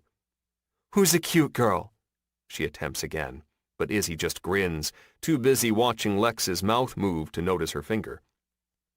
My niece loves babies, and as luck would have it, babies love her, especially Izzy. Lex will forever be the first person to get a real, true, authentic smile to crest Izzy's lips. It occurred about 2 weeks ago and made me feel like I'd grown an extra damn heart. Maria had cried. Then she'd laughed. Then she'd cried a little more. And since Izzy has enough awareness to notice who she's with, and she most definitely loves when Lexi is around, Maria and I have taken to having Lex over as much as we can these days. "Hey, Ree, how'd your showing with the Tomlinsons go today?" I asked toward the kitchen. She's been worried about working with the Tomlinsons for a week now, with the missus, in particular, having quite the reputation for being hard to please. "Better than I expected, thankfully. They didn't like the apartment, but they're open to looking in Nolita." "That's great news, babe. You have so much more inventory there." "I know, right?" she replies, and flashes a relieved grin at me from the kitchen. I obviously pushed in that direction a little bit, but honestly, the area is a great fit for them. Daniel is showing them a couple of places tomorrow while I'm with the Blakeleys, but I spent 2 hours with him today going over all the particulars of Mrs. Tomlinson's quirks. I think he can handle it. Definitely. There's no way you can do it all. That's why you have other agents on your team. And Tanya, too, so you can delegate. Tanya is Maria's newest assistant and has been working for the company for a few weeks now. Claudia, well, horrible at her job, is still on the team because Isabella's soft spot for her is apparently still living and thriving within Maria. But Tanya is proving to be a huge asset, oftentimes ensuring that Claudia doesn't fuck shit up. You have to admit, I'm getting better at the whole delegating thing. That you are. I about passed out last weekend when you agreed to take the day off and let Winnie keep Izzy for us. Maria laughs, and Lexi waggles her eyebrows. She's no stranger to our teasing at this point. "Are you spending the night again, Lexi Lou?" Maria asks casually. The sound of water whooshing into the sink as she drains the pasta is my cue to get my ass into the kitchen. I hand the baby to Lexi, who shifts back into the couch and holds her carefully while she answers. "Yes, but only if you pick the movie. Uncle Remy has bad cinematic taste." "Bro," I groan, grabbing Lexi by the shoulder and giving her a tiny shake that makes her smile. "You really gonna do me like that?" She shrugs, ruthless as always. "You made us watch Glitter last time." "It's Mariah! You can't be mad at Mariah," I defend. Maria doesn't even bother to hide her laughs in the kitchen. I roll my eyes and groan, pretending to be put out by their criticism. "Fine. What film will the two of you be selecting tonight, then? Huh? Prove your superiority. With her free arm, Lexi carefully grabs the remote from the cushion next to her and pulls up Amazon Prime. An endless bounty of options fills the screen, and she starts scrolling to find the best one. I make my way into the kitchen and start stirring the sauce while Maria puts the noodles back into the hot pot. Once we mix them both together tag team style, I head over to the oven to remove the garlic bread. If Lex is staying, that means one of us is going to have to run her uptown in the morning. I think I can do it if my first showing is where I think it is. I just have to check the schedule, Maria chirps, running down a plan. No need, babe. Tomorrow's Saturday, remember? Maria lets out a little chortle, letting her head drop back. Holy shit! How did I completely lose track of the days this week? I pull her into the side of my body for a shoulder squeeze and a hug. Because you're incredibly busy being Superwoman. But I've got the kids. I raise my voice and project toward the living room on purpose so that Lexi will hear the next part. I may even take the girls to breakfast at Lex's favorite brunch spot. Bunrise? Lexi practically yells, her head whipping over her shoulder to look back at us. The name is a little cutesy if you ask me, but that's New York for you. Can I take your shout as enthusiasm? Is that a yes vote for brunch? Yes! Lex hoots. You're the best, Uncle Remy. In an instant, her words switch my focus, and I grab my phone out of my pocket to fire off a high-priority text. What exactly are you doing? Maria asks as my fingers move swiftly across the screen. You think I'm going to let her declare me the best uncle and not text that to my brothers? I scoff. No way. I have to let them know I'm atop the podium. Maria rolls her eyes, but she does it with a grin. You're children, all of you. I don't deny it. Instead, I hit send. Me. Sorry to have to break it to you losers, but I've been crowned favorite uncle again. I know it's tough for all of you, losing so much, but you have to be getting used to it at this point, right? I mean, it's basically expected. Ty. Like fuck you are. Rachel and I babysat for Ryder and Roman 2 nights last weekend and took Lex to the Mavericks game on Sunday. We're totally winning. Jude. Everyone knows I'm the fun uncle. Everyone. Me. Sorry, nope. We're having spaghetti tonight, and I'm taking Lex to brunch at Bunrise tomorrow morning. Flynn. The evidence is clear in this case. Remy wins. Ty. That means you lose too, jackhole. Flynn. I'm not competing with any of you fuckers. Lex and I have a relationship that's in a category of its own. Ignoring the rest of their bullshit banter now that I've been declared the distinguished winner, I set our group chat on Do Not Disturb and tuck my phone back into my pocket, just as Maria is putting the garlic bread and spaghetti in serving dishes. Shit. Looks like I missed most of the work. I'll set the table, I offer, leaning forward to press a kiss to Maria's cheek. She hums an uh-huh, her eyes sparkling with amusement. No more bragging tonight. Until later, I whisper in her ear. But I'll earn it, I promise. I discreetly squeeze her ass for good measure, earning a little squeal of shock, and get to work on setting the table. Once all of the plates and silverware and napkins are in place and the chairs are moved so we're all facing toward the TV, Lex shouts her victory from the living room. Found it!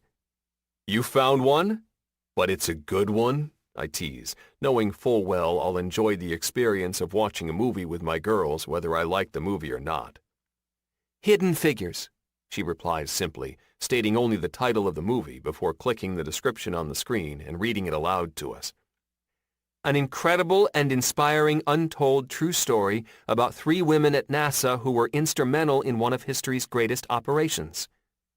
Ooh, Maria crows from the kitchen, picking up the dish of spaghetti, a hot pad, and the basket of garlic bread all at once to come to the table.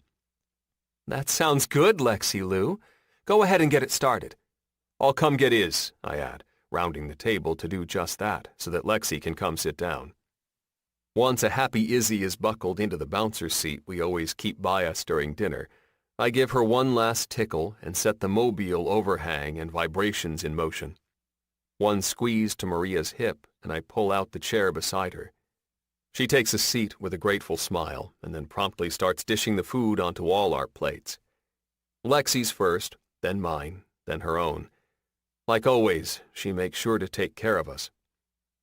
As the movie starts and we dive into the food, I can't help but notice the immediate similarities between one of the main women, Catherine, and our Lexi.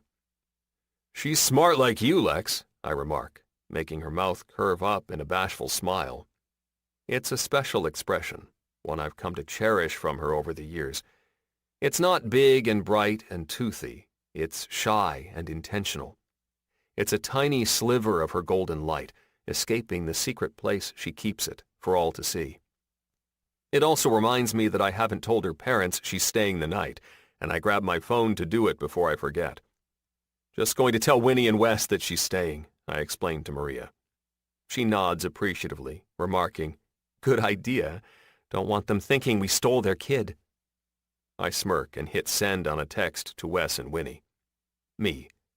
"Lex is going to stay the night here, if that works for you guys." I quickly look up to see if Maria can see my phone from where she's sitting, and when I note that her eyes are riveted to the TV, I shoot off another text. Mind you, it's slightly in code, but I'm confident they'll understand. Me. "P.S. I can drop the packages off at Mom's house tomorrow, both of them, after brunch." Starting tomorrow, Wendy Winslow will be hosting a girls-only slumber party. Well, girls only plus Howard. It originally started out as her watching Izzy because I have a big surprise planned for Maria. But once Lex found out her favorite tiny human was going to be with her grandmother for 5 days straight, she all but begged Winnie to join in on the fun this weekend. Winnie. "Oh yeah, the packages. So glad you can do that. Wink, wink.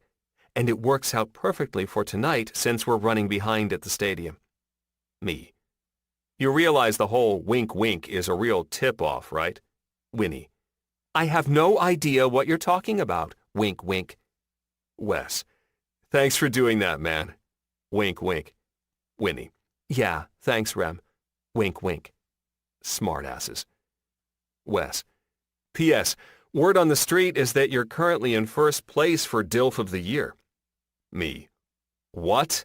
Thatch still has me in that fucking contest?" Winnie. "Ha ha ha ha ha ha ha." My sister is clearly getting far too much amusement out of this. Wes. "It's Thatch. Don't even bother trying to stop it, bro. Your effort would be wasted. But I have to say, he's never let anyone sit in first place for this long. You should feel special, dude." Oh yeah, so fucking special. Switching message threads, I move over to Thatch's, previously filled with crap about investments, and address the issue at hand. Me. "What's this shit I hear about DILF of the Year?" Thatch. "You're winning, dude. Complete underdog situation if you ask me, considering you haven't even signed any adoption papers yet." Me. "I would like to rescind my entry." Thatch. "Sorry, darling. Once the contest begins, you can't pull out." Me. "But I never fucking entered the contest in the first place." Thatch. "Unfortunately, the rules of the contest are set in stone, and just between us, the dude who runs it is a real stickler about them." Me. "But it's you." Thatch. "Like I said, rules are rules." Me. "I forfeit." Thatch. "Uh-oh. Trouble in Full House Paradise? Tell me you're not done with the hot single mom already." Me. "There's no trouble. I just don't want to be a clown in your circus." Thatch. "Wait. What do you mean by clown? If you tell me you're dressing up as a clown for your baby, I've underestimated you." Me. "I swear, sometimes I feel like I'm on drugs talking to you." Knowing full well this conversation is heading nowhere fast, I lock the screen of my phone on an exasperated sigh and set it on the kitchen table beside my plate. Maria looks over at me, her pretty brown eyes searching mine. "Everything okay over there?" "Just talking to a lunatic," I mutter. But when she tilts her head to the side, I elaborate a little more. "Thatcher Kelly." Instantly, her eyes stretch with understanding, but also the hint of a smile follows. She doesn't even need to respond. Doesn't even need to acknowledge that she knows who I'm talking about. Last week, she had the pleasure of meeting Thatch while we were dropping Lexi off at Wes and Winnie's. It was a brief introduction, but it doesn't take much for a guy like that to leave an impression. I nod at her, my eyes saying, "You have no idea." "Are you guys having, telepathic sex or something?" Lex asks so suddenly and matter-of-factly that it catches both Maria and me off guard. We spiral into a simultaneous coughing and choking fit, and I start slapping at Maria's back swiftly. She then does the same for me as I try to catch my breath. "What on earth? Telepathic sex?" I ask when I can finally speak.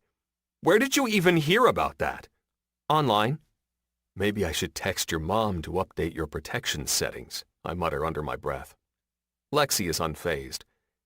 "This fortune lady Cleo says that two people whose chakras are aligned can have telepathic sex." All of a sudden, I'm choking again, this time for more than just the fact that I had to hear my niece repeat the word sex. "I'm sorry, what did you say? Who says that?" "Cleo. She has a huge online blog about parallel dimensions and fate signals." "Cleo?" Suddenly, my head feels like it's a fucking top and is seconds away from spinning off my damn neck as Lexi prattles on. "One of the main things she does is channel love chakras. She says love is a lava flow just waiting to overtake all of us. But it's not about finding it, it's about being ready for it. Oftentimes, it's been right in front of us all along." I feel sweat bead on my forehead as I become paranoid that Cleo is somehow sending me messages without using the phone now, channeling the power of my extraordinary niece instead, just to send me her vague shit about love. But Lexi puts that insanity out of my mind when she utilizes my phone to pull up a video. "This is her, Cleo." Like a fool, I watch the brief clip.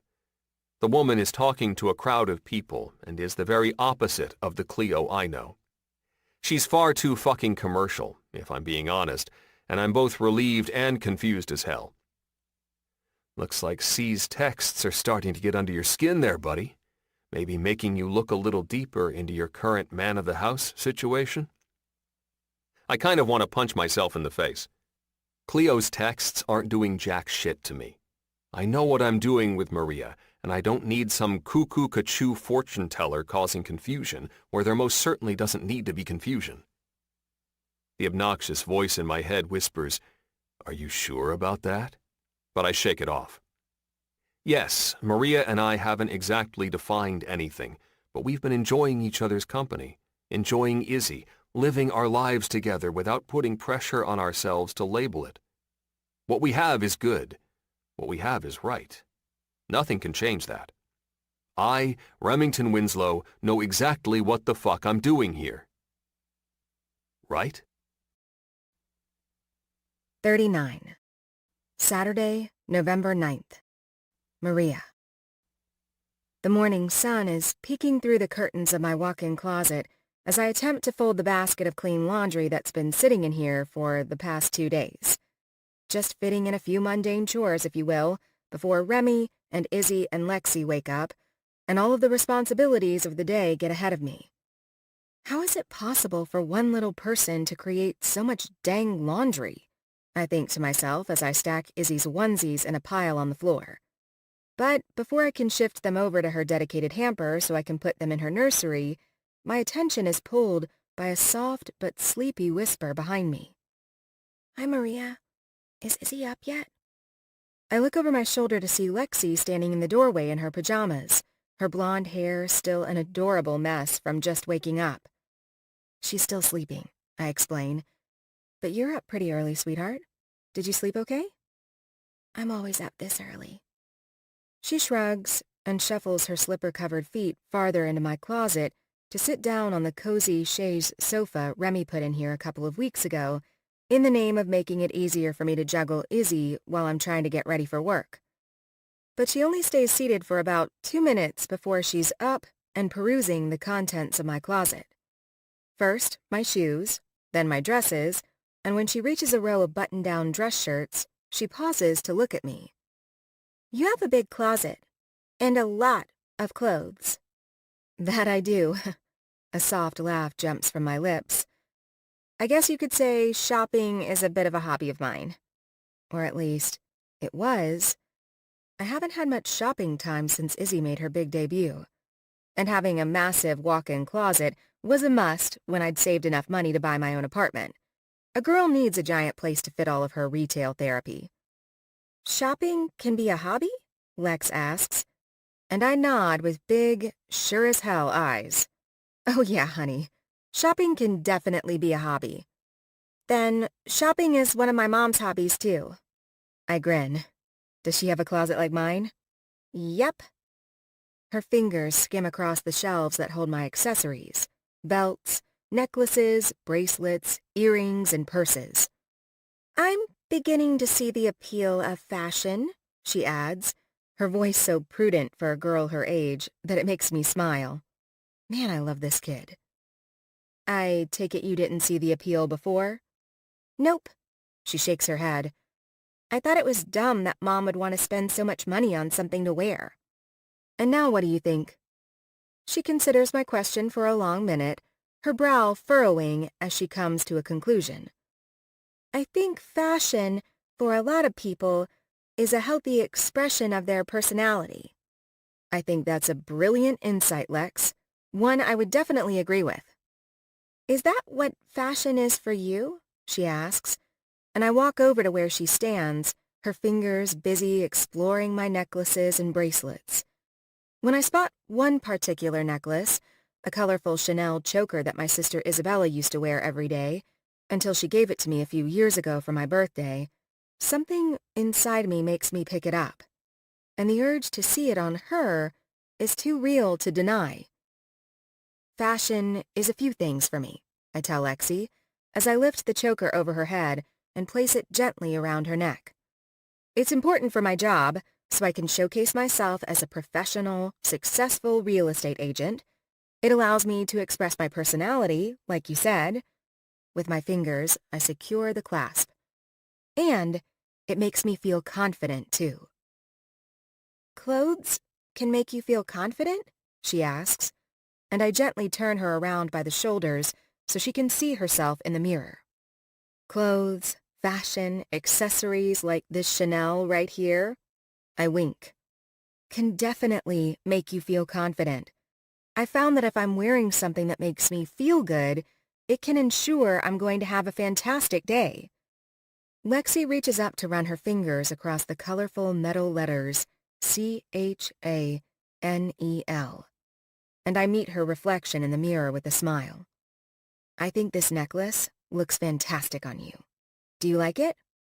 It's really pretty, Maria. She nods, and the shy smile that covers her face makes my heart expand inside my chest. I quietly observe the way Lexi's eyes stay glued to the necklace. It's as if she's entranced by the way she looks in the mirror now. She doesn't just like it, she loves it, and the confirmation of that fact is written all over her pretty face. You know what?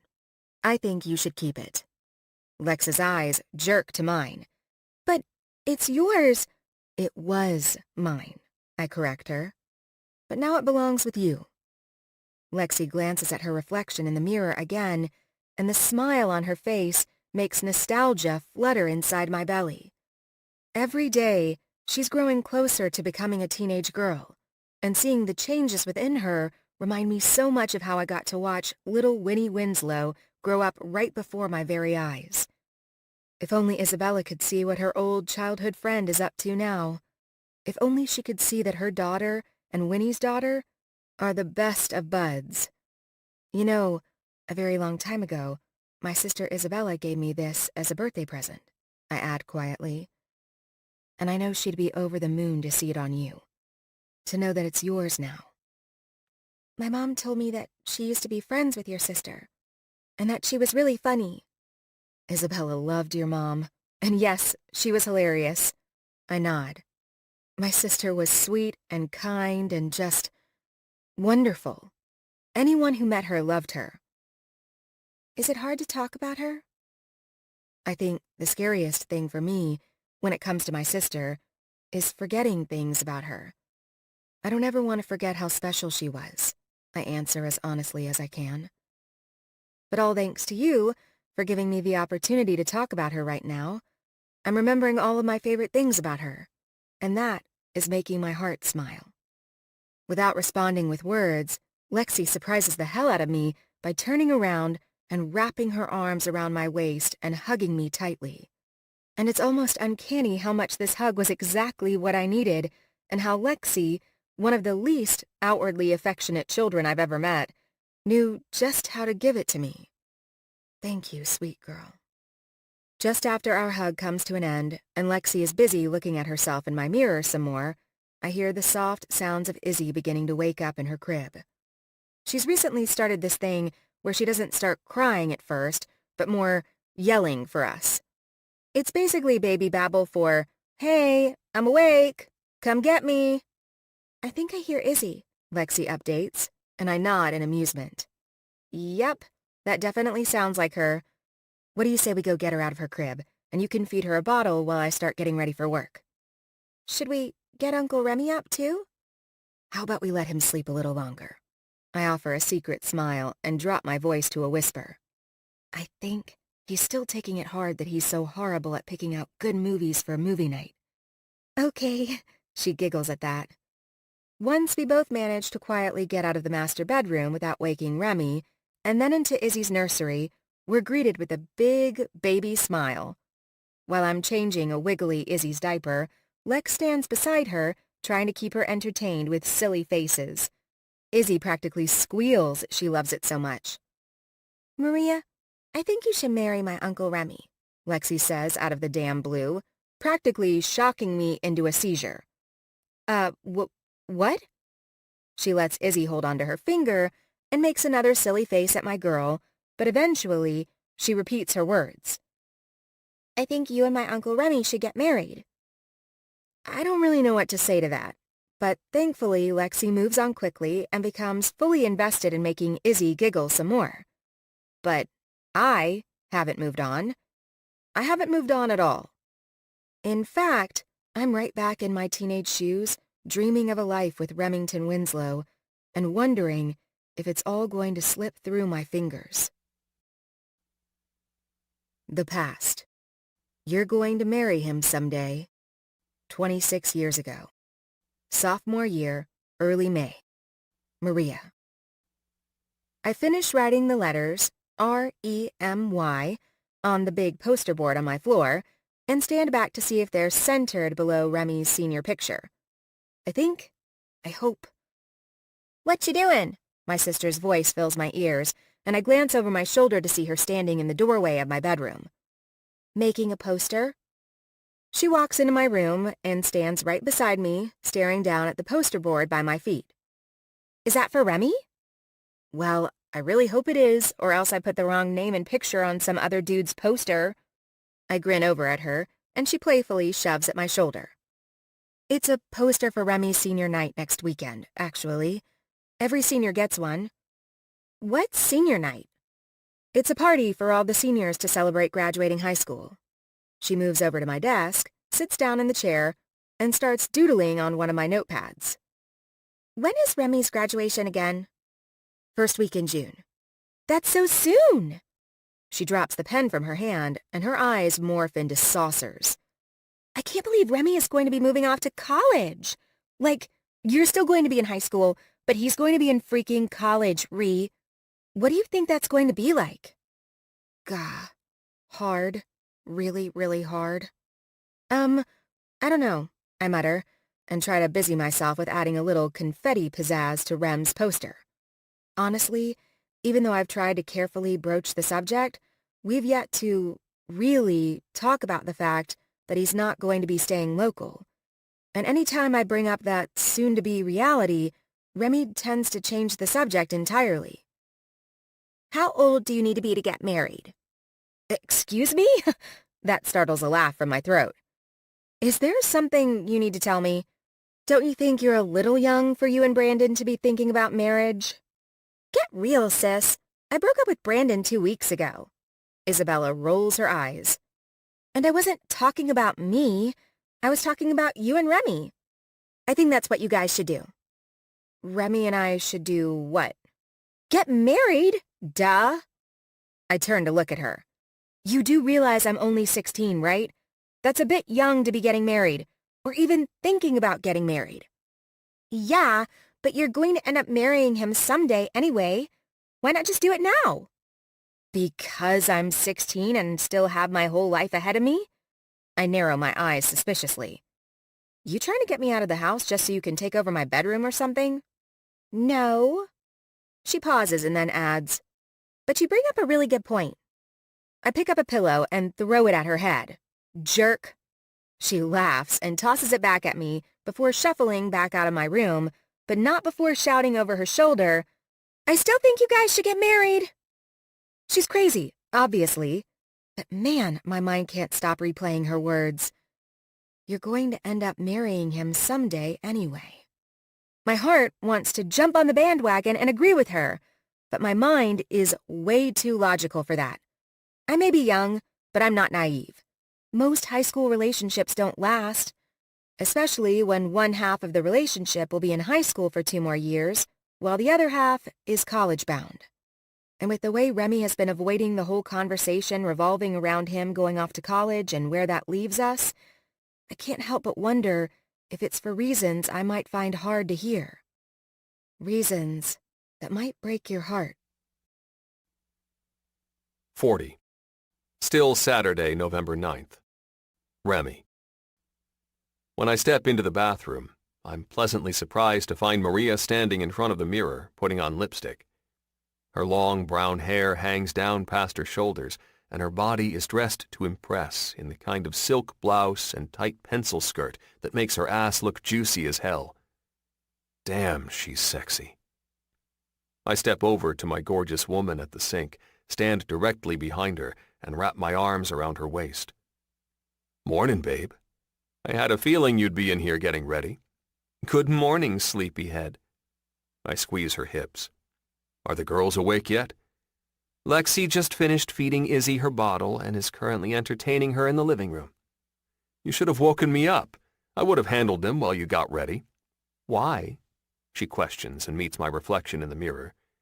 You looked peaceful, and Lex and I had it covered. What time do you need to be at your first showing? In about 40 minutes, she updates and uses a brush to make the apples of her cheeks pink. There's fresh coffee in the kitchen, by the way. Just made a pot about 10 minutes ago.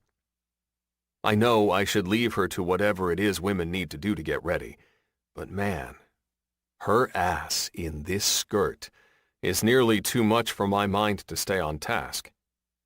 Before I know it, I'm sliding both of my big hands away from her hips and straight onto the perfect, rounded, curvy ass of hers that makes my brain short-circuit and my dick take far too much notice. Remy, she says, her voice a warning. An amused warning, mind you. What? I feign innocence, but still keep my grip. I'm just smoothing out a few wrinkles. Off the skirt I just ironed? Irons are tricky things, babe, I shrug. Sometimes they miss a few spots. She snorts, and I squeeze my big hands into her curvy flesh some more. Remy! She's laughing now. Just a few pieces of lint, babe. Still squeezing.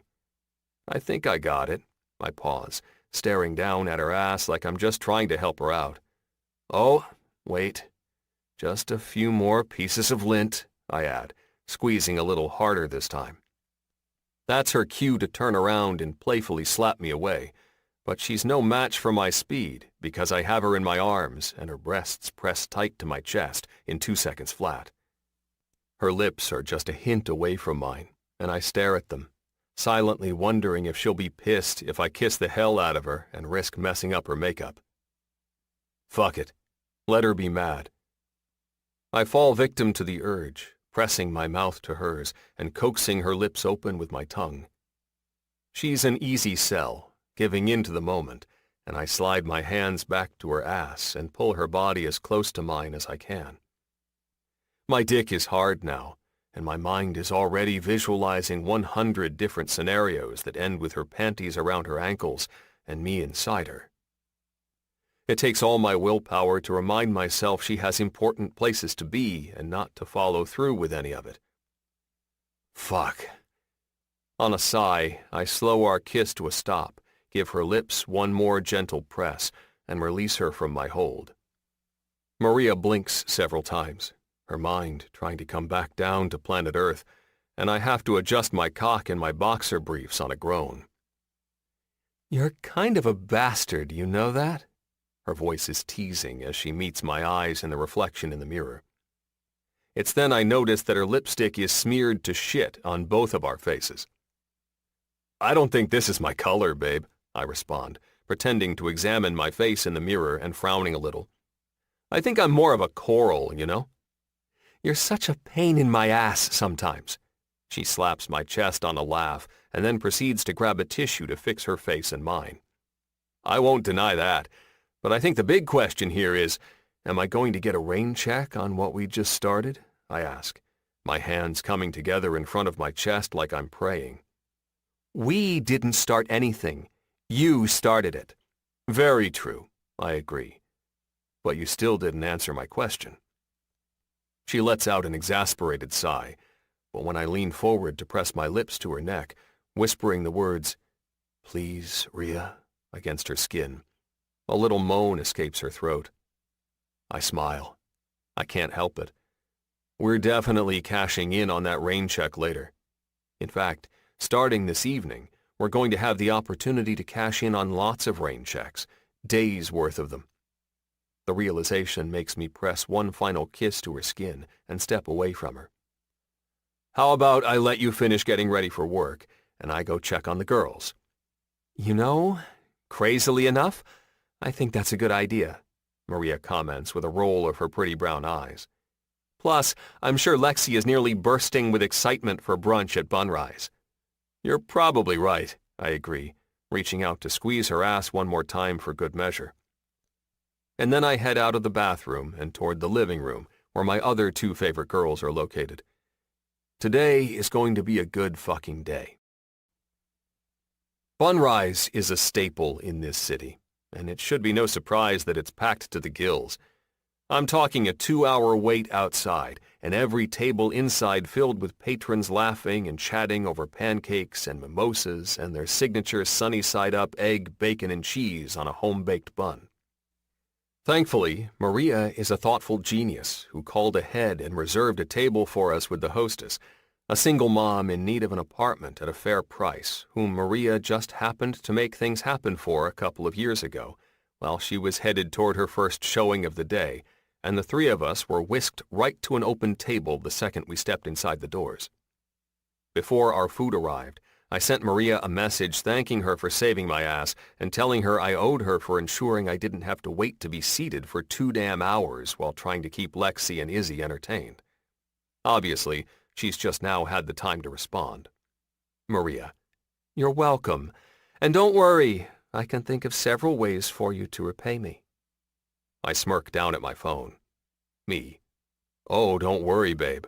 I already have plans for how I'm going to repay you." Maria: "I am all ears. Do tell, and don't leave a single detail out." Me: "It's a surprise." A surprise bigger than she could ever expect, and one that was set in motion way before today. Maria: "Can you at least give me a hint? Like, is it an sex kind of surprise?" Me: "Nope."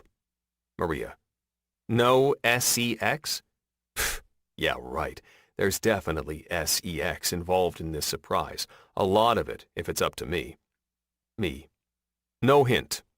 Maria: "You know this is going to drive me crazy for the rest of the day, right?" Me: "Oh, I'm aware." Maria: "I can practically see you smiling through the damn phone." Me: "See you after work, babe." Maria rolls eyes. "Are you texting Maria?" Lexi asks just before shoving a bite of her favorite French toast into her mouth. Sarah Beth's flat and fluffy French toast, to be specific. The owners named it after their daughter, since it's her favorite dish. "Yes, Ms. Nosy, I was." Lex is unbothered by the nickname and shoves another bite of French toast into her mouth. From her spot in my lap, Izzy watches on with big, intrigued eyes and reaches out to shakily bang her hands on the table. The motion practically knocks my coffee into my egg, bacon, and cheese sandwich, and a laugh jumps from my throat as I juggle her away from causing a disaster. "I think she wants a bite of my French toast," Lex says through a giggle, and prolongs poor Izzy's misery by shoving another big bite into her mouth. Powdered sugar covers her lips in the most adorable way, and it's then that I notice a necklace around her petite neck. A fucking Chanel necklace, mind you. "What's that, Lex?" "What's what?" "The necklace," I say, and nod toward it. She glances down and shrugs. "Maria gave it to me." "Maria gave you a Chanel necklace?" "What the hell?" "That's what I said. Are you having trouble hearing?" I'll be honest, this is the first time I've ever seen Lexi wear a necklace, or any jewelry for that matter, and I'm surprised it took me this long to notice it. "When did you start liking jewelry, Lex?" "I'm getting close to my teenage years, Uncle Remy. It's normal for girls my age to begin exploring fashion." Her teenage years. Fucking hell. "Oh, so it's not just jewelry, but fashion." I feign a dramatic sigh. "This is becoming too much for your Uncle Rem. Soon you're going to be telling me you have a boyfriend." "I do have a boyfriend." Brakes squeal to a stop inside my head. "What?" "His name is Connor." Lex updates like it's no big thing. "He's on my mathletes team." But it is a big thing. A very big thing, in my opinion. "And how long have you had this boyfriend?" "We've only been going out for about a month, but that's pretty long considering the standard for any middle school relationship is roughly 2 weeks. "Going out? Where exactly do you go?" "We don't go anywhere." "What? What does that even mean?" I question. "How are you going out but you don't go anywhere?" Lexi rolls her eyes like I'm the biggest bore on the planet. "It's just an expression kids use, Uncle Remy. It's another way to say he's my boyfriend and I'm his girlfriend." His girlfriend? Lexi is some kid's girlfriend? Who is this little prick? "And this Connor, is he a nice kid?" Lexi shrugs. "He can compute complex physics equations in his head, Uncle Rem." "So you just like him because he's good at math?" Okay. Maybe I can handle this. "And he's cute." Never fucking mind. "My niece thinks a boy is cute?" Suddenly my mind wants to start replaying the conversation I had with her at that Mavericks game back in October when she was noticing the players' asses. "Does Wes know about this?" "Yeah." "And he's okay with it?" "Yeah. My mom and Nick and Charlotte are too." I'm about 10 seconds away from asking her 1,000 questions. What's Connor's last name? How old is he? Where does this little asshole live? But Izzy starts to get antsy in my lap, her little fists banging against the table, and I decide to save those questions for another time and just focus on not having a heart attack over the news of Lexi's fucking boyfriend. A boyfriend. My little Lexi has a damn boyfriend. You couldn't possibly also be freaking out because your preteen niece has managed to declare her intentions before you, could you? I give Izzy her pacifier and adjust her in my lap so that she's cradled close to my chest and try to finish up the rest of my eggs and bacon, shutting out stupid head voices altogether. I'm going to ignore a lot of things if I'm going to get through the rest of this meal without freaking out completely. I mean, I knew my little Lexi Lou would eventually start having boyfriends and shit, but I was thinking more like 18, 21, 35. Not this damn soon. Not to a smart little science-y prick named Connor. I mean, Connor? The name just spells fucking trouble. "Uncle Remy?" "Yeah, Lex?" "Please don't tell me you're engaged. I'll die right here, I swear." "Is Maria your girlfriend?" Fucking hell. So much for ignoring that internal voice, bro. Sounds like it's external now. I pause, completely unsure of what to answer, which, I'll admit, doesn't make me feel good. I mean, what is Maria to me? The word girlfriend doesn't even come close to showcasing what I feel for her. It's a pathetic fucking word to describe the role she plays in my life, but declaring her as, "I think you should marry her and make her your wife," she chews. "That way, Maria will be my real Aunt Maria." And there it is, the consequences of my actions. Just because I've been enjoying what Maria and I have been doing over the past few months without putting labels on it doesn't mean I'm the only one affected by what's growing between us. There are two specific someones being affected, actually, and they're sitting right at this table with me. I need to start figuring my shit out, and quick. Maria deserves more than a helpful guy with the ability to walk away anytime he wants. With everything she is and has been through, she's earned a hell of a lot more. Good thing you're about to have 5 days alone with her to start figuring it out. 41. Remy. I'm shocked when my sister is the one who answers my mom's front door. "Mommy!" Lex exclaims and steps forward to wrap her arms around Winnie's waist. "Hi, sweetie. What are you doing here, Win?" "I missed my girl," she explains, giving Lexi a quick but tight hug.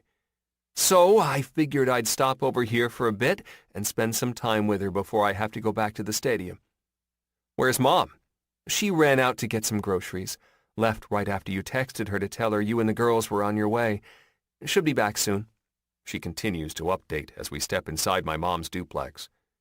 Instantly, my sister's eyes go to Izzy, who is currently sitting cozy in the baby carrier around my chest. Technically, she's a little young by her age to be front-facing, but by weight and with her pediatrician's approval after seeing how much neck strength she has, we've graduated her to being able to see the world in front of us instead of stuck staring at our shirts.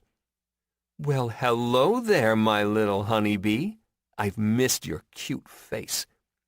Izzy squeals and kicks her legs a bit, and Winnie smiles like she's smitten. Lex joins in on the fun, and it doesn't take long before she wins a few belly laughs from the baby on my chest. "I swear that is the best sound in the world," Winnie muses and turns her attention back to me. "Everything go okay last night?" "Of course it did. Lex is the best. And word on the street is that I'm also the best uncle." "The game that will never end," Winnie snorts and looks at Lexi. "Did you have fun? Did Uncle Remy behave himself too?" "Tons of fun. We watched a movie last night and Maria gave me this," Lexi announces, showing off the Chanel necklace I still can't believe Maria gave to her. My sister's eyes grow big as she reaches out to touch the letters that read CHANEL. "Maria gave you this necklace?" "Yep." Lex nods proudly. "Isn't it pretty? It was Maria's sister's necklace." That catches both Winnie's and my attention. "This was Isabella's?" I ask, and Lexi nods like it's no big thing. "Yep." But to me, it is a big thing. It's huge. Both Winnie and I can feel it. I can tell by the gentle sheen I see in her eyes and the sting I feel in mine. I can't even begin to imagine how big of a deal, the depth of what Maria must feel for Lexi, this had to be. "I'm going to put my stuff upstairs in Grandma's guest room," Lexi announces and wraps her arms around my waist to give me a quick hug.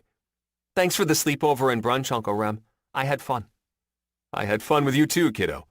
"Uncle Rem, kiddo isn't really a good nickname for me anymore," she says matter-of-factly. "Just Lex or Lexi is best." "Oh, that's right.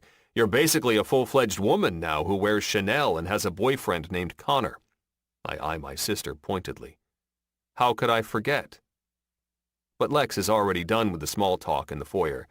Her overnight bag in her hand, she runs up the stairs without another word. "I take it she told you about the boyfriend?" "Yup," I answer and tilt my head to the side. "Which means you have some explaining to do." "What do you mean? Why is she allowed to have a boyfriend?" Winnie bursts into laughter. "Oh, come on, Rem. I'm not going to ban Lexi from having a boyfriend. You're being overprotective. I'm realistic. You realize all they do is say they're boyfriend and girlfriend and send each other text messages about astrophysical engineering, right? It's harmless." "What the fuck? They're texting each other?" Winnie laughs. Man, men are so hilarious. Without anything more, she smiles as she pulls Izzy out of her baby carrier, not even bothering to ask for permission. I unstrap it from my chest and lay it down in case she needs it. "I'm serious, Win. This is too much." Oh, I know you're serious, but you're also nuts. I'm not nuts. Don't you have somewhere to be? She questions, cutting me off at the knees. Pretty sure you have a big trip to get ready for. I sigh and point one index finger toward her. This conversation isn't over. Oh, I realize that. She grins and kisses the top of Izzy's head. But if you don't mind, I'm going to spend some time with Lex and this little sweetie right here before Grandma gets back and becomes a baby hog. So you can go ahead and move your ass out the door. You're kicking me out? It's for your own good, Rem. Time is a-ticking, and even though Wes set up the private flight for you, pilots like to leave on time. I hate when my smart-ass baby sister is right, but she's right. I still have to get Maria and myself packed before she gets home from her last showing. Truthfully, we'll only have about an hour to get to the airport once her workday is done. Go enjoy yourself, she adds over her shoulder. Enjoy tropical bliss with Maria. You both deserve it. I know from experience that the Bahamas are gorgeous this time of year, perfect for photos by the beach and telling the woman you love that you love her and want to marry— Oh shit, look at the time. I better get going, sis. Uh-huh. Of course you do. She just sticks her tongue out at me and turns to take Izzy into my mom's living room. Love you, big bro. Have fun. Is it just me, or is there a lot of pressure surrounding Maria's and my relationship these days? Pressure rushes to fill holes, dude. Maybe this is a sign telling you to use Maria to fill yours. After I dropped the girls off at my mom's, I grabbed a fresh bouquet of flowers at the market up the corner from Maria's place before heading there to get us packed. Lord knows if I'd let Maria pack her own suitcase, she'd end up bringing half her damn closet, and I know for a fact she's not going to need a lot of clothes. Besides the guest of honor getting home, we're all set to be Bahamas bound. I hear Maria's key jiggle in the lock and hurriedly grab the bouquet of flowers from the coffee table and stand up to greet her. But when the door opens, her phone is pressed to her ear as she juggles her purse and leather briefcase.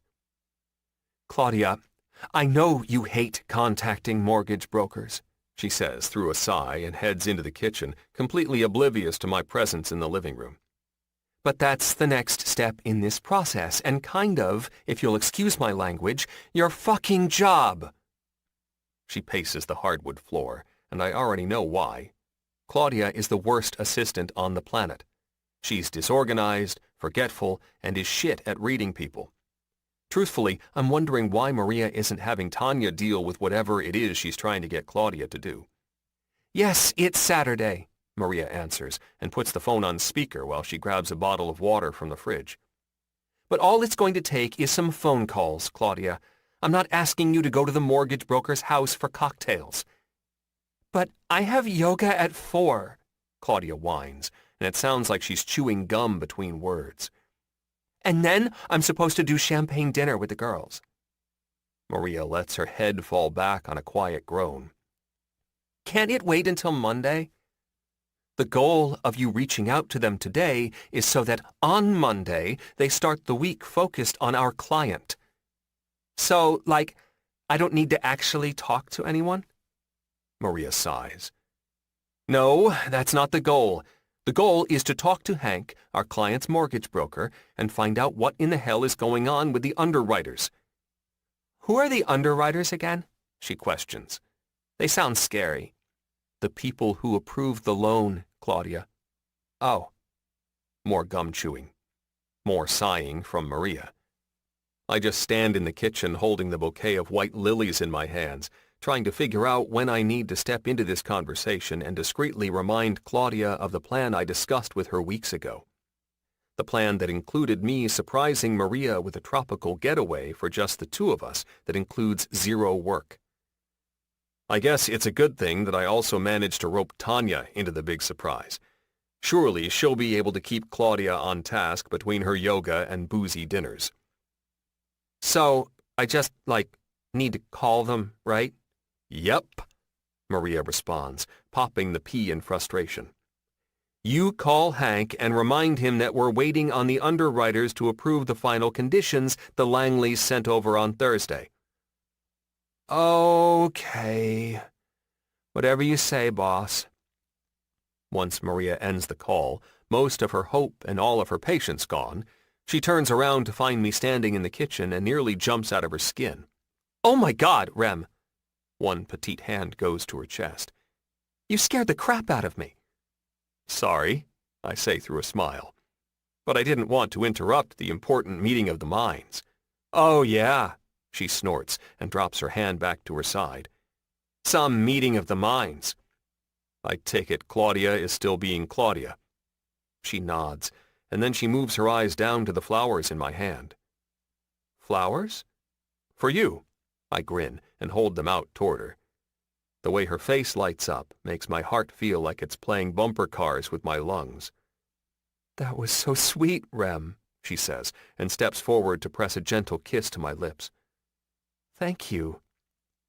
But when she starts to step away, I wrap my hands around her waist, smushing the flowers between our chests, and deepen the kiss. Maria giggles, but eventually she falls into the rhythm and kisses me back with the same fervor. Once I feel like she's good and relaxed, I step back and prepare to reveal my big surprise. "So, I have some news." "Yeah?" Maria starts to turn around and put the flowers in a vase, but she stops with her hand in midair, seeking out a vase from the cabinet. "Wait, where's my Izzy girl, by the way? Taking a nap?" "Actually, she's at my mom's house."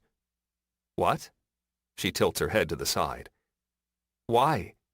"Because of the surprise." A cheeky smile crests her mouth.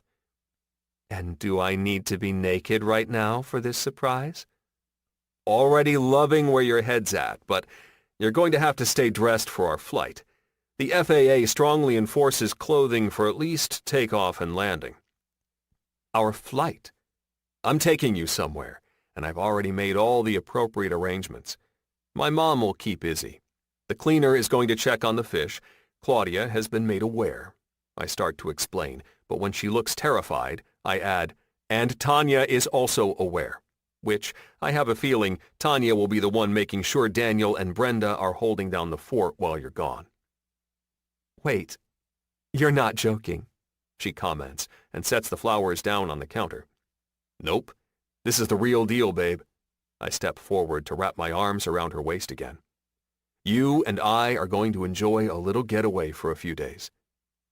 My words give her pause. "And Izzy is going to stay with your mom the entire time?" I nod. "She is."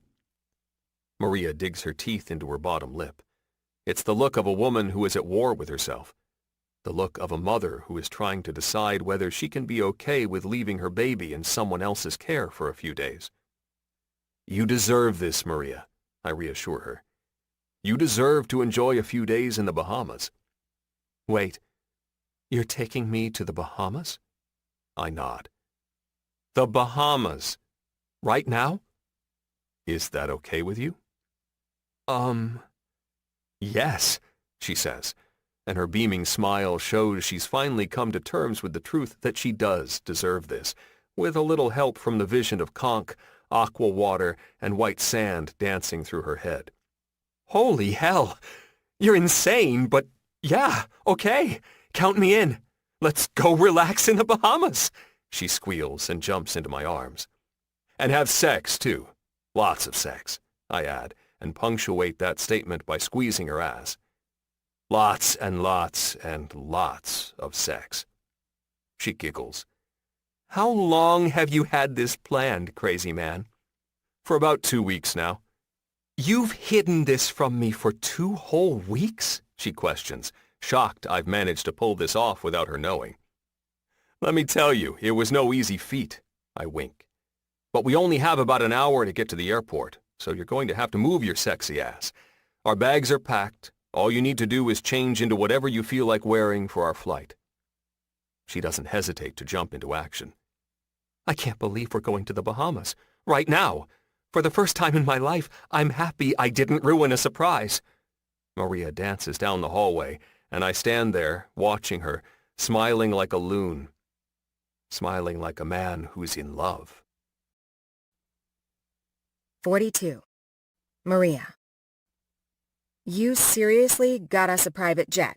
I repeat what I've said at least 10 times since we arrived at Teterboro Airport and didn't have to come through security or deal with any of the other annoying shit that comes with flying commercial. Rem just smiles, having tired slightly from answering the same question 3 or 4 times ago, and continues the process of putting our carry-on bags in the fancy little closet in the front. I walk around the cabin, taking in the luxury cream leather seating, the champagne on ice, the charcuterie display of fruits and nuts and cheese and crackers and meats. I even check out the back area where a bedroom with pretty white linens and a bathroom with an actual shower reside. I've never flown private, not once in my entire life. My sister Isabella, on the other hand, well, she loved flying private. She and Oliver flew private often, and now I'm understanding why. Champagne? A flight attendant with red hair and a name tag that reads Susan asks with a friendly smile. She holds out a glass, and I take it, because apparently that's what you do on private jets. You drink fancy champagne. Thank you. Mr. and Mrs. Winslow, if you want to start getting in your seats, we'll be taking off shortly. Mr. and Mrs. Winslow? I probably shouldn't like the way that sounds so much. I'm not, I start to say, but Remy cuts me off by pulling me down onto his lap. Champagne sloshes out of my glass, and I squeal. Rem! He just laughs like a man without a fucking care in the world, and damn, I love the sound of it. You know what I think? He asks quietly into my ear, and I turn my head to meet his eyes. I think I'm going to find a way to keep us fused together for this entire trip. Did you recently buy stock in superglue? Not that kind of fused, babe, he comments, and presses a kiss to the shell of my ear. My cock, inside you at all times, kind of fused. Oh boy. You trying to con me into a Mile High Club situation? I question with a quirk of my brow, but he just shakes his head. Mile High Club initiation usually involves bathrooms, and that's not our style right now. We're too good for the giant bathroom on this jet? Not too good. He shakes his head again. Too dirty. Wait, what? I start to open my mouth to request that he elaborate on that statement, but he distracts me completely by grabbing a blanket from the back of the leather chair beside us and placing it over our legs. And then he slides his hand up my bare thigh, under my dress, and his pesky fingers proceed to slide my panties to the side. His finger is inside me before I can even realize what's happening. I clench around him, the feel too shocking and too good at the same time, and search his eyes. Remy, I whisper, what are you doing? Just keeping you warm, Rhea. Just keeping you warm. His smile is salacious, and it makes me clench again. His finger does a little twirl, and his thumb finds my clit, gently circling the sensitive bud with expert precision. Well, hell. Now I know what Reese Witherspoon felt like on that roller coaster with Mark Wahlberg, and more than that, why that movie made such a huge impression on me and every other girl I knew. Damn, this feels good. My thighs start to shake, and my head falls back onto his shoulder, and Remy just sits there, smirking like the devil. When Susan, the flight attendant, walks down the aisle, I start to try to find a way to get off Remy's lap without flashing her my goods, but he keeps me firmly in place with his free hand on my thigh. The other hand, well, it's still touching me, working me over, making me feel fucking crazy. But Susan doesn't say anything. Instead, she walks right past us and toward the front of the plane until I can't see her anymore. The pilot makes a quick announcement that we're ready for takeoff. But other than that, we're left to our own devices. No demands for me to get out of Remy's lap. Just left alone with Remy's finger inside me. Fuck, you're wet, he whispers harshly into my ear. It's making me so hard. A whimper escapes my throat, and he just keeps working me over. His finger moves in and out of me. His thumb circles my clit, and his free hand is inside my dress, grabbing at my breasts. Fuck, Rhea. I have to be inside you. Are we allowed to go into the bedroom during takeoff? Oh, we don't need the bedroom. We're fine right here. My eyes go wide, but he just flashes a confident-as-hell smile at me. His eyes, though, well, they're fucking determined. Heated. And it's not long before he pulls his cock out of his jeans and spreads my thighs over his lap enough to slide inside me. Somehow managing all of it with the blanket still concealing what we're doing. Remy is inside me while we're taking off. Fuck, you're heaven. He groans into my ear and slides my hair over my shoulder as his lips and tongue and teeth nip and kiss at the skin of my neck. The plane jolts into action, picking up speed as it heads down the runway, but I'm hardly aware. How could I be, though? The hottest man on the planet has his cock inside me. Remy thrusts deeper, and it takes every ounce of strength I have not to moan so loud it'll alert our flight attendant.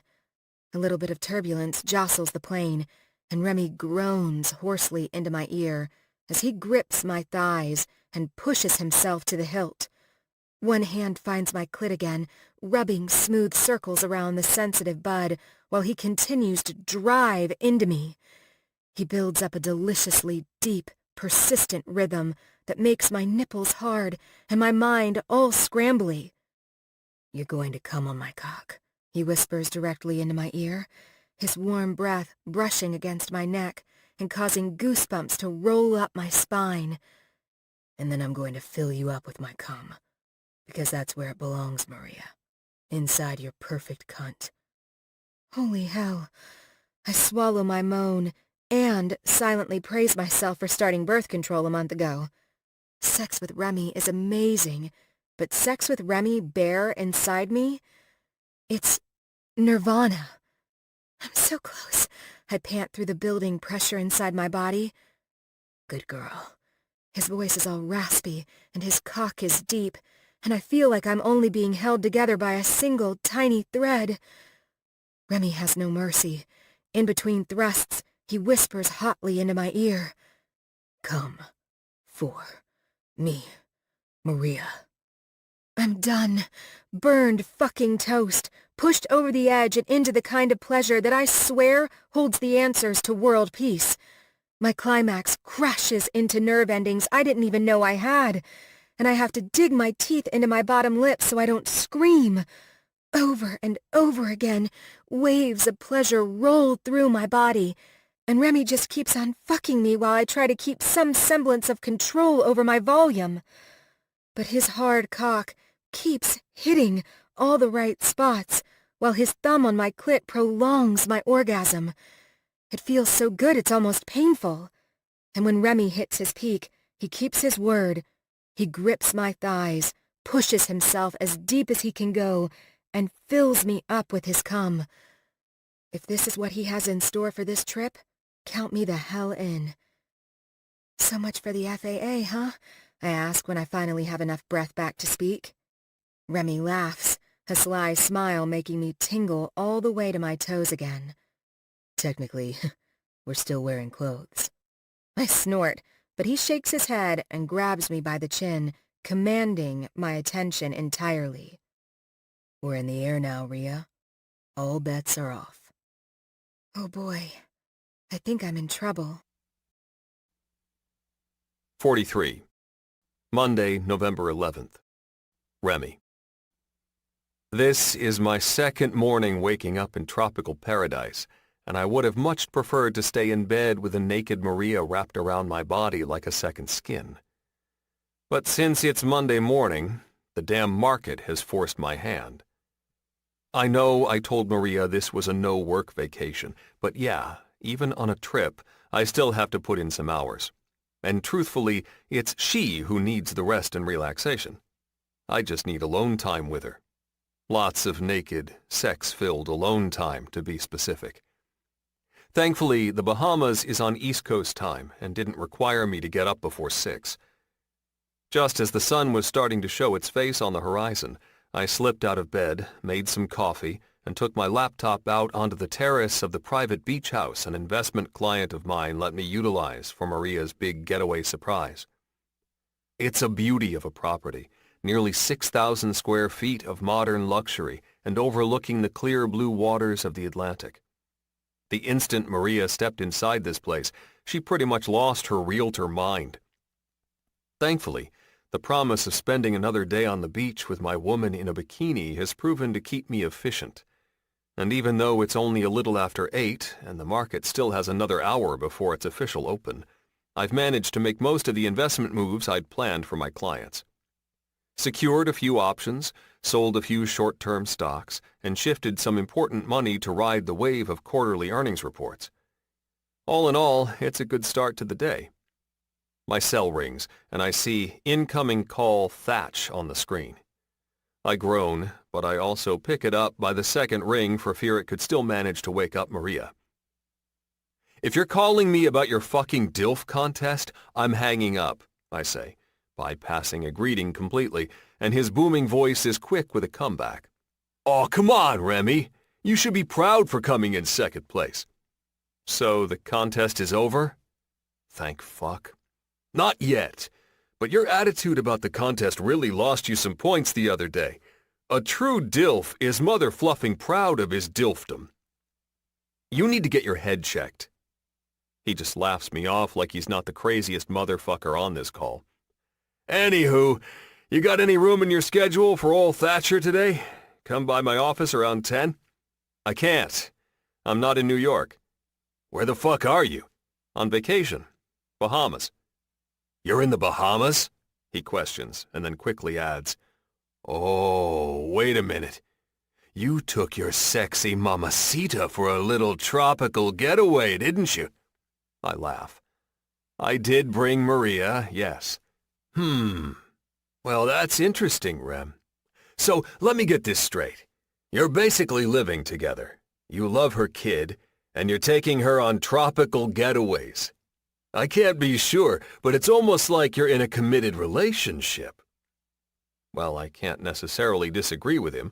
I'm not going to encourage a dive into my love life with Thatcher Kelly before I've even straightened shit out inside my own head. "You have concerns about your portfolio that you can't figure out for yourself?" I ask, hitting him where it hurts in an attempt to refocus the call. The bastard cackles. "Look at you, trying to dodge the truth." "Good talk, Thatch. I'll see you later." "Hold up, sweetheart," he chimes in before I can hang up. "At least tell me what your game plan is with Kron stock. Hold or sell?" "My game plan is done. I already put in to sell an hour ago." "Without fluffing telling me?" A throat clearing behind me grabs my attention, and I glance over my shoulder to find Maria standing on the terrace, completely naked. Fuck me. Excuse me, sir? Are you on a work call?" she asks quietly with narrowed eyes and a determined hand to her hip. I shrug one shoulder. "Maybe." "Maybe? What the fuck does that mean?" Thatch demands into my ear. "You said no work calls," Maria adds, still standing there gloriously naked and eyeing me with a pointed stare. I literally can't take my eyes off her. Not her full breasts or rounded hips or tanned thighs. She looks like a fucking goddess standing there with the Caribbean sun shining down on her. Like God himself created her as the example of true, undeniable beauty. "Yo, Rem? You still there, brother? Or did you fall into the fucking ocean?" Thatch is still in my ear. I sigh. "The ocean is looking pretty inviting," I say, looking at the waves of one Maria borrows. I crook a finger at her. "Come here," I mouth, but she doesn't move, simply tilting her head to the side. "Come here," I say quietly this time. "Come where?" Thatch asks, and I ignore him, setting my phone down on the table and setting it to speaker. Slowly, Maria sachets her sexy self over to me, and I don't hesitate to scoot my chair back from the table and tug her down onto my lap. She fights the urge to giggle, and her eyes go wide as she tries to convey to me that my phone isn't muted, but when I wrap my mouth around her nipple and suck, a tiny little moan spills from her throat. "Remy," she whispers directly into my ear. "What are you doing?" "Enjoying our vacation," I whisper back. "Enjoying you." "Enjoying you? What does that even mean, Rem?" Thatch's voice booms from the speaker of my phone. "Is that some kind of new age tech talk I don't know about? What's the ticker?" "Give me a sec, man. Internet is slow." "That's fucking lame," he comments, but I ignore him and move my mouth to Maria's other nipple. She squirms her hips in my lap, and it makes my cock throb in anticipation. "Fuck, I need to be inside you," I whisper hotly into her ear. "Right now." "Remy," she mouths, eyes wide and head nodding toward the phone I've pretty much forgotten all about. But I'm already busy adjusting her body so that she's facing away from me, her thighs draped over my legs. And then I'm pulling myself out of my boxer briefs and savoring the feel of me filling her pussy with my cock. Yes, this is exactly what I needed. Her head falls back onto my shoulder, and her breasts push out in a way that makes it impossible for me not to take both of them into my hands. "Rem?" Thatch is still there, but who the fuck cares when Maria is wet and warm and perfectly wrapped around my cock? She glances over her shoulder with wide, persistent, "you are crazy" eyes, but when I thrust inside her once, twice, 3, 4, 10 times, those eyes turn hooded and glazed over, and her breaths turn to soft pants. "Rem, seriously, man? What the fuck are you doing over there?" "Having sex with the most beautiful woman on the fucking planet." Maria doesn't hesitate to do the honors of reaching out and ending the call before the persistent bastard can say anything else. And then she surprises the hell out of me by standing up, turning around, and straddling her thighs over my lap. Slowly, oh so fucking slowly, she slides herself back down on my length, and it's my turn for my head to fall back from the amazing feel of her wrapped around me. "You said no work," she says, grabbing my chin and forcing me to meet her eyes. "Technically, I was only working while you were sleeping, and then I was working while I was fucking you, so I'd say I was just multitasking." "Oh, that's how you look at it," she questions, and I reach out to grab both of her breasts in my big, greedy hands again. "Uh-huh. So I can take work calls too?" "Only if my cock is inside you." She giggles, but then when I grip her hips and start up a rhythm, those giggles turn to moans at a rapid pace. And it's not long before my beautiful Maria is coming hard on my cock and I'm pushed to the hilt, filling her up. Fuck. I never want to stop doing this with her. 44. Tuesday, November 12th. Maria. I am dressed and ready for Remy's and my dinner out at a fancy restaurant that's apparently a 20-minute drive from the private beach house he rented for us in the Bahamas. That's right, I'm in the freaking Bahamas. And I'm about to go on a real, actual date with no work calls or showings or the responsibilities that come with being a mom. Honestly, I can't remember the last time I traveled somewhere for fun. It feels like it's been years. Even before I got pregnant with Izzy, I always stayed too busy with work to do anything besides, well, work. Because you've been a workaholic for the past 2 decades.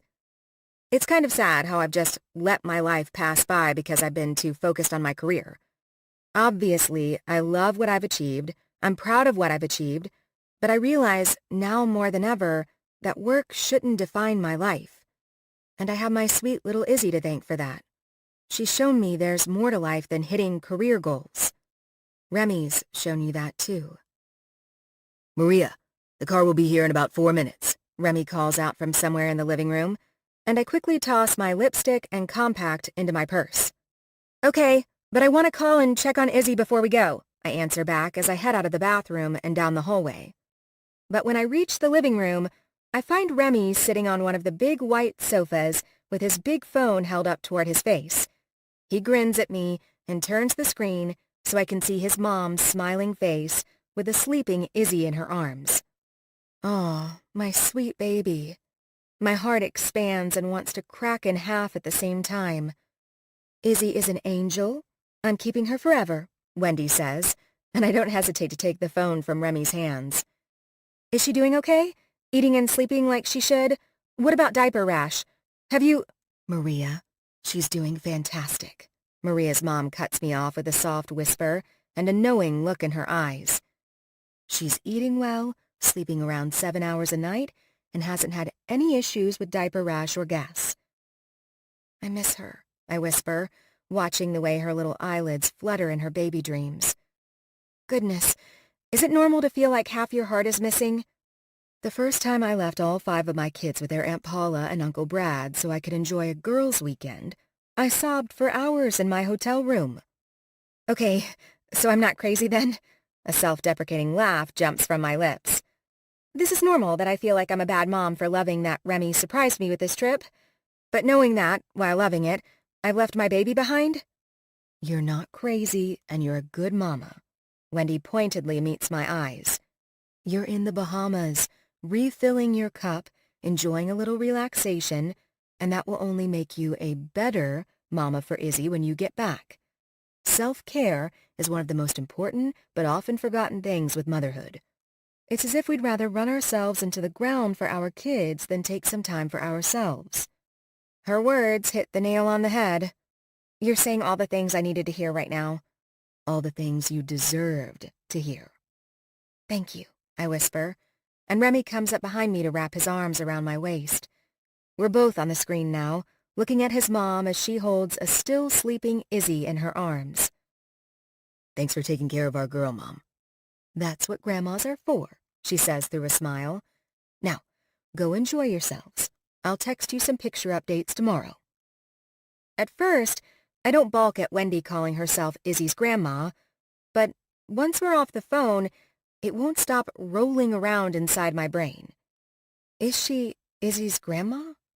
Izzy does have living grandparents, Oliver's parents, whom I still make a point to FaceTime fairly often so they can see Izzy. I even plan to visit them when I feel like Izzy is old enough to travel that far. But their health and international location make it impossible for them to be the kind of grandparents that are active in her life. But Wendy? She's very much become an active member in Izzy's life.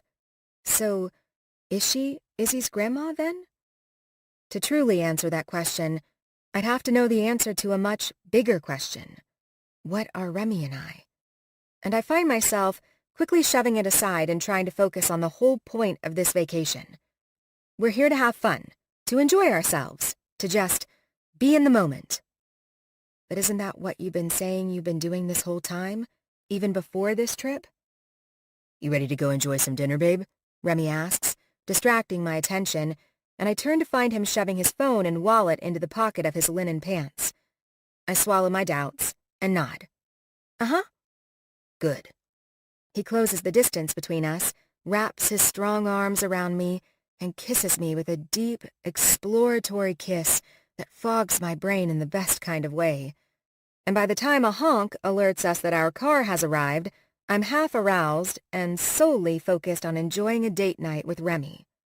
Damn, he's sexy, I think to myself, as I watch the way his tight ass moves in his linen pants as he walks toward the front door.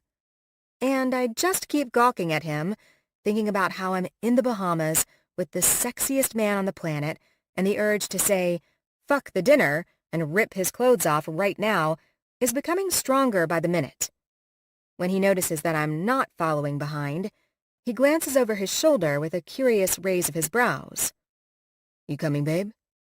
My dirty mind takes his words a little too literally, and I get an idea. Yes, fun. Just focus on the fun. "I forgot to put on perfume. Be right back," I half lie, and hurry back into the bathroom. Now, I do spray a little of my favorite Chanel No. 5 on my wrists, but I also reach up beneath my dress and slide my panties down my legs and, leave them off for good. And then I give myself one final look in the mirror. Hair? Check. Makeup? Check. Cute beachy dress and heels? Check. No underwear? Check, check, check. If this trip is about fun, then I'm ready to have some fun. The rest I can deal with when we get back home. Right? I take a sip of my wine, set my napkin in my lap, and look around the restaurant Remy chose for the night. Dune is located inside one of Nassau's fanciest hotels. The vibe is expensive and cozy, with white tablecloths and dim lighting and candles creating mesmerizing shadows around the room. And the floor-to-ceiling windows that surround the intimate space provide a gorgeous view of the ocean. Not to mention, the food here is supposed to be phenomenal. And after our friendly server Eduardo talked me into ordering their most popular dish, the porcini-crusted salmon, I'm curious to find out if it lives up to the hype. You doing okay, babe? Remy reaches out and grabs my hand, smiling across the table at me. Of course. I tilt my head to the side in confusion. Why wouldn't I be doing okay? I know it's not easy leaving Izzy for this long, he says with a little frown. Hell, I find myself having a hard time with it often. Really? Yeah. He nods, and a humble laugh leaves his lips. I don't know what it is about little girls, but they have a way of wrapping me around their tiny fingers. I remember feeling the same way about Lexi at times when she was just a baby. Though, with Izzy, it feels way more intense. Maybe I've gotten soft in my old age. He mocks himself, and I silently wonder if there's more he's not saying. But I don't harp on it. Instead, I keep the mood light. And just think, now Lexi is almost a teenager with a boyfriend. He grimaces. Don't remind me. I can't hide the smile on my lips. It's not funny, Rhea. Oh, but it is funny, I tell him and squeeze his hand. But it's funny in an adorable way because you're really sweet with her and Lexi just adores you. In her eyes, the sun basically rises and sets from your ass. And what about in your eyes? I quirk a skeptical eyebrow. You fishing for compliments, Rem? From you? I'm always fishing for whatever I can get. Compliments, smiles, your laughter. He drops his voice. My mouth on your pussy. You coming on my cock. Yes, please. The fact that I'm not wearing any panties becomes a stark and heady realization. Of their own accord, my hips fidget in my seat. Although I'm hoping, he waggles his brows at me, those last two are something we can explore after we get back from dinner tonight. Looks like I'm not the only one with dirty thoughts tonight. Game on. Remy? Yeah, babe? I have a little bit of a secret to confess. His eyebrows pull together. A secret? Uh-huh. I nod, but before I tell him, I scoot my seat closer to his, and I don't stop until we're side by side, and I'm positive the tablecloth is going to keep my secret under wraps for the rest of the restaurant patrons. Remy watches me the entire time, while simultaneously searching my eyes in bewilderment. So, my secret, I whisper toward him, and reach up onto the table to grab his hand. Yeah, your secret. Not going to lie, Rhea. It's starting to feel a little serious. Oh, it is serious. Top secret kind of serious. He smirks. And I really hope you're going to tell me it soon. Remy, I forgot my panties. He chokes on his tongue. I'm sorry, what? But I don't repeat myself. Instead, I grab his hand and put it underneath the tablecloth until it rests on my thigh. And then I glide that hand of his under my dress until his fingers are brushing against me, touching me right there, where I'm as bare as the day I was born. Fuck me, he mutters, and his eyes lock with mine. You weren't kidding. I shake my head. And actually, I have another secret I want to tell you. He swallows. Damn, Rhea. If it's as good as the last one, I can't be held liable for what I do. The first time you came over to my apartment to help with Izzy. Remember that? The day I took you to Jacob's Pickles? Yeah, that's the one. He's utterly confused now, silently wondering how I've gone from showing him I've made my underwear disappear to talking about a day I was barely hanging on by a thread. While I take his index finger and slide it inside me, I lean forward until my lips are right beside his ear. When I took a shower that day, I touched myself, just like this. I got myself off while thinking about you. Eduardo, check please. We didn't eat dinner, barely touched our glasses of wine, but somehow Remy managed to get us back to our private beach house in 30 minutes flat. And let me tell you, the whole ride back was a true lesson in self-restraint. For the entire drive, he wouldn't stop touching me, wouldn't remove his finger from inside me. It was the sweetest fucking torture I've ever experienced in my life.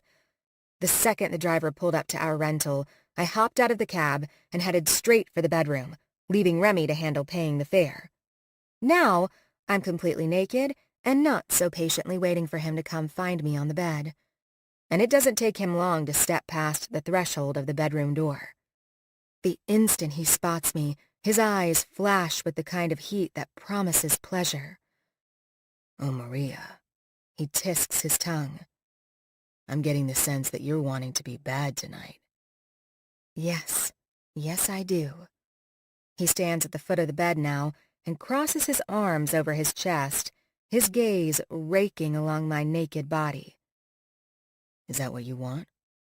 To be a bad girl tonight? I swallow, nod. Then, get on all fours, he demands. Oh boy. I don't hesitate to follow through. Onto my belly, I push myself up onto my hands and knees, my ass pointed toward the head of the bed and my face toward Remy. Like he's the lion and I'm his prey, he stalks around me, moving from one side of the bed to the other. It's intense and hot, and the vulnerability and rawness of my position make a throbbing ache form between my thighs. And then his hands are on me, his fingers gentle whispers across my skin. First up my legs, and then over my ass, and they don't stop until they're at the nape of my neck. He grips my hair and tugs back with a gentle but firm pull. I think since you didn't eat dinner, I should feed you. What do you think, Maria? Are you hungry for my cock? Oh, holy shit. Because I can tell you, he continues, my cock is ready for you. Those little secrets of yours have kept me hard since the instant they left your dirty little mouth. He moves to the edge of the bed, positioning his body right in front of my face. His hands undo the button on his pants, and then he's pulling himself out, proving that his words aren't bullshit, proving that he's hard. So incredibly hard that his cock looks almost angry. The head is swollen and pink, and his length is so rigid, it's just jutting out from his body. I feel wild, crazy, and it's everything I want, everything I wanted to happen when I decided to remove my panties before we left the house. Tonight, I want to see Remy lose control. I want us both to let go completely and just give in to pleasure, into dirty fucking desire. Feed me, I whisper toward him, my lashes fluttering as I look up and into his eyes. Please? Fuck me, he mutters, but he also steps closer to the bed, grips himself in his hand, and slowly slides his cock into my now open mouth. He is thick and hard and perfect, and I take as much of him as I can. He tastes and feels like silk and velvet and Remy, and I flick my tongue up and down his length, and I suck him back toward my throat. A growl escapes his lips when he sees that he's too big for me to take him entirely into my mouth, and I have to squeeze my thighs together to try to ease the building ache that's growing within me. It's erotic, hedonism on ecstasy, and it's something I don't think I'll ever forget for the rest of my life. I swear I'll be fantasizing about this when I'm 95 and getting ready to take my last breath. Normally, Remy is always so careful with me. It's fucking invigorating to see him lose control like this. It makes me feel crazy with power and confidence because I am the one who's doing this to him. I'm the one who can make him feel like this. His hips jerk forward when I suck him as deep as I can go. "Fuck me, Maria. You're so good at this," he says through a groan, and reaches down to grip the strands of hair at my neck. He tugs on them again, gently forcing my head back so that my eyes meet his, and only the tip of his cock remains in my mouth. "You're fucking perfect," he whispers toward me, and his jaw clenches with strained arousal. "But now, I need to make you come with my cock." I moan. He doesn't waste any time climbing onto the bed. Once he's directly behind me, Remy drives himself inside me in one strong thrust, and then he fucks me like we're animals, like he can't get enough of me. I can relate, though, because I feel the same exact way. My hips move back and forth erratically, trying to match him thrust for thrust, and he feels so deep, but at the same time, not deep enough. And I feel so full, but at the same time, I just want more. More and more and more of whatever he has to give. More and more and more of him. More and more of us together. To the point that I don't know if I'll ever have enough. 45. Wednesday, November 13th. Remy. Stretched out on a beach lounger beside me and wearing only a little white bikini that showcases all of her curves in the sexiest way, Maria lies on her belly, her eyes closed behind her fancy sunglasses and her mouth etched into a soft smile as she savors the sun on her skin. Today is our last official day in the Bahamas. Tomorrow we'll be leaving our little paradise and heading back home, heading back to our girl. I'm a little sad, but mostly I'm relieved. Time away from Izzy is starting to wear on me, and I know for a fact Maria feels the same. After I take a drink from the bottle of water beside my chair, I let my head relax back into my lounger and just shut my eyes, letting the sounds of the waves soothe me. At one point, I think I even doze off for a bit, but Maria's voice urges my eyes to open again. "You're going to burn," she says, and I see that she's now standing up from her chair, sunscreen already in her hands. "I'm fine, babe." No, you're not. You're already getting red," she scoffs, but when I give her a look, she adds on a laugh. "Relax, buddy. This will only take a minute. Just close your eyes and keep doing what you're doing. Act like I don't even exist." Ha! Like I could ever pretend Maria doesn't exist. Hell, most of the time, I'm busy trying to make sure she's always everywhere I am. She grins at me from behind her sunglasses and pointedly squirts sunscreen into her hands and proceeds to rub it into my chest and shoulders. And I just sit there, watching her from behind my Ray-Bans, thinking about how much this woman means to me, the way she affects me, and all the things she does for me. Even with all the shit she has going on in her life, all the responsibilities that come with being a mom to Izzy and running a business by herself, she still finds time to take care of me. Even if it's little shit like this, right now, putting sunscreen on me so I don't burn. Our relationship isn't one-sided. I give and Maria gives. We take care of each other. We take care of Izzy. And we have fun together. So much fucking fun. And the sex, well, it's exciting and multifaceted. It's sweet and powerful like the first time, and it's dirty and wild like last night. It's just all the fucking things, Maria and I. It's love, you bastard. It's fucking love, and you know it. "Babe, I think you got a text," Maria says, and I look up to realize she's already finished with my sunscreen and is now back to lying on her chair.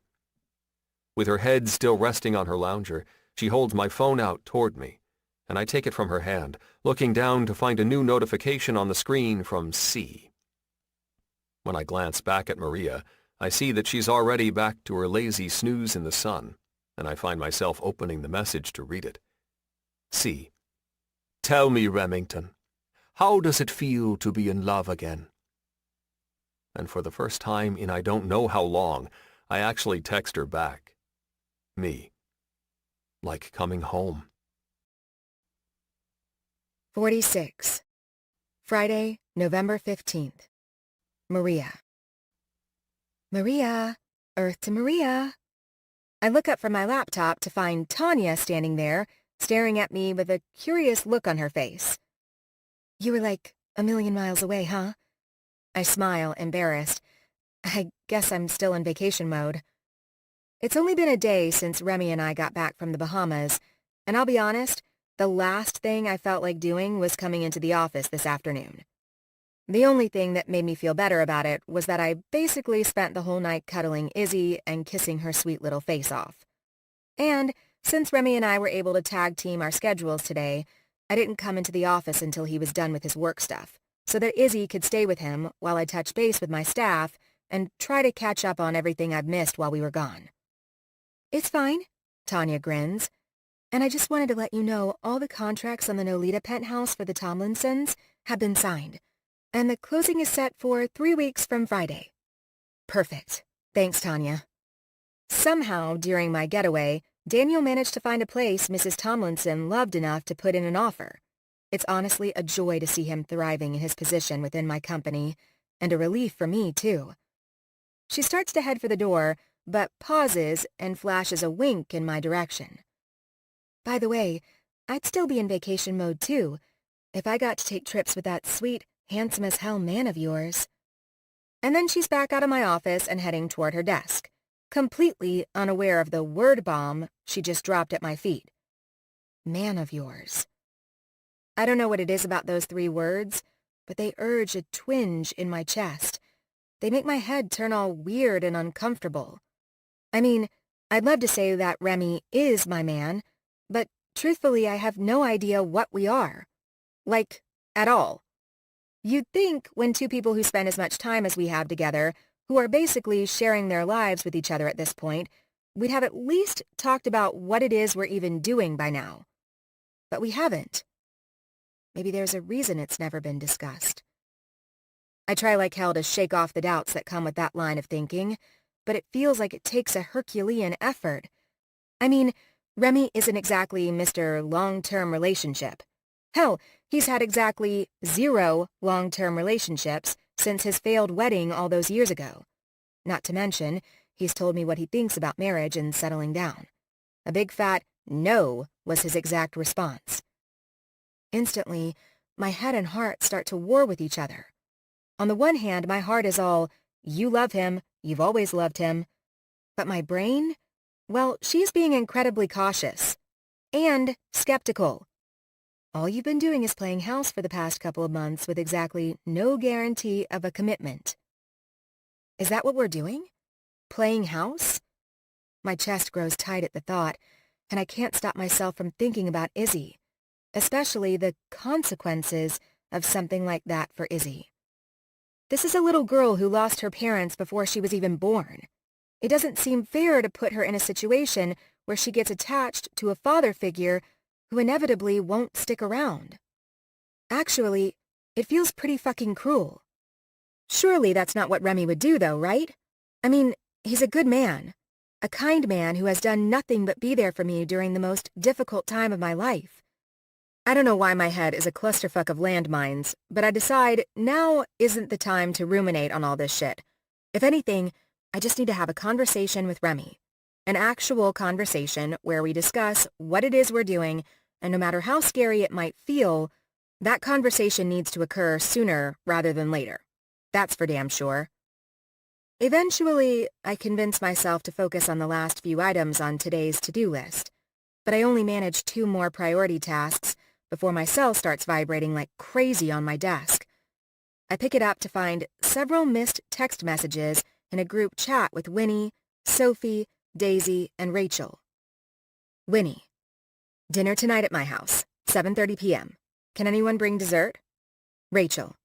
Oh girl, like you even have to ask. I've got the dessert. Sophie.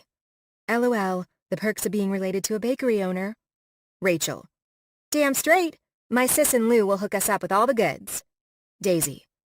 I'm a fan of this plan. The twins will undoubtedly be fans too. Winnie. Oh, and tonight we need to start figuring out holiday plans for Thanksgiving and Christmas. Sophie. Good thinking. Rachel. Ty keeps saying he wants to spend Christmas at the lake house this year. The lake house? Man, that brings back memories. It's been years since I've been to Remy's Uncle Brad and Aunt Paula's lake house, but I spent many summer weekends and holidays there in my teen years. Winnie. Ty wants to spend Christmas at the lake house every year because he's obsessed with Aunt Paula's cinnamon rolls. Rachel. LOL, he might have mentioned that. Sophie. Even though Jude would hate to see me defend Ty in any way, he's not wrong. The lake house is pretty much the perfect place to spend Christmas. Rachel. Don't worry, your secret is safe with me, Soph. Wink emoji. Sophie. LOL, that's greatly appreciated. Winnie. Okay, then I guess we can assign Ty the task of convincing Uncle Brad it's a good idea to host all of us. Rachel. I'll let the professor know about his new assignment. Winnie. Perfect. Hey, Maria, by the way, is it bad that I've already started my Christmas shopping for Izzy? Sophie. Oh my God, same! I found the cutest outfit when Jude and I were at the mall the other day. Girl baby clothes are addictively adorable. Me. I swear, you guys are going to spoil her rotten. Winnie. Damn straight we are. That's what ants are for. You guys are coming to dinner tonight, right? And my little Izzy. That's what ants are for. Obviously, that innocent comment does nothing for my current mental state. I force myself to respond, though, letting her know we'll all be there. But when the conversation moves to Rachel and Ty's wedding plans, I have to set my phone down. Not because I don't love talking with them, but because it makes me feel like an outsider. Like I shouldn't even be involved. This conversation has Remy's sister, 2 of his sisters-in-law, and 1 soon-to-be sister-in-law. And they're talking about family holidays and buying Izzy gifts and planning Ty and Rachel's wedding. And I just can't stop wondering, where do I even fit in this equation? Well, you are completely and emotionally invested in Remy and want forever with him. I can't deny that I want to be with him. I love waking up to him in my bed in the morning and seeing his face when I get home from work at night. I love how he is with Izzy. I love having him present in her life. I love having his support. I just love him. I am in love with him. But I don't know what he wants. I know he feels deeply for me, but I don't know if Remy Winslow can ever allow himself to go all in with a woman again. I never like to hold people's pasts against them, but the reality is, his track record after his ex Charlotte called off their wedding isn't exactly good. And there are times I just feel like he's not opening himself up completely to me. I think about the mysterious texts from C he still gets. Or the fact that, after all this time, we've never once stayed at his place. I've literally never been to his apartment, and that feels like a giant red fucking flag. Like, what woman would just go along with something like that? And what could all of that really mean in terms of where Remy's head is at when it comes to us? You need to figure that shit out, and quick, because it's not just your heart at risk. It's Izzy's, too. Shit. The mere idea of putting Izzy through something like that makes me feel beyond terrible. I mean, I'm a grown woman. I've been through breakups and relationships ending, but Izzy is an innocent child. She doesn't deserve to be a casualty because I was being stupid. She doesn't deserve to one day feel like a father figure walked out of her life because her mom was too naive and too much of a coward to face reality. I mean, does Remy want forever with us? Or is he just playing house? And perhaps more importantly, if he's just playing house, with no plans for a future, where would that leave Izzy and me when he decides he's done? 47. Maria. Winnie's dining room is bustling with the entire Winslow gang. Even Uncle Brad and Aunt Paula have joined in tonight's dinner. Everyone is gathered around a spread of lasagna and garlic bread and salad, eating to their heart's content, while the room bounces with laughter and chatter. Okay, we need to figure out what we're doing for the holidays, Winnie announces, taking her fork and tapping it against her wineglass. "We can do Thanksgiving here." "Aunt Paula, we should do Christmas at the lake house," Ty shouts around a mouthful of pasta. "The ladies assigned me the task of convincing you of that, by the way. So, consider this me convincing you." "Real smooth." Rachel slaps him on the back of the head with a sigh. "You're such an idiot," Winnie mutters, but Paula is already smiling. "Christmas at the lake house with everyone sounds like a wonderful plan to me," she says, and her husband Brad grins and squeezes her shoulders. "Only if you promise to make those cinnamon rolls," he winks. "You know how much I like your buns, sweetie pie." Wendy and Howard snicker. Half the room groans, and Paula blushes and smacks her husband on the chest. "Oh my gosh, Brad, you're a dirty bird." But Brad just keeps it up. "Oh, but baby, you know you have the best buns." "Can we keep this conversation moving along?" Jude chimes in, "or else Uncle Brad is going to make shit weird." "Don't be such a prude, Jude," Brad retorts, and Ty snorts. "Yeah, Jude, don't be such a fucking prude." "Language!" Wendy exclaims with a roll of her eyes, and Howard chuckles softly beside her. The whole table erupts into more laughter and chatter, and it takes Wes standing up from his seat to let out a high-pitched wolf whistle to shut everyone up. Once all eyes are on him, he sits back down and mutters, "The floor is yours again, Win." "Thank you, honey," she states, and eyes everyone at the table, especially Brad, Jude, and Ty, before going back to figuring out family holiday plans. The conversation moves along pretty steadily after that. Thanksgiving will be at Wes and Winnie's, and for Christmas, everyone will go to the lake house and spend both Christmas Eve and Christmas Day there. And I just mostly try to ignore the discussion by busying myself with Izzy. Of course, she's being an absolute angel right now, sleeping through all the commotion. No crying, no fussing, just sleeping. Which means I'm basically just staring down at the bouncer chair Winnie bought for her that sits between Rem and me with nothing to do. But hell, I still can't shake the feeling that I'm an outsider in all of this. I'm not technically a part of this family, and at the core of it all, that's a big problem for me when I now know in my heart that I want to be a part of a family. I want to settle down with someone. I want to get married and be someone's wife. Be Remy's wife. "What do you think, Maria?" Rem asks, and I look up to find him looking at me. Actually, everyone at the table is looking at me. "What do I think about what?" "Thanksgiving at Winnie's and Christmas at the lake house," he questions. "Can we make it work?"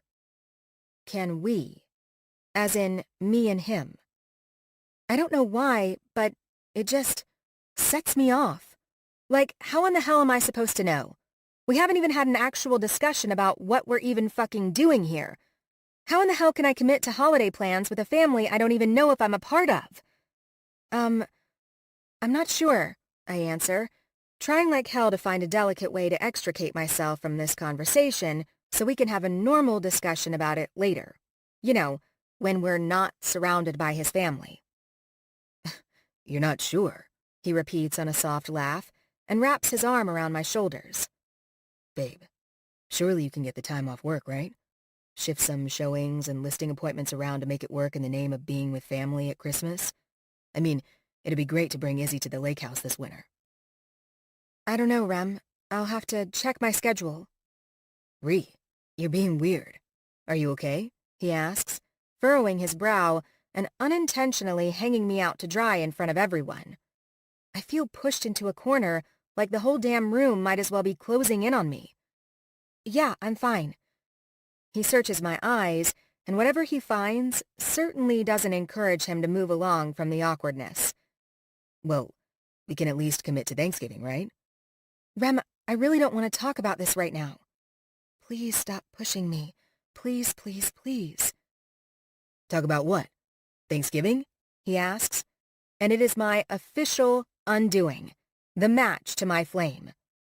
"Everything," I blurt out in a rush and push myself back from the table with two firm hands. "Everything. Thanksgiving, Christmas, making future plans when I don't even know what the hell we're doing here. I don't even know what we are, Remy." "Oh shit," someone in the room mutters, but Rem is too focused on me to even notice. "What?" he questions, and he leans his body away from mine. "You're questioning us? That's what this is all about?" Normally, I wouldn't answer that question, or maybe I'd ask him to step out of the damn dining room to discuss it privately, but it's like I've reached a breaking point. I'm so done with carrying around all this stress and uncertainty that I can't think about anything besides getting it off my chest. "Oh, come on, Rem," I retort. "You have to realize that we haven't established anything about our relationship, or if we even have a relationship. Let's just enjoy ourselves and not worry about the rest, Maria. Can't we do that?" I taunt his voice, and Winnie's eyes widen to the size of saucers. Even Ty's and Jude's mouths look like they've been permanently sewn shut. "We're together all the time, Maria." Remy looks at me like I've slapped him.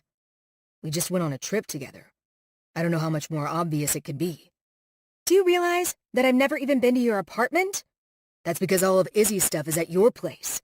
I always thought it was just easier that way. If you want to go to my apartment, then we can go to my apartment. I don't give a shit where we go." He's getting frustrated now, but yeah, join the club. One by one, the people behind him start to file out of the room as quickly as they can manage. Winnie is the only one brave enough to come get Izzy, but to be honest, Remy and I are so entrenched in our shit-fest, we barely even notice. It's not about that, Rem. It's about the fact that it feels a lot like we've been playing house, but we've never had a serious conversation about what we're really doing. And it's becoming too much. Izzy is so attached to you, and I feel guilty for allowing that when I don't even know if we have a future. "What the fuck, Maria?" he nearly shouts and stands up from his chair. The dining room is empty save for us in the middle of it, shouting at each other. Way to ruin a family dinner. "Remy, now isn't the time for us to have this discussion." "Oh, but it is. You've started it, Ree, and now we're going to finish it." "No, we're not." I stand up from my chair. "I'm going to take Izzy home. You stay here and enjoy the rest of dinner with your family." "They're your family too, you know." Knowing anything else I say will just set him off, I simply walk toward the dining room doors to leave. If I want time, I should have time, damn it. But when I turn the knob, the door doesn't budge. What the hell? I tug on the door some more, hoping to jiggle it free, but it's not moving. What the fuck? Did those Winslow fuckers lock us in here together? "I can't believe you're all of a sudden questioning all this," Remy continues on his tirade. "That's so fucked up." "How is that fucked up?" I turn back toward him, irritation guiding my movements. I'm pretty sure any woman in my situation would start questioning shit, especially when there's a child involved. "A child whom I've done nothing but love and take care of." "You're right, you have. You've been amazing to Izzy, Rem, and to me, too. More than amazing, actually, but at this point I have to ask myself, what are we even doing? Is there even a future? In 1 year, are you still going to be around? What about 2 or 3, or 10? And if not, what will that do to Izzy? What would that do to you?" The mere idea of it all, of Remy just up and leaving us, well, it feels almost as painful as the day I found out my sister wasn't coming home. It feels like losing a piece of myself, like losing my person, my family. "I've lost enough," I find myself whispering raggedly. "I can't lose another person I love, and for as long as things continue on like they are, without definition or labels, I can't know that I won't. And that's fucking scary." 48. Remy. I watch Maria's eyes fill with tears. She quickly turns back toward the door and tugs on it some more, apparently unable to open the damn thing. But it's hard for me to focus on that because I feel like she just tore my heart out of my chest. She just acted like it was possible for me to walk away from her and Izzy. Like one day I'll just decide that I'm done with them and simply leave them behind. I am not my father, and I am most definitely not that guy. She's banging her fists on the door now. "Can someone open this? It's locked." "I know it's locked." Jude's voice echoes from the other side of the wall. "Jude, unlock it, please," Maria begs, and her voice is shaky with unshed tears. "I need to go." "No." My sister is now chiming in. "You need to stay and talk it out." "Winnie?" Maria lets her forehead fall to the door with a soft thud. What the hell? I need to make sure Izzy is okay. She's good, hon. Still sleeping. My mom has her. Maria turns back to me. You do realize your family locked us in here, right? I nod. I do. Okay. But how are we supposed to get out of here? We'll let you out once you two talk it out. Jude is back. Not sure if you realize this, Maria, but you and my brother belong together. His words unleash something inside her, causing a flood of tears to roll down her cheeks. It's heartbreaking, to be honest, to see her like this, knowing that I play a part in why she's upset. It reminds me so much of the day that I've come to regret more than anything in my life. The day I watched Maria cry just like this, and then let her walk away. The past. The end of it all. 26 years ago. Late summer, after senior year. Remy. Nerves fill my chest, and Maria sits beside me at one of our favorite spots in Central Park. She fidgets with her jean shorts, and I try to gain the strength to have a conversation with her that I know is going to be hard.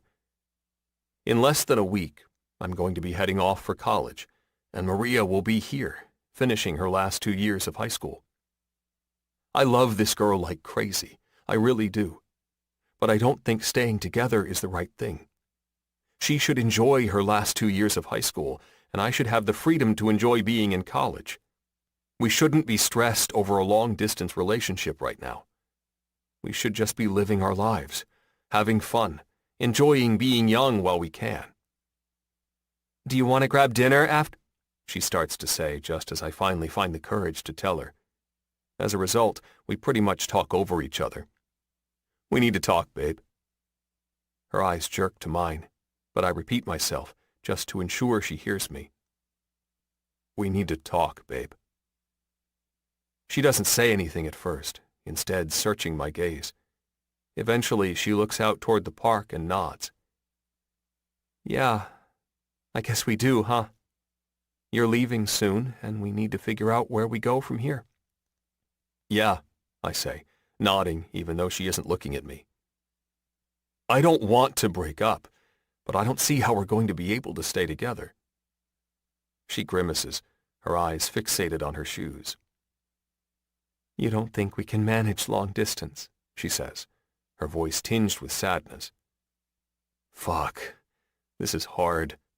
Harder than I thought it would be. I don't think that would be good for either one of us, you know? She looks up at me, and one tear slips from her lid and down her cheek. I feel like the biggest bastard on the planet. Fuck, babe. I'm sorry. I hate this. It's okay. She shakes her head and sniffles. I understand. You deserve to start college with a clean slate. A new beginning without anything holding you back. I don't know what to say to that, but Maria doesn't give me any time to figure it out. She stands up from the park bench and leans down to press a soft kiss to my cheek. Her last kiss to my cheek. Goodbye, Remington Winslow. Fucking hell. This isn't how this was supposed to go. This isn't how it was supposed to feel. Like I've intentionally put myself in a meat grinder. Maria, I don't want it to end like this between us, I start to say, but she shakes her head and pulls up to stand straight. Nothing else needs to be said, okay? I understand. You're moving on, and one day, so will I. Her eyes shine with more emotion, but she doesn't linger after that. With a flick of her hair and a turn of her toe, all I'm left with is the sight of her walking away. I pull my Walkman from my pocket and put my headphones on in an effort to drown out the feeling of sitting on this bench all alone. I expect it to make me feel better, to help me find the reasoning in my decision and settle into the consequences. But when the opening lyrics of Someone Like You start to fill my ears, I find myself thinking, I hope one day I'll find someone like Maria again. 49. Still Friday, November 15th. Remy. I was such a fucking idiot back then. An 18-year-old prick who broke up with Maria because he was going off to college. Because he wanted freedom, wanted tail, wanted to play the fucking field. A dumb little shit who had his priorities all fucked up. But I know better now. I know what my priorities are, and I know exactly what the woman standing in front of me means. Maria. I try to get her attention, try to get her to turn around and look at me. Can you just hear what I have to say about us? About our future? Remy, I really just want to go, Maria whispers back, and when she turns around to look at me, a fresh sheen of tears makes her eyes shine beneath the dining room lights. I just want to get Izzy and go. It breaks my heart. And you want me to stay here? She averts her eyes and nods. Well, that plan doesn't work for me, Rhea, I tell her, anger and frustration and adrenaline and even fear starting to pump through my veins. I refuse to let her walk away from me this time. It's actually a really horrible plan. When she doesn't respond, still won't look at me, I keep going. When we broke up all those years ago, I remember thinking to myself, I hope I meet someone like Maria again. And I might have been a fucking fool back then, but I'm not a fool now. I don't want someone like you, Maria. I want you. Just you. She looks up to meet my eyes, and I step toward her. I love you. I've always loved you, Maria. But somehow, ever since we got stuck in an elevator, twice, I've fallen deeper in love with you each day that we've spent together. When I see our future, I see you and me and Izzy. I see more sleepless nights with a fussy baby and busy days with a wild toddler and silly arguments over what movie we're going to watch when Lexi stays the night. For the past 15 years of my life, I've been closed off. I haven't wanted a relationship with anyone. But that's not who I am when I'm with you. I want commitment with you. I need it. This has never been about playing fucking house, Maria. This has been about a man falling in love with a woman and wanting to spend his life with her. This is about me finding my family in you and Izzy. I'm nearly angry that she couldn't see any of this, but at the same time, I can understand why she all of a sudden got cold feet and found herself questioning shit. Do you want to know what I really think this is? I ask, and pull the ring box I've been carrying around with me since I bought it in a jewelry shop the evening before we left the Bahamas. 3 hours after I told Cleo that being in love with Maria felt like coming home. I set it on the table and look at her. That's what I think this is. Forever. Me and you, getting married and spending the rest of our lives together. You are the only woman who makes me want to be a better man. Who makes me want to settle down and get married. Who makes me need all of the things I never thought I needed. You're it for me, Maria. Tears stream down her cheeks, and she stares at the box on the table. I want that too, she says, her tone just barely a whisper and her voice shaking with emotion. I want that too, Rem. All of it. With you. In an instant, I close the distance between us and pull her into my arms and kiss her like my life depends on it. Because it does. She is my fucking life. Her tears are salty against my tongue, but her mouth is just as hungry, just as desperate as mine. And the kiss feels like the only thing I'll ever need for the rest of my life. I could live off this kiss. No water, no food, no sleep. Just Maria and her perfect lips against mine. I'm sorry, she whispers through a stuttered breath and leans back to meet my eyes. I don't know. I got scared. The idea of you not wanting what I want felt like a knife to my chest. I didn't know if I'd survive it, and I cut her off with another kiss. I love you, Maria, I say against her lips, and feel each word more than I have ever felt them for anyone. Never for 1 second doubt that. I love you too. Thank fuck for that, I mutter, and she giggles against my mouth. By the way, you're not getting that ring right now. She leans back to search my eyes. I'm going to propose to you, but not here. Not like this. You've got big plans, Rem? I wink. Something like that. She kisses me hard, and I don't hesitate to pull her tighter to my chest, to the point that her legs are wrapped around my waist and my fingers are sliding through her hair. Maria. My Maria. She is my real-life Maria in that Brooks and Dunn song. My gypsy lady, my miracle worker, the one woman who can set my soul free and on fire at the same time.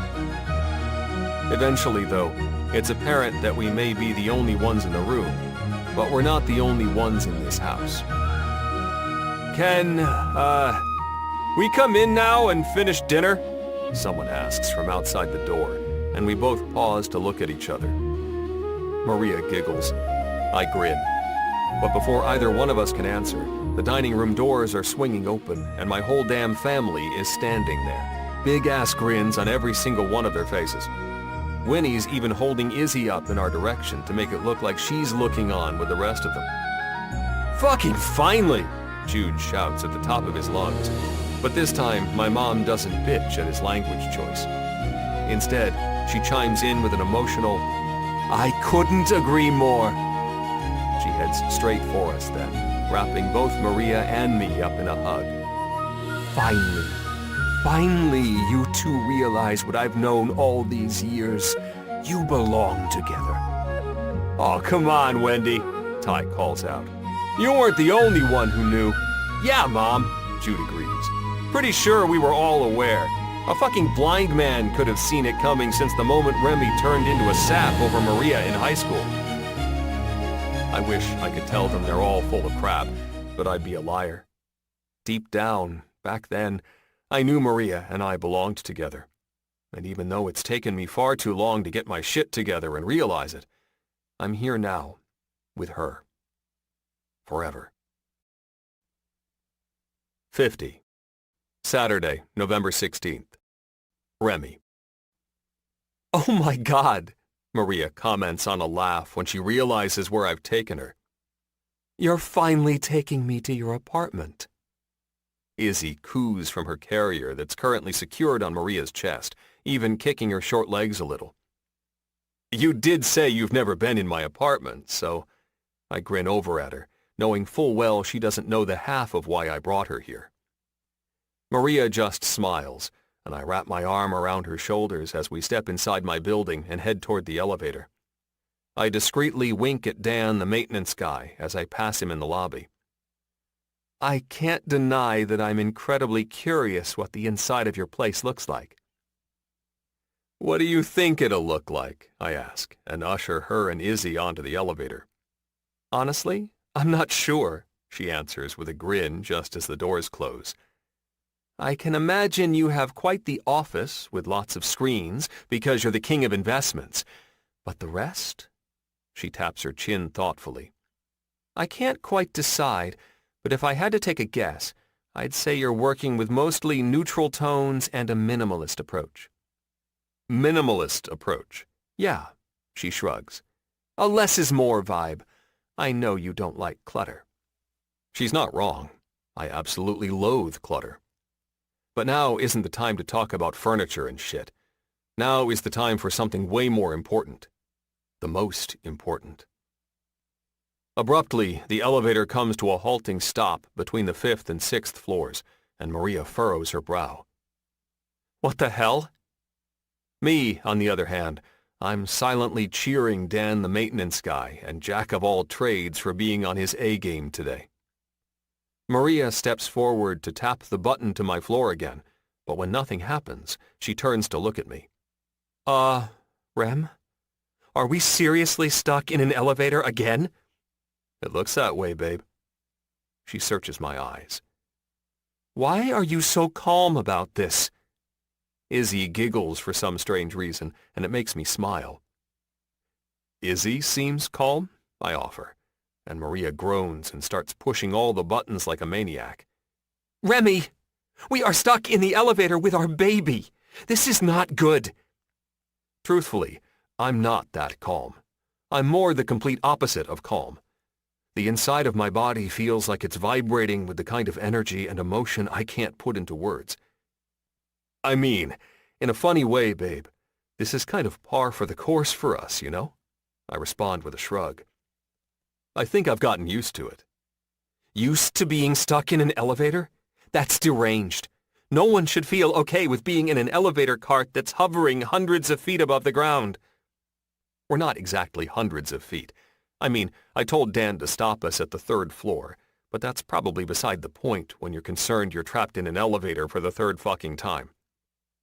Maria tries the red emergency phone, but it doesn't do shit because I made sure it wouldn't. Because we're not trapped at all. This, right here, was by choice. This is me taking my own fate into my hands. It's me taking our future into my hands. It's now or never, dude. Maybe I also planned it? What? She spins around on her heels to look at me, and the way Izzy is flashing a drool-filled smile my way gives me all the courage I need to continue. You know, inside this very elevator is when I realized that I was in love with you. I start to put it all out there for her, to lay my heart on the line and let her know my truth. It's when I realized that I'd always been in love with you. Watching you tackle giving birth in an elevator was the most badass, incredible, life-changing thing I've ever witnessed. I reach out to take both of her hands in mine, and Izzy even tries to join in, placing one of her tiny hands on Maria's wrist. You were so strong, Rhea. So fucking strong, and so goddamn beautiful. She searches my eyes, and I don't miss the way a sheen of tears covers hers. I love you, Maria Carmen Barros, and I'm asking you for one more redo. One final redo.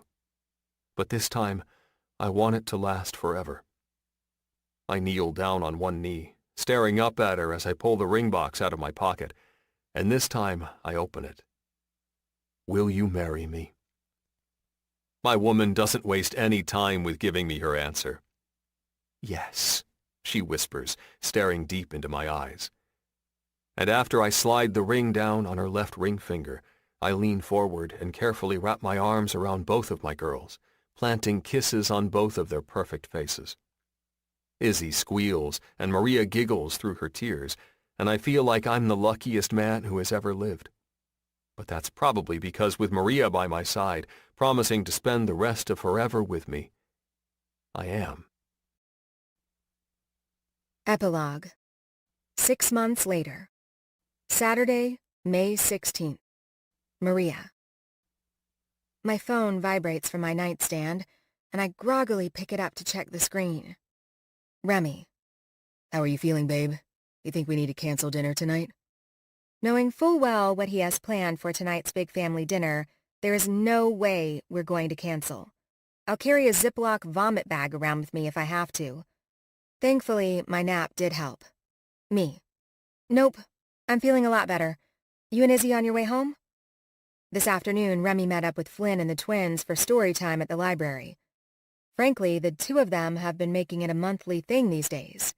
And while I would have loved to join in on the fun, especially since seeing Flynn wrangle his 1-year-old boys is a riot, I woke up with a migraine that felt like a semi-truck had parked itself in my skull. And I had the horrible pleasure of throwing up a couple of times. I even had to get Daniel to take over the one and only showing I had this morning. Remy. Actually, there's a kids' fair in Midtown, so we're going to hang out here for a bit. Me. That sounds like trouble. And for the love of God, we don't need any more goldfish. Last time Remy and Flynn went to a carnival, he came back with goldfish that we ended up giving to Lexi when she noticed we weren't taking care of them to the proper standards. I always thought that if the fish was alive, you were doing it right. But now I know better. The water needs a certain temperature and pH level, and all sorts of things Lexi is a whole lot better equipped to give. Mind you, Winnie wasn't that thrilled. Remy. So, let's say I happen to accidentally win some goldfish, and I'm forced to bring them home. What kind of trouble will that bring me? Me. The bad kind of trouble. Remy. Like, hot and dirty bad? Me. Remy. No goldfish. Remy. And bunny rabbits? How do you feel about them? Me. Remy. No animals of any kind. Remy. Love you, Rhea. I roll my eyes at him, and then I tell him exactly that. Me. I love you too. Rolls eyes. Remy. Smiles at you, even though you're rolling your eyes at me because I love you even when you're rolling your eyes at me. Me. LOL. Go run daddy daycare, crazy man. I'll see you when you get home. My husband is insane, I swear. But hell if he doesn't make me laugh out loud. And yes, that's right. My husband. As of 4 months ago, I am officially Remy's wife. Though, considering we got married on a whim without telling anyone, our family is still a little pissed off at us. It was one Sunday afternoon when Lexi had stayed with us the night before, and Remy just looked at me while we were sitting on the couch watching Lexi play with Izzy and said, "Let's get married today." So we did. With Izzy as my daughter of honor and Lexi as Remy's best niece, we said, "I do," at the courthouse. Just me, Remy, Izzy, and Lexi in attendance. Normally, you can't get married at the courthouse on a Sunday, but it definitely helped that Remy does investments for the mayor and could also guarantee Maverick's 50-yard line game tickets to the Justice of the Peace, who ended up coming in on his day off. It might seem crazy to have done it that way, but with Ty and Rachel's wedding on the horizon, we didn't know when we'd get to do it the big way, and we didn't want to wait. And I still think it was the best idea we've ever had. When I realize it's nearing noon, I decide to get my ass out of bed and take a shower so I can start preparing the food for tonight. Ever since Remy and I decided to sell our apartments and buy a brownstone not far from Winnie and Wes, we've been alternating playing hostess. And tonight, Winslow family dinner will be at our house. The instant I crawl out of bed, I don't miss the way I ache from between my legs. Courtesy of the hot sex Remy and I had at 3 a.m. last night. I also don't miss that my breasts feel sore, and my lower back has decided to let me know I'm 43 now. Being middle-aged is a real bitch. I tiptoe into our master bathroom and make quick work of a shower. Once I'm out, dried off and standing in front of the sink to brush my teeth, my eyes catch sight of the 2 rings on my left ring finger. I'm married to Remy Winslow. My smile grows bigger, but also, surprisingly, tears start to fill my eyes. Damn, we've come a long way, he and I. We've both been through incredibly hard times, and somehow we found our way back to each other. Thank everything. The stupid tears are now streaming down my cheeks.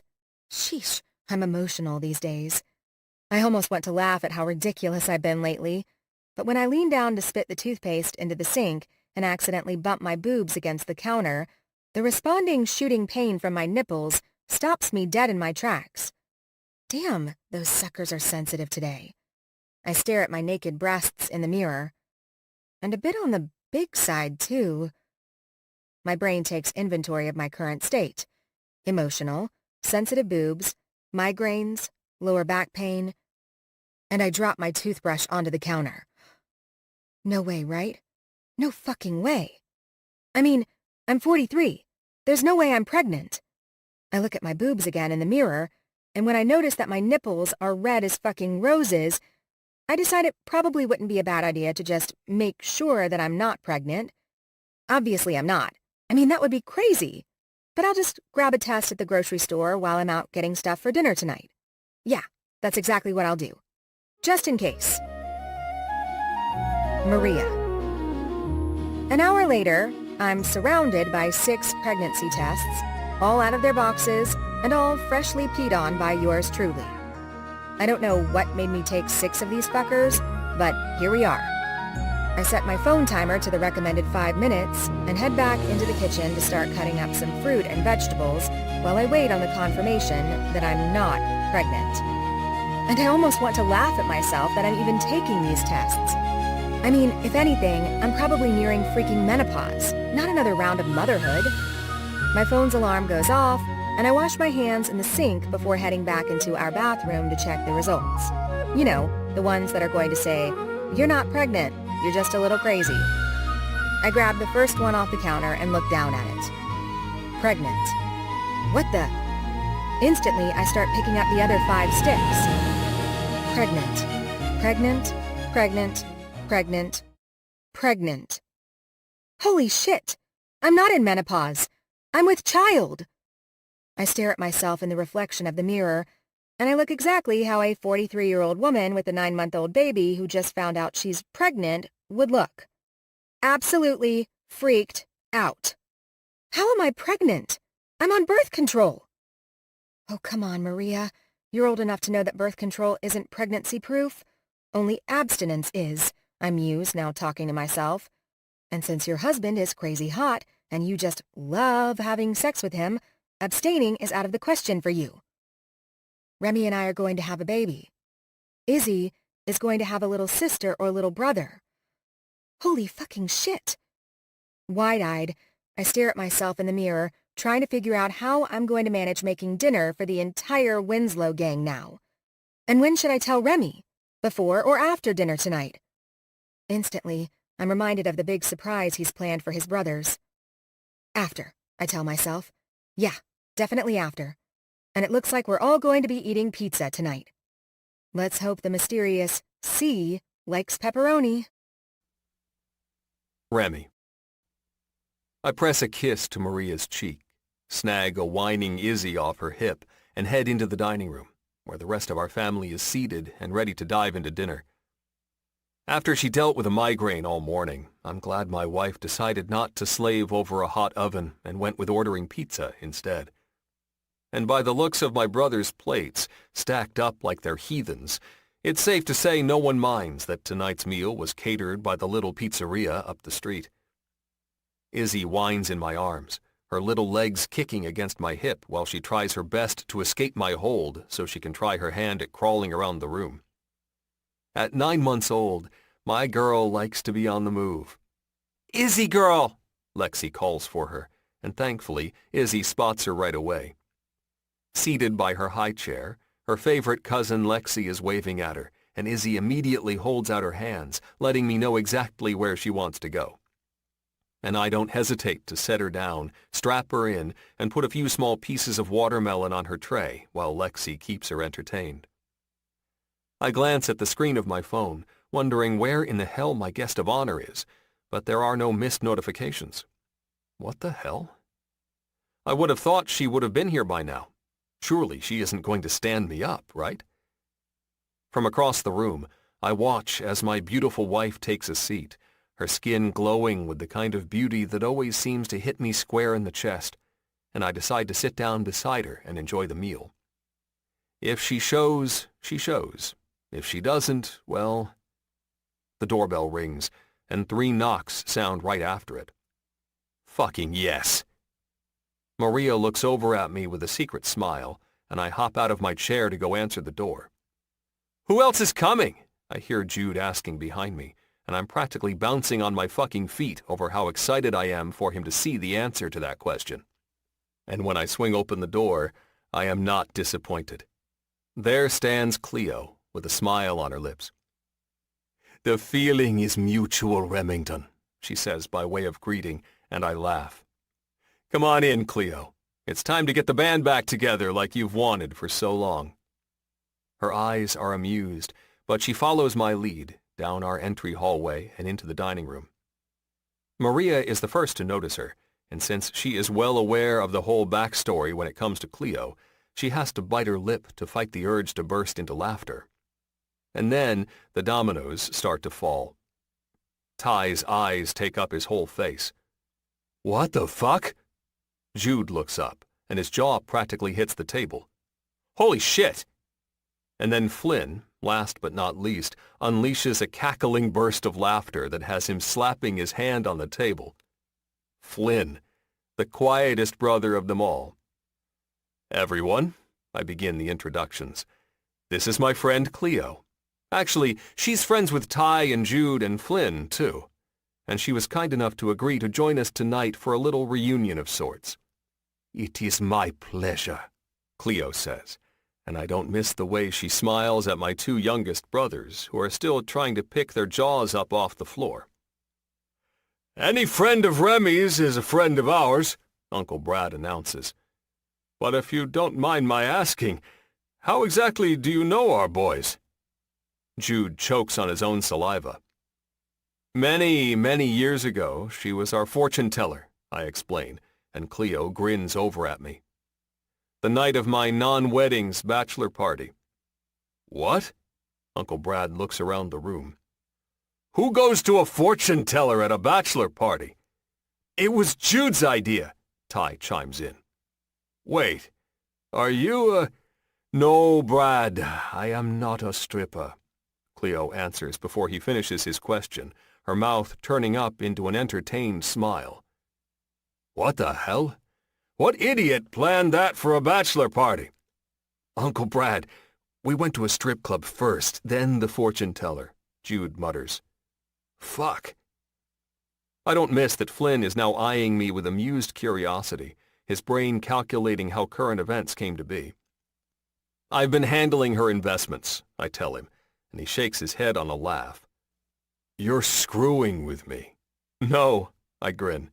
For the last 14 years, actually. You've been handling her investments for 14 fucking years, and you never told us? Ty shouts. What the hell? Ty, my mother is quick to chastise.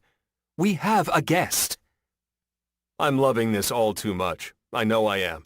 But after all the shit I've put up with from my brothers over the years, it feels outrageously fun to be the one pulling a stunt. Maria eventually steps in, introducing Cleo to each member of our family by name and then offering her a seat at the table. Of course, Cleo takes it all in stride and sits down, her eyes very much enjoying the show around her. You like word games, Cleo? Howard asks, his favorite party trick always holstered and at the ready, and she nods. Love word games, my dear. Okay, I'm going to give you a word, he starts to tell her, and she stops him mid-sentence.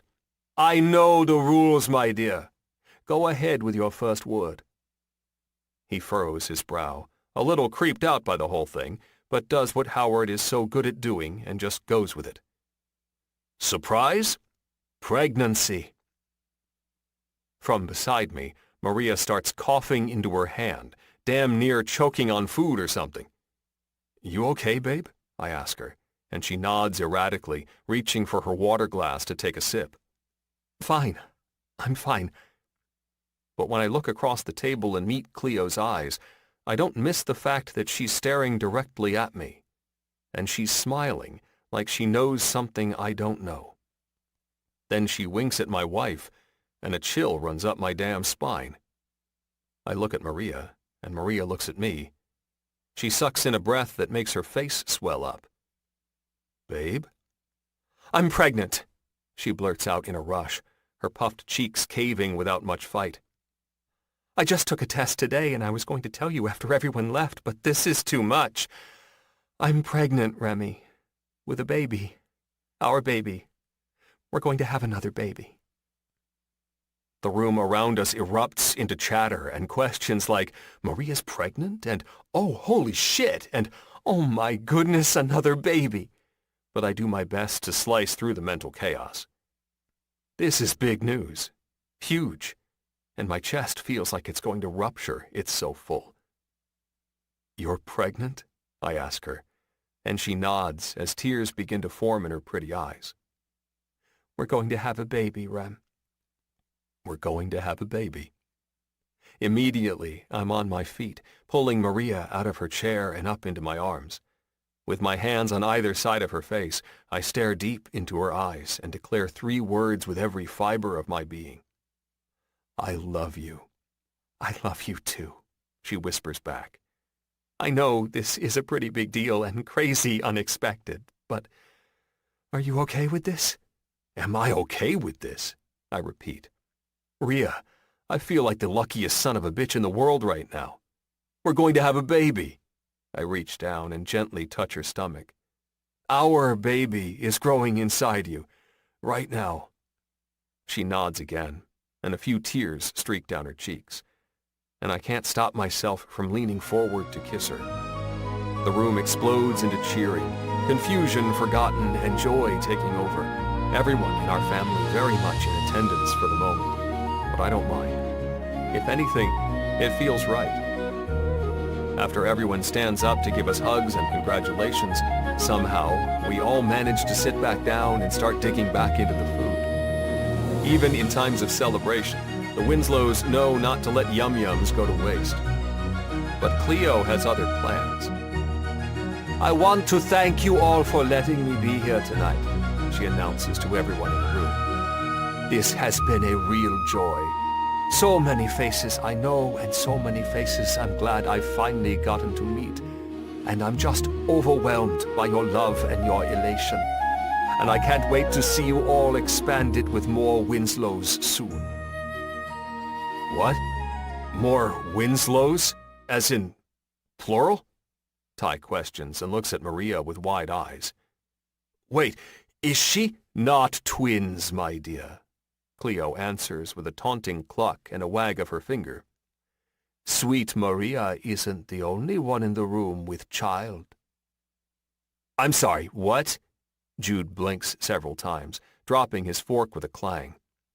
Ty can't stop blinking as he looks around the room. And with Roman and Ryder crawling all over him like a fucking jungle gym, Flynn looks like he's about to have a heart attack. Maria isn't the only one who's pregnant? Holy shit. "Who is it?" Jude shouts, barely able to stop himself from shooting through the ceiling. Cleo tuts with a shake of her red-tipped finger. "Now that, my dear, is not my news to reveal. Carrying a child, forming a new life. It's serious. Personal." This concludes The Redo by Max Monroe. Narrated by Eric Michael Summerer and Charlotte North. Copyright 2022 by Max Monroe. This unabridged audiobook is published by arrangement with Max Monroe, care of Bookcase Literary Agency, and was produced in the year 2023 by Tantor Media Incorporated, a division of Recorded Books, which holds the copyright thereto.